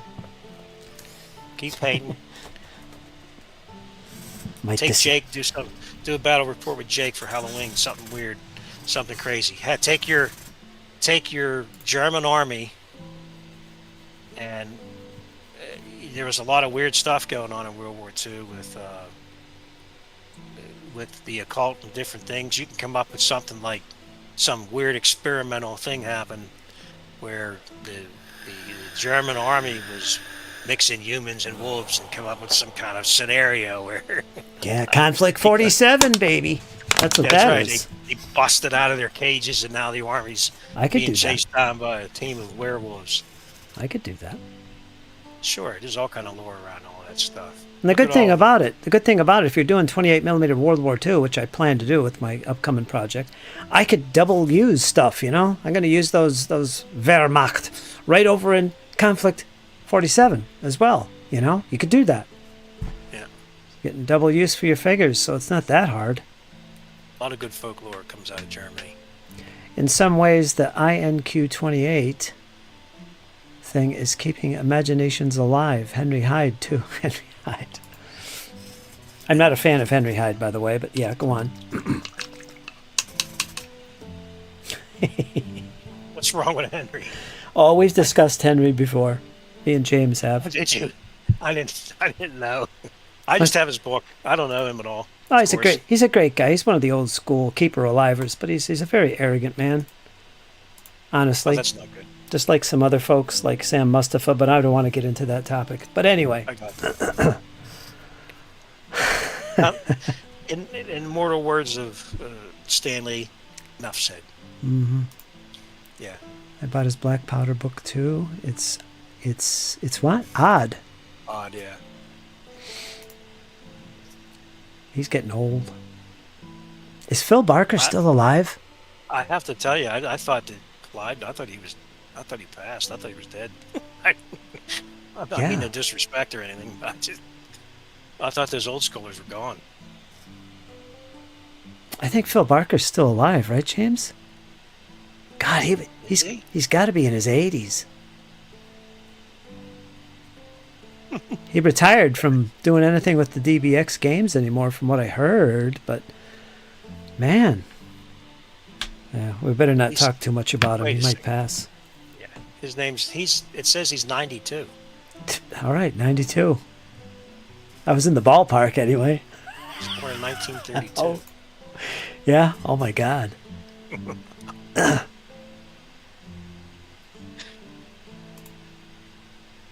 Featherstonian. That's funny. What are you painting? What are you painting over there, Fritz? You got Airborne. Yep. Painting boots. Yeah. So when I did my Airborne for, I went and I looked for the early, I forget what date it was, when the Airborne, my bolt action Airborne guys, I wanted them to look different, and at the time they didn't have Airborne, the new plastics that they have now. So I wanted them to look different than my normal Army, American forces. But during the original deployment to Normandy, the airborne had freshly come over from Italy, some of them, and the uniforms that they had were like this tan-colored. I forget the date. They have a date. They dated those uniforms from a certain period before they turned into greens, or what you seen a lot of in like movies and different things. But they had like a tan-colored uniform at the time, and that's how I painted my airborne. I painted them like that, and I actually painted. They had the dark green patches on their elbows and knees, and I went in and I actually painted each one of those on every figure. They turned out really good. The only thing I didn't do is put the decals on yet. I had to take pictures of them. I can prove it, but I don't take pictures. I was just talking about what I painted. I gotta put some pictures up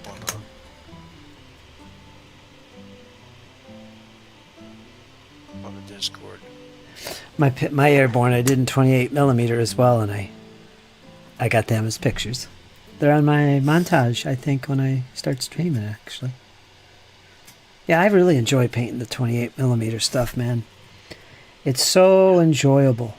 Like, I'm painting this now, and this is okay, but I feel like I'm painting game pieces.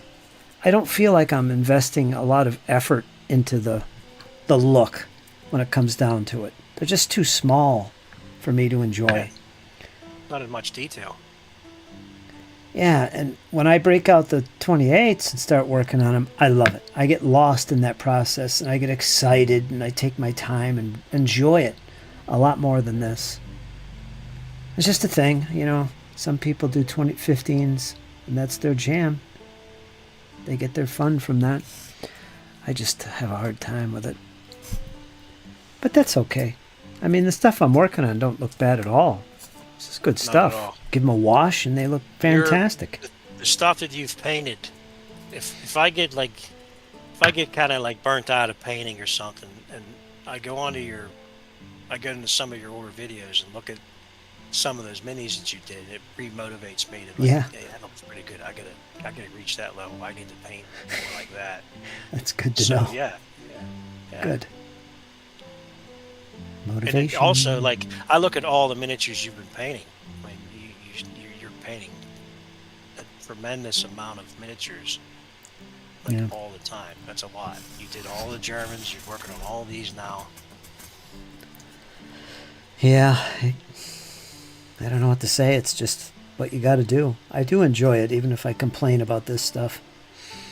So there is some enjoyment. I found that these streams, especially like me and you here now talking instead of typing, it really helps you get these things done. You get lost in the process, and it's like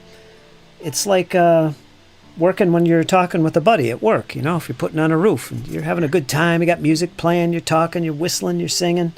It just makes the work go by so much easier.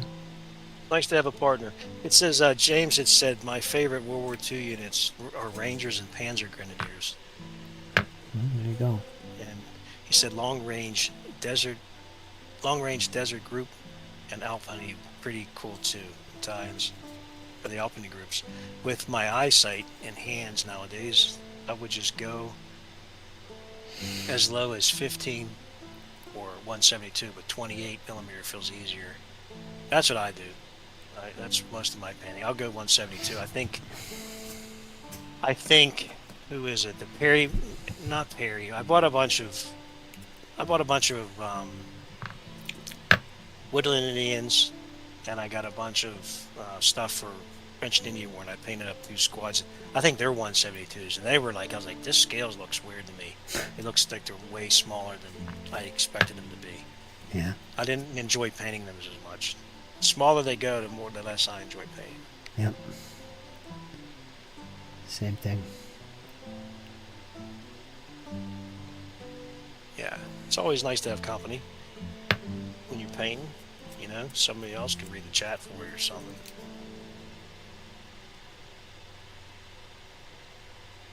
Are you 28s? That's what I like. I like 28s. Are you painting or no? Me? No, I took a break. Uh-huh. I seen you were looking for you were saying you have somebody can come on with you, and Yeah. I jumped off of my port of my phone. Came up here, and I says, well, maybe I'll go on. It's that way you can catch up with your work. Uh-huh. Appreciate it. Good, good, good. That's thinking. Yeah, but you got to like it's like anything else, right? You have to be careful who you're inviting. Mm-hmm. Well, I got plenty of horror stories, man. Yeah, you don't know me from a can of paint, so I don't want to. I don't, but I'm not that kind of person. So You never know. If you don't I'm get a good if you don't soldier. if you I'm don't a get good invited soldier. if you don't get invited again, you'll know. I know. And I Uh-oh. can't shut up. So That's all right. I can't shut up. I got to keep talking. If you're gonna stream, you got to learn how to talk. Although sometimes I do purposely go quiet as I focus on my painting. I will do that, and I'll go absolutely quiet and sit here like this. Go ahead. He said he's rinsing a Stargrave Trooper sprue. I find if I do run 5 figs at a time, I can make fewer errors. And he laughs. That's funny. Here's a mistake for you guys I did. So I told you about the Kickstarter I did with Reapers, right? One of their first Kickstarters, they used this white pliable plastic. So I attached it to the bases. I took them out and I sprayed them with I was using traditional, normal Games Workshop Citadel primers. I would do the dark black coat, and I was doing a Citadel highlight. Well, I ran out, so I says, "Well, I'm going to go out," and I know this is how stupid I can be. So I says, "Well, I'm going to go to one of the box stores, and I'm going to look for that cheap black paint. Right? I'm going to get some of that." Mm-hmm. And I tested it. I tried it on some other figures, and I didn't realize that Reaper was using 2 different types of resin at the time when they did their figures. Yeah. They had the soft white stuff, they had gray, and now they have the black, Bones Black, Mm-hmm. which is much harder and better in my opinion, because you could just Zento highlight right over that. So I used the cheaper sprays for doing the base black coat. Yeah. And what I found was if you have to be really careful using it on Reaper Bones white miniatures.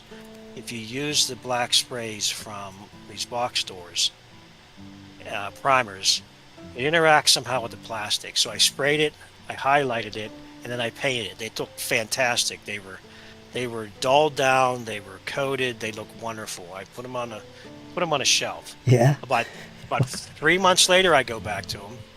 And I notice, I look inside and I see the miniatures and they have this shine to them, right? I'm like, what the hell is going on?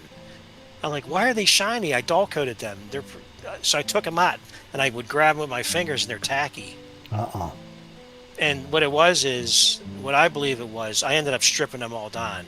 Oh, I threw them in a thing of thinner and I stripped them out.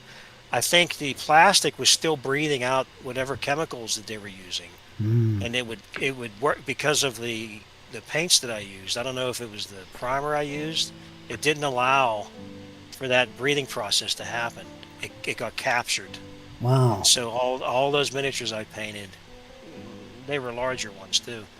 They got ruined. I had to strip them all down and I went back to using normal primers like that are made for modeling on those figures. But you have to be real careful with that white plastic. That stuff is not that great. The detail's not that great, and you have to be real careful with what type of primers and solvent-based paints that you use on those. Wow. That's a sad story. That's heartbreaking. It's horrible. Yeah, you should have seen it. I was like, oh my! Because I didn't know if I was going to be able to strip them properly. And then I had to debase them too. So that means taking off all that stuff. And you attribute that to using the cheaper primer. I've used the cheaper primer on harder plastics, no problem. If I used it on the Reaper White, the original Reaper White Bones miniatures, it was a horror story. Yeah. Huh. Well, So there you go. there's a little lesson. They'll save you money and time. Trust me. if you have any Reaper bones out there that are white, and it's the softer plastic with their first 1 or 2 Kickstarters. God. Yeah, to strip. Not it was most of them were bigger, larger miniatures. I had, like I said, I ran out. That's the only reason why I did them the way I did. Now that stuff, that sprays, those cheaper spray primers and stuff that you can get, they're great for terrain and all that. Just gotta watch what plastics you put them on top of. Hmm. Experimentation. That's right. James said that, but I experiment a lot. James He does. said, yeah, I've had a lot of moments like that where I had solvent-based paints interacting weird with plastics. Also, with Reaper bones, I discovered there were certain areas that I painted where the especially with contrast paints, they actually beaded. So you would stroke across the piece like a cloak, Yep. and then it would bead off. Yep. I've And had I'm that like, happen. yeah, and I'm like, well, what's going on here? I think that's the plastic or whatever they make that plastic. I think that's the solvents inside that plastic coming out, because I scrubbed all those miniatures with Yeah. soapy water like they recommended. It still beaded off. That's frustrating. Enjoy painting more. Still love a good ink, however. Yeah, key to it all is learning to enjoy the process. Right? That's the key. Once you figure that out, man, this is a joy. The whole hobby of painting and that side of it, it's a joy, man. You could paint stuff a lot quicker and easier. It does become therapeutic. I remember when I first started painting. Back in the days, it was challenging, and it was like, God, I was taught to paint by GW, basically by that standard. So whenever I painted anything, it had to be museum quality, without a doubt. And all my stuff was painted that way. But man, I'm telling you, that almost killed me. I hated it. I did not love painting. It was a struggle. It looked beautiful, kept me going, but I didn't enjoy it. And it wasn't until, recently that I painted some 25s. Fritz, do you remember a time when Games Workshop came out with a book? They actually had painting and terrain tutorials included with it. They would teach you that side of the hobby. You don't see that anymore anyway. You don't see that no more. Yep, that's where I learned. White Dwarf magazine, especially, and those books you're talking about. Yeah, heavy metal. That's how I learned how to paint miniatures, from those books. Mm-hmm. I think a lot of us did. Yeah. There's no emphasis on that anymore. Man, I learned how to prime figures, for crying out loud. I used to use oil paints too at one time, and I'm talking the oils that you paint on a canvas, because my sister was an artist. So I was using those to paint with. It took forever to dry. Man. I used to use the Tester's model paints for colors.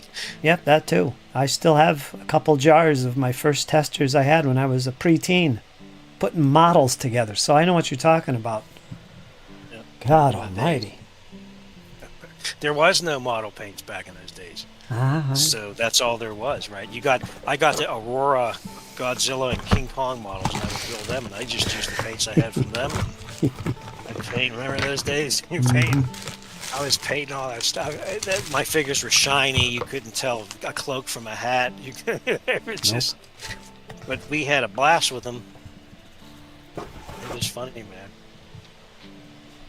Got a link here. What's this about, James? What are you doing? By the way, you asked the other day what happened to Adrian Wood. Ah, Adrian Wood.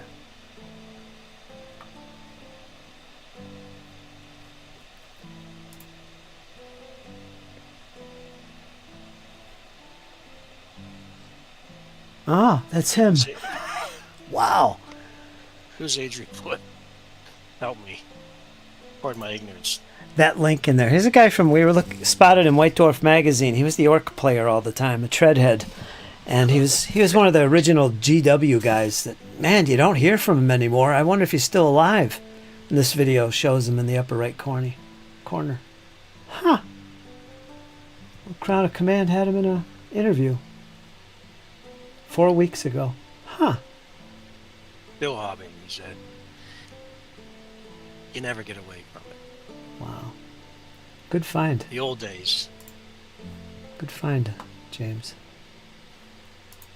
How do you like that? Because those were the guys that were the heyday of GW. Where's he at now? Where is he at? He's probably in the UK somewhere. I don't know. I'd have to watch and find out. He's probably on a narrowboat in some canal, painting miniatures. Still is Nigel Stillman still alive? Because miniatures were affordable back then. I hear people talk about him in the past tense, either because he's disappeared from the eye of the public or he's dead. I keep thinking people have died. Jeez. He is what? He is. Yeah. Is he still kicking? What's going on? It's not. He is.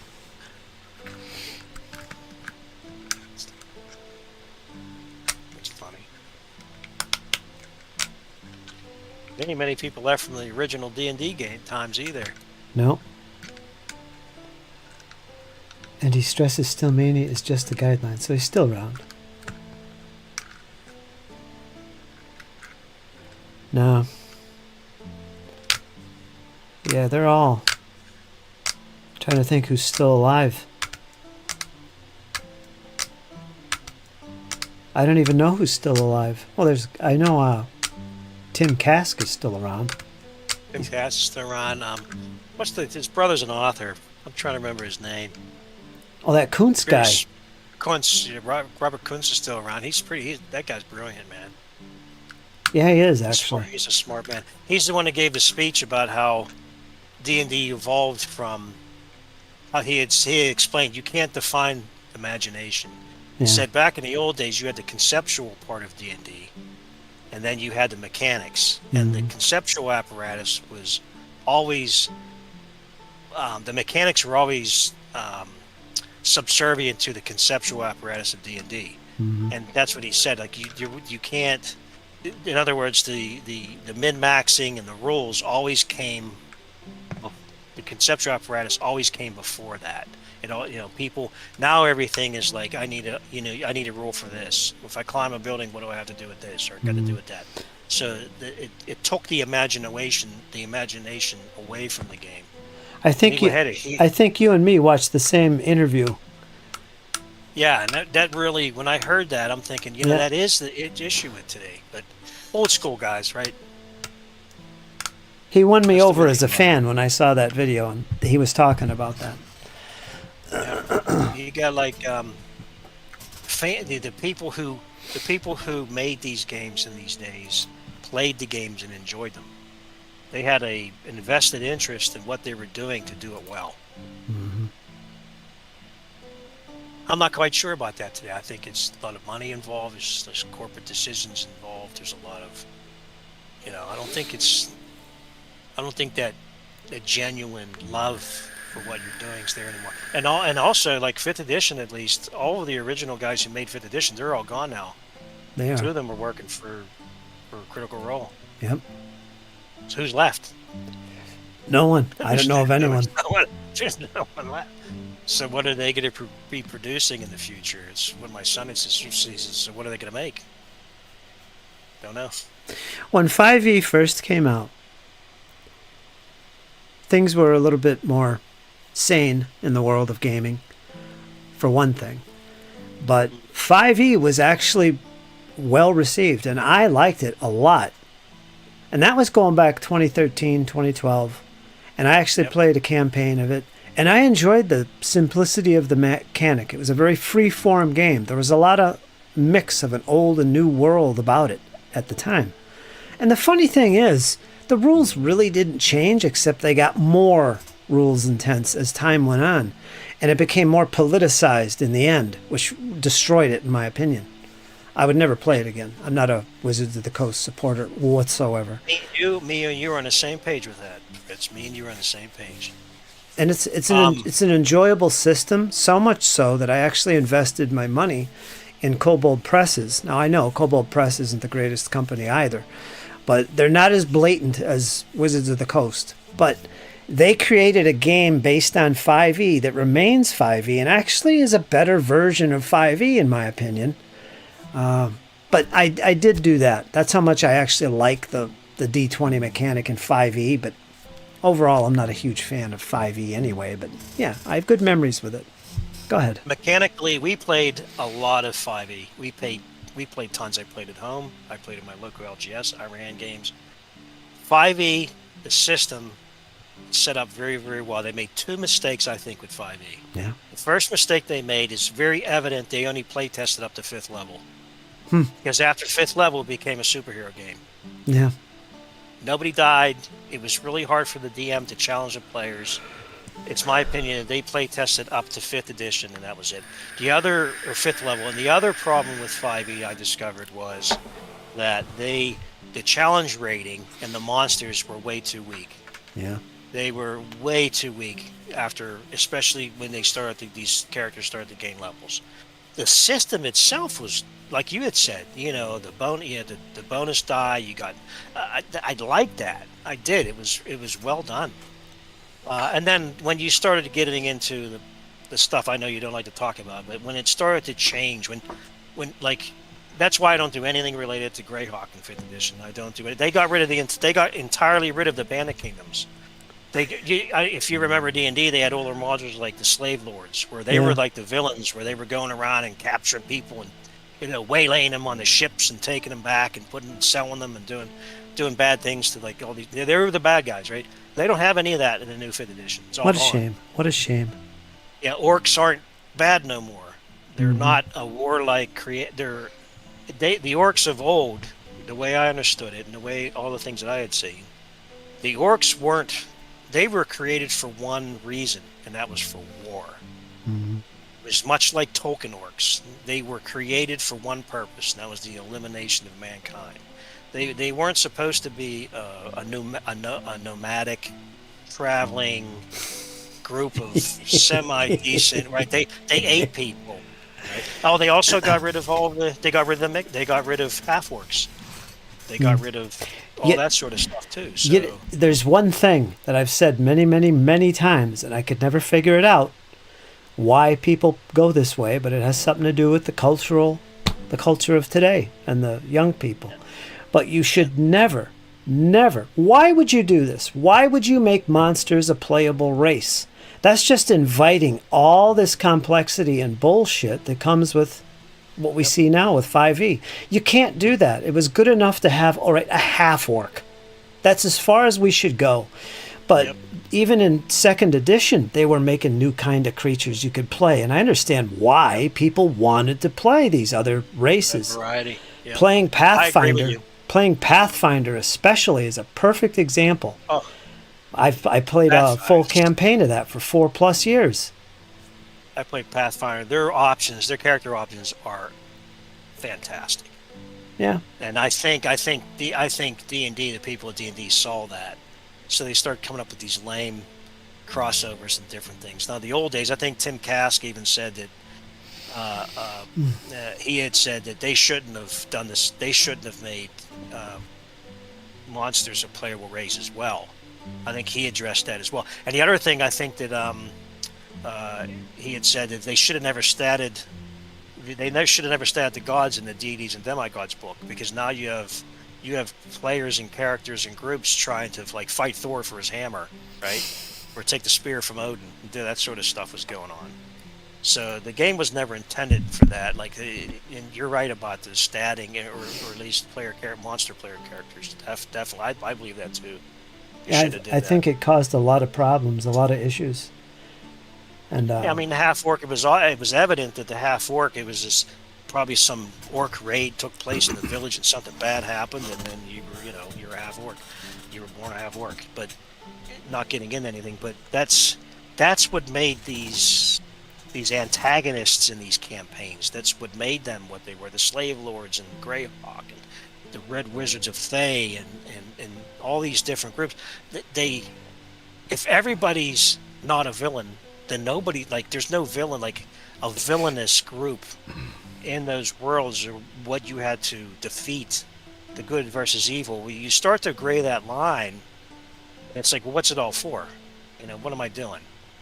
Yeah, it just doesn't. For me, that was kind of a tipping point for me, because at that point you're changing the lore, you're changing the fundamental things in fantasy that was never intended. Like the orcs were what they were. There was never a problem for how many years, Fritz? We had for years orcs were just a bad guy. They were brutal, brutish, tough warriors. That's what they were. And now all of a sudden they're, not all orcs are bad. Yeah, because they're a playable race. We try to humanize them. It's the same. Like It's the same. Traveling. It's the same with every race in there, actually. You know that Gary Gygax wasn't a big fan of elves and dwarves anyway. That's why you didn't want you playing those, really. They were hard to play. And nobody plays them that way, really. When you sit around the table, very seldom does somebody act like an elf and is haughty and talks melodic and adopts what you'd imagine an elf would be like. Instead, it's humanized. Somebody said it's like it's a bunch of cosplayers sitting around the table, which is really That's what it why is. You're in a skin suit. Yep, that's why he stymied their level advancement. Like they advance at a completely demi-human races. Demi-human races were their class. So if you played an elf in the old days, that was your class too. If you played a dwarf, that was your class. So yeah, it was different. It was different. Everything's changing now. Everybody wants that variety, right? So they look at, like, Pathfinder started that. Like Pathfinder, me and my son sat down for the first time, made characters for Pathfinder. We're like, this is crazy. We can do anything with these characters. I mean, there were so many options. I actually got lost trying to figure out. We made 3-4 characters. We were like, there was just so many options for you. It was fantastic. I loved it. It was great. Yeah, Pathfinder did a good job with that. that's what that game is all about. It's all about options and balance too. But that's my biggest complaint mechanically with Pathfinder Second Edition. It's so focused on balance. It's all about balance. It's too balanced, in my opinion. Wasn't there an issue with their wizards or something? My son was telling me the other day, we were talking about it. I says, what did Pathfinder... He said they went to Second Edition because wizards were super powerful, like at higher levels. I don't know. That probably. class, or was it witches? Was it witches? I wouldn't. Witches shock are me. wizards. Yeah, they were super, super powerful. Their spells, and that's why Gary Gygax. You remember back in the day, Gary Gygax he hated wizards. He didn't want wizards in the game. He absolutely, because he said if you put wizards in this game at higher levels, they're going to dominate all the play. They're going to dominate as a class. And he was right. He was right. They're really hard to control. I mean, you look at the creatures they brought into. Even Tim Cass was talking about how he said people were doing weird things with dwarves and pack animals, right? They were like taking treasure or taking copious amounts of treasure and they put them on a pack animal. And, I don't know, it was something with dwarves. He said that's why they created the boule. The boule was created that would come up underneath. The monster? Dwarf, yeah. Come underneath the caravan. Good fun. They threw in psionics because people were becoming too powerful and you couldn't hurt them. So they threw, you put in psionics, you have no defense against mental attacks. So, yeah, I mean, they kind of threw in some checks and balances along the way. But I thought it was interesting. A lot of that, I remember, like, this whole thing about monsters and classes and different things. I remember when they first introduced the drow, or the dro, however you want to pronounce it. That was a big thing, right? This underground race of dwarves, right? And everybody wanted to be Druid at the time. Everybody wanted to be him, right? And that was a big thing. People wanting to play those. And they caved into that too. With James A says, in a hard, low fantasy setting, wizards should give morale boosts or take it away. Words can kill, and they prepare unctions and explosives. Yeah. Oh yeah, man. Everybody that took a wizard in the early days, sleep was like you must take spell. Everybody had sleep. Because back in those days, the rules were different with sleep. You just put everybody to sleep. And that was considered a defeat. And then they started saying, well, if you're good people and you put all these creatures to sleep, you just slit their throats, right? Like you're just gonna go kill them all, or like how's that? Says then you start to see this thing with morality and the alignments. We're like, okay, if you have a paladin in a party and you put a bunch of goblins to sleep, are you gonna tie them up or cut their throats? Fritz, what are you gonna do? What if there was little goblins, right? Yeah, that's the fun part, though. That's the role play part. That's the role play part of it. And that's I like that. I love it. And you were talking about game balances. Back in the day, we didn't have game. Game balance was just what the players decided. So if you're out in the middle of a plain somewhere and you run into a war party of orcs, which happened, your game balance was you could choose to parlay, you can run away, or you can just hide from them. That was your three choices. I mean, you didn't get to fight them. Just imagine, and we've experienced this, but imagine playing a game where you're starting off in this little village, right? That's just surviving. It's on the cusp of the wilderness. And all the rumors fill the taverns and tell you, don't go into the forest near the mountains. Dragons there be. This kind of stuff. There's monsters, there's owl bears, strange howling, clawing beasts lie in wait. Now imagine this party of second level, maybe even third level characters saying, you know what? Somebody's lost up in the mountains. We got to rescue him. Let's travel that trail and see if we can rescue him. Can you imagine the fear that should exist in players' minds, making that trek through the wilderness, knowing that there's you might encounter a dragon, for God's sake. But that was the fun part of it. There was a genuine fear. You had to use your head in combat. You had to use your head when you traveled. You had to think instead of trusting the rules and the GM to provide balance, like a computer game experience. Right. That's a whole different way of looking at it. And sadly, that latter is the way modern fantasy games, role-playing games, are going. That heroic, balanced experience, which is sad because you're missing out on some golden opportunities to have the most fun and enjoyment you will ever have in a role-playing game by having that fear and uncertainty and no predictability. There's something special about that, man. There really is. If there's no threat of death when you're out in the wilds, what are you playing? You have to ask yourself: am I playing in a novel or am I playing in an RPG? And is it somebody's book? Or? My last campaign, like I said, I played Pathfinder 2nd edition for over 4 years straight. Every Sunday we played, give or take a few missed sessions. But they were all younger players. Their experience coming into the hobby was third edition D&D. All right, you know what that's all about. 3.5 to be exact, which is when things went to the heroic and modern fantasy route, and balance and all this other stuff, which is fine.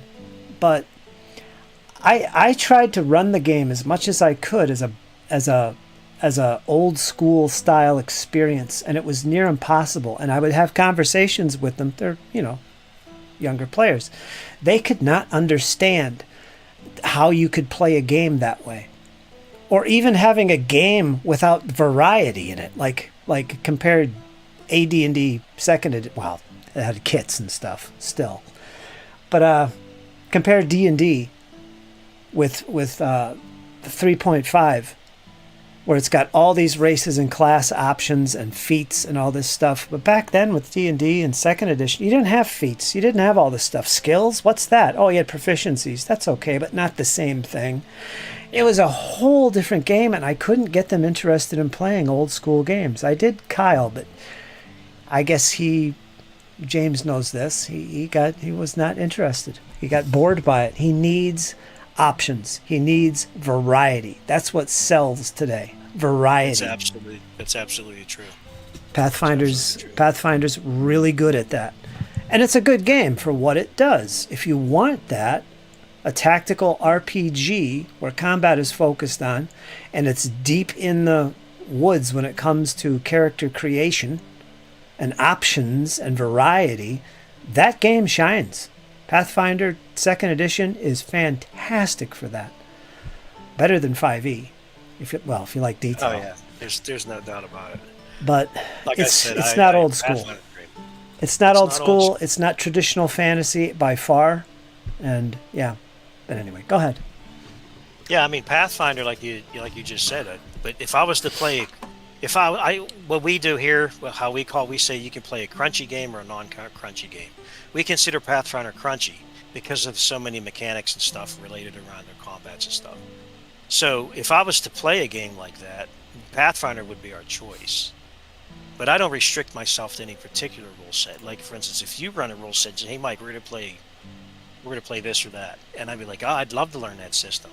That's the only way the only time that I would criticize a system is if I played it.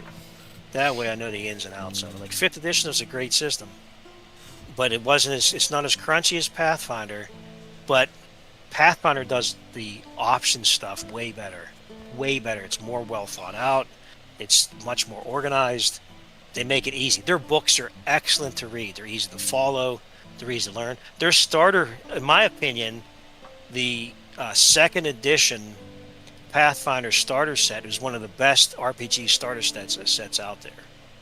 I agree. So, I mean, that's a very, very well done starter set. It gives you everything you need, and the problem is like, how many people do I know that are actually playing a Pathfinder game? Well, none. Not at least not around here.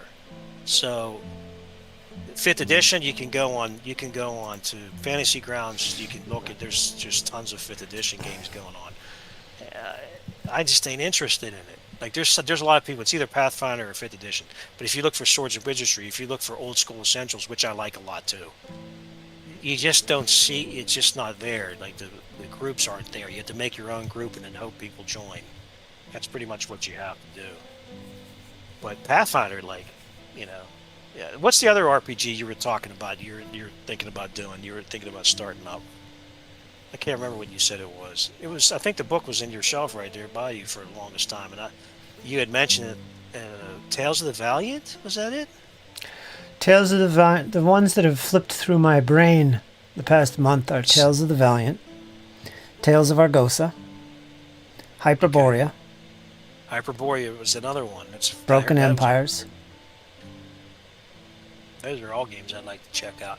So when I hear you talk about them, I go and look them up and see what kind of, is it a D20 system, is it a D6 system, what is it? And I look it up, percentage dice, and I look it up and see. But, Tales of the Valiant is basically 5e on steroids. I heard somebody call it, and I agree. It's a better version of 5e, but it's essentially 5e. And Kobold Press does an outstanding job with their book formats. And I mean, they give you the option of buying pocket versions. If you know Pathfinder, you know what a pocket version is. I love pocket editions. I love them too. I got them. That's what I have. And the layout is very, very, very similar to the way Pathfinder does its books, especially the bestiaries. Very similar. Very similar. But it's 5e rules. So it's a very good game if you're a fan of 5e, I think. Hyperborea is 1st edition AD&D, a better version of it, with a setting that just will blow your mind if you like a sword and sorcery type of game. As opposed, over the top and that kind of thing. You might find ray guns, in a treasure hoard. It's very dark. It's got some Lovecraftian stuff in it. I love it for the setting, and it also scratches an itch for 1st edition AD&D, which it's a much smoother version of 1st edition AD&D. It's a fantastic game if you want to reminisce. I love it. Now, what's the other one? Tales of Argosa is moderate complexity. I wouldn't call it crunchy, but it's full of random charts. If you like emergent storytelling, it's beautiful. It has a chapter on solo play. It also has a chapter on These Beloved Things, which are the Oracle dice. And I like those. The Oracle deck in combination, they're great. I love them. You can use them in any game. And it's an old school sword and sorcery game, but it's got elves, it's got halflings, It's got dwarves. It's got them. It only goes up to level 9, but there's an option to go beyond that. So it's about adventuring, not about long-term becoming a king type of campaign play. But yeah, that's another option that I've considered. And what was the other one? My absolute favorite game to date, and will more likely than not be played next year as my main campaign, is Broken Empires. This game scratches every itch for me that I've ever had. It solves my issues with Warhammer Fantasy Roleplay 4th edition, which is complexity. But it's classless and it's levelless, which is my favorite. I'm not into levels and classes. And it's got a magic system that is totally the way magic should be done. If you've ever played Ars Magica, this is the magic system that it's based on. You literally make up stuff and create your spells. There's no spell lists. It's got hit locations. If you're familiar with Warhammer Fantasy Roleplay or Harn Master, it's very similar to that. But the thing is, the game strikes a perfect balance between complexity and crunch and simplicity and smooth play. It's right where it should be. It's not too far either way. And the guy who designs it, of all things, is the guy from Me, Myself, and Die. Again, I can't think of his name. He did a Kickstarter last year for it. And if you've been following it and catching up on it, you'll see that this guy, he's really worked something up that is in my opinion, is very original, even though he's drawn from all these different games, and he doesn't hide that fact. Like, imagine making a game where you're taking the best features from each of those games and somehow making them work together in a cohesive system. That's what he's done. And I'm exceedingly impressed by it. But again, it hasn't been released yet, sometime at the end of this year. And I can guarantee you, unless something bad goes on, that's what I'm going to be playing next year. It's perfect for me. But anyway. Play tested. It's called The Broken Empires. And I can't think of his name. But if you look up the channel, Me, Myself, and Die, he's a really based guy. He knows about the old school stuff. He doesn't put politics in. He's not this woke creator. It's nothing like that, which makes it even better for me. So yeah, there's none of that activist writing inserted into the game like we see with a lot of modern games, which is another good thing. Right now. Yeah, check it out and follow along with it. You might watch some of the videos on what the game is about. It sounds pretty freaking promising. A lot of folks are pretty eager to actually bring this to the table. So get him up for pre-order. Yeah. He has a pre-order, and he also makes a starter set as well. Yeah, for $50. Yeah. Follow along with it and see what you think. You might like it if you ever want to role play and have an old school modern game. And it's very human centric. There's dwarves. They're kind of weird. They're different kind of dwarves, though. They're a little different. There's elves, but these are elves that were left behind. The original elves are gone. They've disappeared from the world he has created, which is actually a really good setting. It's taken me a little bit to get used to it, but I really am liking it more and more. But there's elves. There's no halflings, which makes me sad. But the rest is humans, and I think I'm not sure you can play some type of ogre. There is one type of race that's some kind of human type that has, it's some kind of weird thing. I don't know what it is. I don't even think he's described it too much. But other than that, it's a classic fantasy type setting, like you'd imagine Greyhawk or Forgotten Realms, except not as cosmopolitan.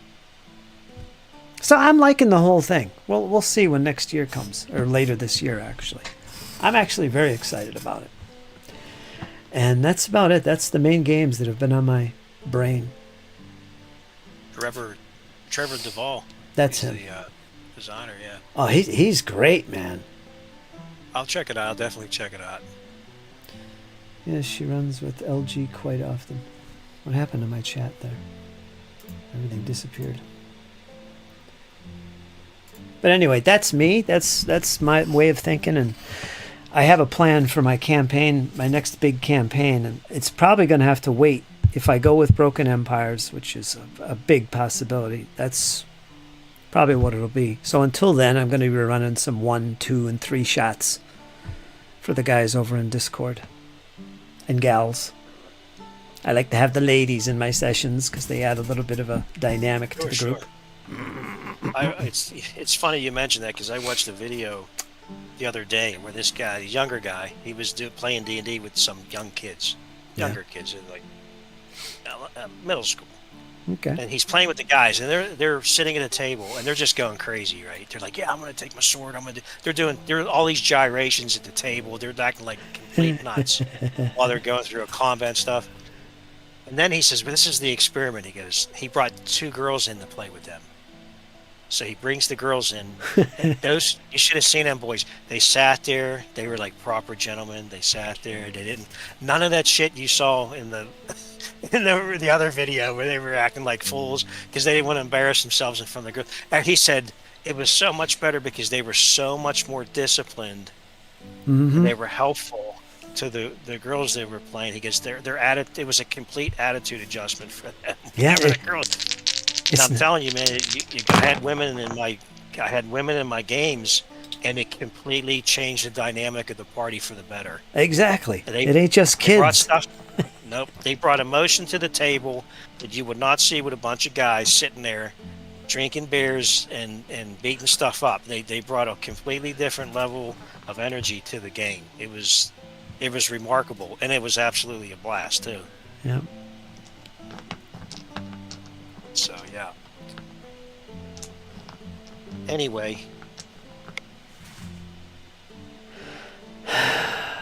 What? You say, James, something about Tales of Argosa? What did he say? I really like Glorantha. Tales of Argosa. Tales of Argosa. Yeah, oh yeah, it's there's a lot of stuff if you're familiar with RuneQuest, or some of the stuff is taken from that game as well. He's literally taken the favorite parts of his favorite games. And the thing about Trevor Duvall is that he's played so many freaking games. Like Ars Magic, all these games, and he's just somehow managed to take all these different bits and pieces that are what makes these games shine and makes them so fun, and somehow put them into a freaking game that works. Isn't that why Shadow Dark was so successful as well? People say the same thing about Shadow Dark. Well, Shadow Dark is a whole different school of gaming, actually. It's very, very simple. The simpler, rules light type of thing. Yeah, they took like an old school set, like almost like basic fantasy, and they just threw in 5th edition elements that worked. Yeah. Mechanics that worked. Mm-hmm. But, she's got the clock to keep track of time. There's a clock, so everything's real time as you explore dungeons. That's a pretty good, useful tool. Yeah, who else does that? I think who is it? He made his own. It's a card-based RPG. I forget the name of it, but it was the same thing. Every encounter had a clock. It had like a timer where you had so much time. Things kept getting worse. Sounds like you were able. Sounds like a Lovecraftian horror to me. It's like index card RPGs. Oh yeah, that guy with timers and different things. Yeah. So and that's what these people today, they're taking the best elements of certain games and they're just mushing them together, finding a way to get them to work. And it's funny because when I see people doing that, I'm thinking, well, that's basically how we played when we were playing first edition D&D. Yeah. We would, if we seen something in Dragon Magazine or if we seen something somewhere else, we'd say, "Oh, we really like that role. We're going to bring that in." Yeah. "Oh, we really like that. We're going to bring that in." You just customize the game the way your group wanted to play it. I'll never forget the day that I was DMing and still remember the cover of the Dragon magazine where they came out with the Cavalier class. Right, it Mhm. was the Cavalier class. Oh my players! Everybody wanted to be a Cavalier. Yep. People were fighting at the table. Who was so like yeah, and it's funny the evolution of some of these games. Yeah, I know. One James game I says, never got a chance to play was the Elric role playing game. Elric of Melniboné. Yeah, I don't know if you read the books. One of my favorite book series to read, but I never got a chance to play the RPG. I think it was called Stormbringer. Stormbringer or yeah, I Elric. remember. There was two. There was two. And I never was able to get the box set. Well, it's really expensive now, so. Cassian. Yeah. Yep. Sword and Sorcery, Elric.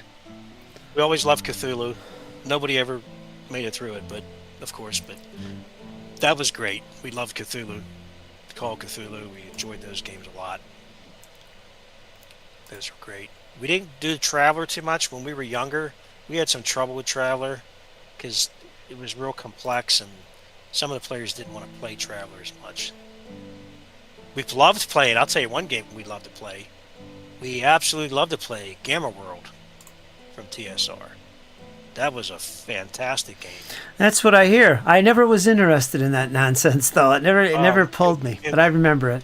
It was so much fun because it was just the complete opposite of D&D. I remember the module we were fighting like mutated chickens, chicken factory or something. It was something crazy, something out of Fargo. I'll never forget. I mean, it was just off the wall Gonzo stuff. It was fun. I watched this video. It's a good video. What is he comparing size of miniatures? Yeah. Oh, that's useful. Wow. He does a lot of unboxings and he does a lot of builds. And that's the size comparison stuff's always been a thing for me because I wanted to see, okay, what's the difference between the sizes of these, Perry and all these other miniatures. He puts them all on here, Warhammer.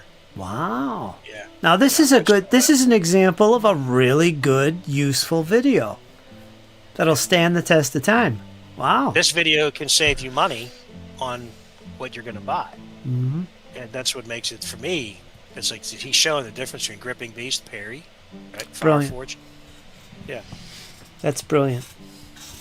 He's real good about kit bashing, too. He kit bashes a lot of stuff. Got to subscribe to him. We War Game is the channel, folks. The link is in there. Thanks to James. Thank you, James. There's an Oathmark. Yeah, he just did a recent unboxings of Victrix Sergeants, medieval sergeants, not too long ago. I watched that. And another thing he does is he'll show you what you can do with that set, and then he'll take parts from other miniatures lines, and he'll fuse them and show you, okay, this is what this arm looks like on this Victrix model, and you can tell it looks good. Like there's no proportional issues or anything like that. He does a lot of that stuff too, which is really, really good. Wow, look at the differences there. Grenadier. Yeah. I got that orc. Wow. I don't know which ones of those are plastics and which ones are metal though.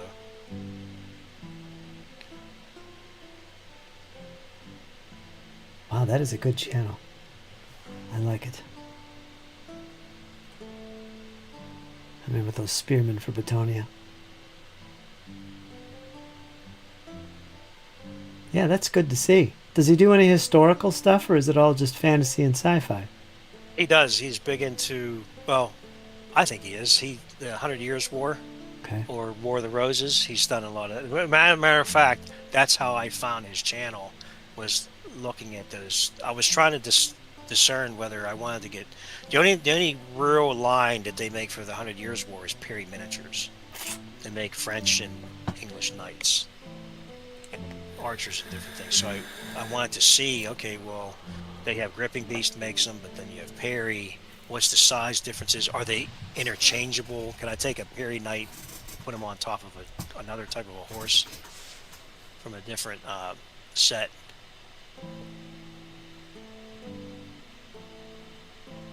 Yeah, it's good stuff.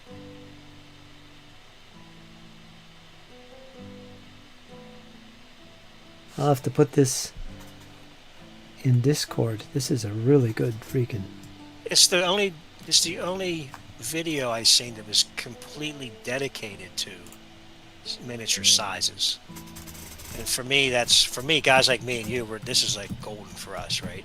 Mhm. It's like, well, if I don't want to buy these ones went up in price by $20. What am I going to get, and what can I get that's comparable? You can look here and you can see.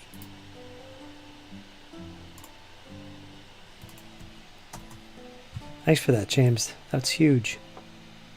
We're just talking about, YouTube sucks. There's no originality. And sure enough, I spot a channel Fritz. like this. It's like, wow, brilliant. This is an example of a channel that is creating videos that will be useful for years and years and years to come. These are videos worth making. Yeah. I'm looking forward to you, and I want to see. Either when you're playing it, I want to see all the stuff you've been painting in the totality of a final video of both the armies and the table, and looking at the different units that you painted. I sat here and I watched for hours watching you paint these, and I'd love to see, like, there they are on the table, ready to go. Yeah, I'll make two videos. Awesome. Part 1 and part 2. Part 2 will be the bat rep, where I play with what I just painted from the box. Hit the beach. Yeah, that would be fun. That would be fun to see, because it has more to it than just the game and how to play or how to paint. It's like watching the process unfold from start to end. Yep. Yeah. This guy here, I'm going to post up on the chat. When it comes to narrative, I like him a lot. And the way he does is very organized and very well done, with no fluff. He does, this guy does, I think he's a YouTube channel. His name is, it's at Snowdrop. His name's James Atherton. He doesn't have a lot of subscribers. He gets like 1,000 subscribers or so, but he's doing this ahistorical fantasy. He also does gangland stuff, but it's all narrative based in his world.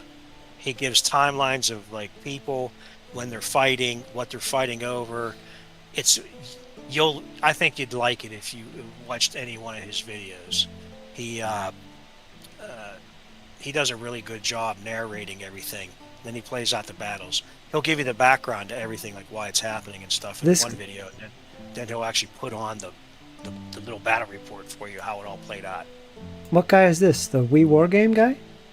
No, I just put it up in the chat. Right. His name's James Atherton, Atherton, and his has a little symbol in his channel it says Snowdrop. But I tried to copy his channel ID. I posted in the chat. It comes up weird though. The Discord chat? I'll tell you what I'll do. No, in the YouTube chat. I'll put it up. I just copied the URL. I'll put it in there. That's the guy, James Atherton. And he does a really good. I really enjoy his stories and stuff. I sit and I watch his stuff too. Where'd you put it? It's in the YouTube chat. This is the very last one.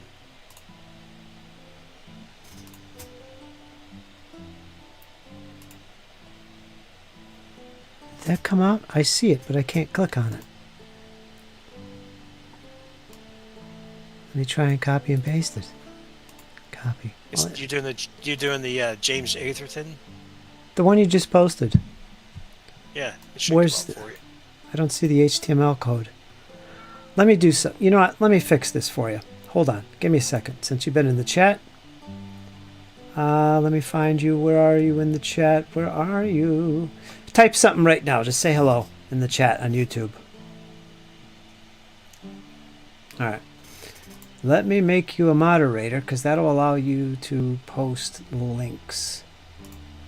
You'll have a nice little blue wrench next to your name, like James. Okay.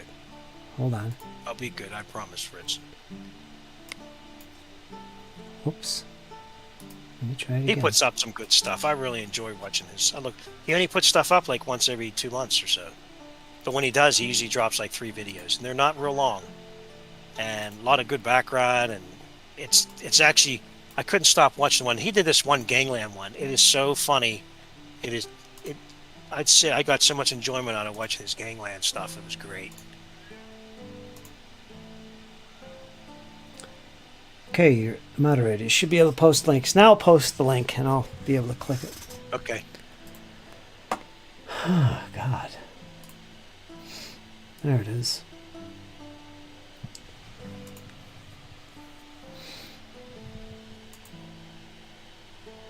Yeah, he does some good stuff. It's pretty good. I started watching him when his channel first started. And I said, I really like what he's doing with this. This is different. The channel's not focused on painting. It's all about story. There's the Gangland stuff. Fritz, you'll laugh. So it's fantastic. The characters in that are just like, you look forward to every time he posts something to go like. And his fantasy, ahistorical fantasy stuff's great too. He's actually got trees for the different people he's got in his campaign. Woodsboro, that's what it's called. It's a trip, man. But you'll enjoy it. See a lot of All his people doing characters things have like this. Yeah, it's great. Seems to be a thing. More narrative stuff. Steve the Stab. You'll like it. That's what he does. He's got like all his.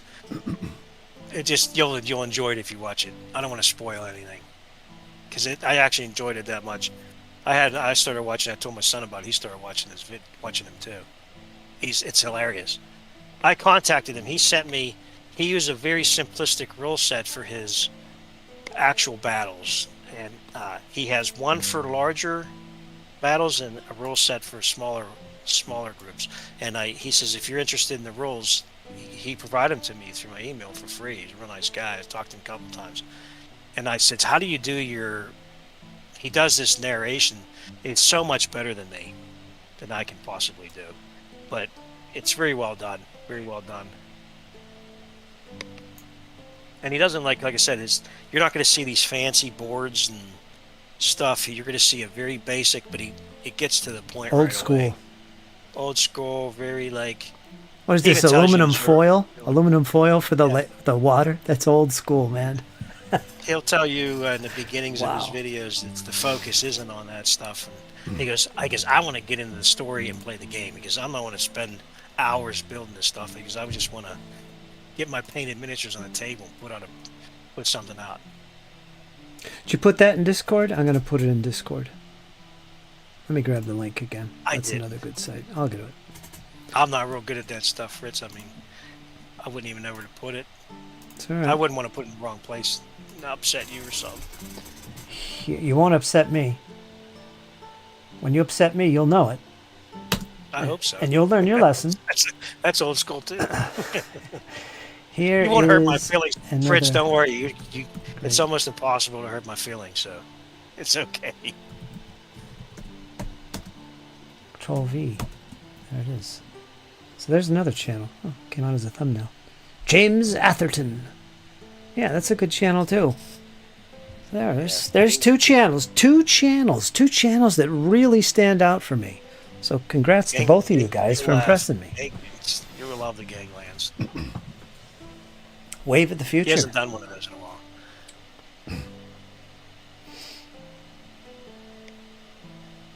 Where's my chat? There we are. Let me get this down. So there you go, folks. Discord channel, no. Discord, what am I after here? Discord participants, where the heck is it? Hold on.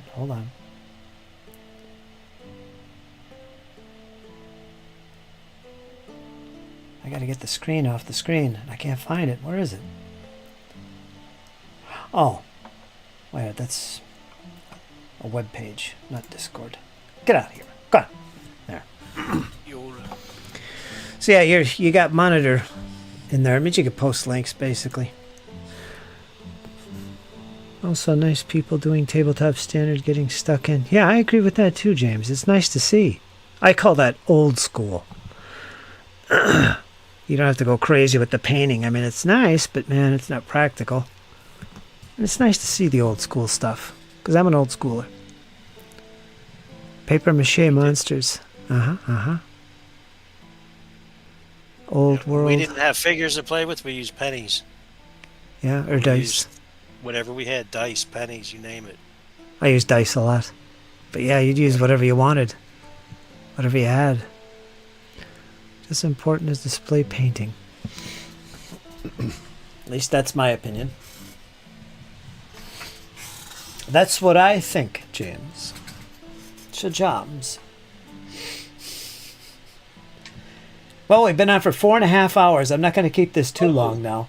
4.5 hours. That's my fault. Yeah, but you're new in it, so that's okay. Like I said, if I didn't want you here, I'd throw you out in a second. It's just good. It's good. Good chat, man. Good chatting. Good chatting. I appreciate that. Especially with the old school topics, which I love to discuss. Oh, I got tons of stories. I bet you do. We'll save that for the next session when I bring you in as a co-host. Well, I appreciate it. Thanks for trusting me coming on.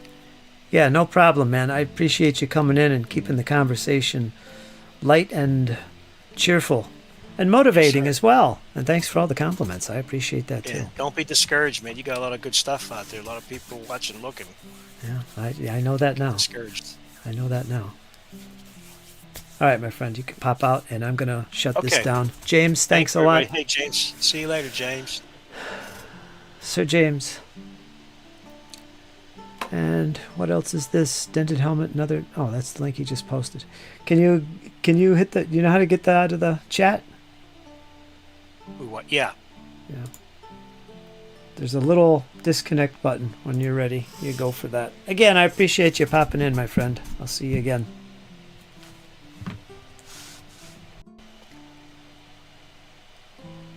Let me get out of this thing myself. There we go. So that takes care of that. So there we go, folks. Dented Helmet. Check him out. He's got videos coming too, you know. He's got his channel growing. Or it will be shortly. Once he figures this confounded stuff out. It's not easy.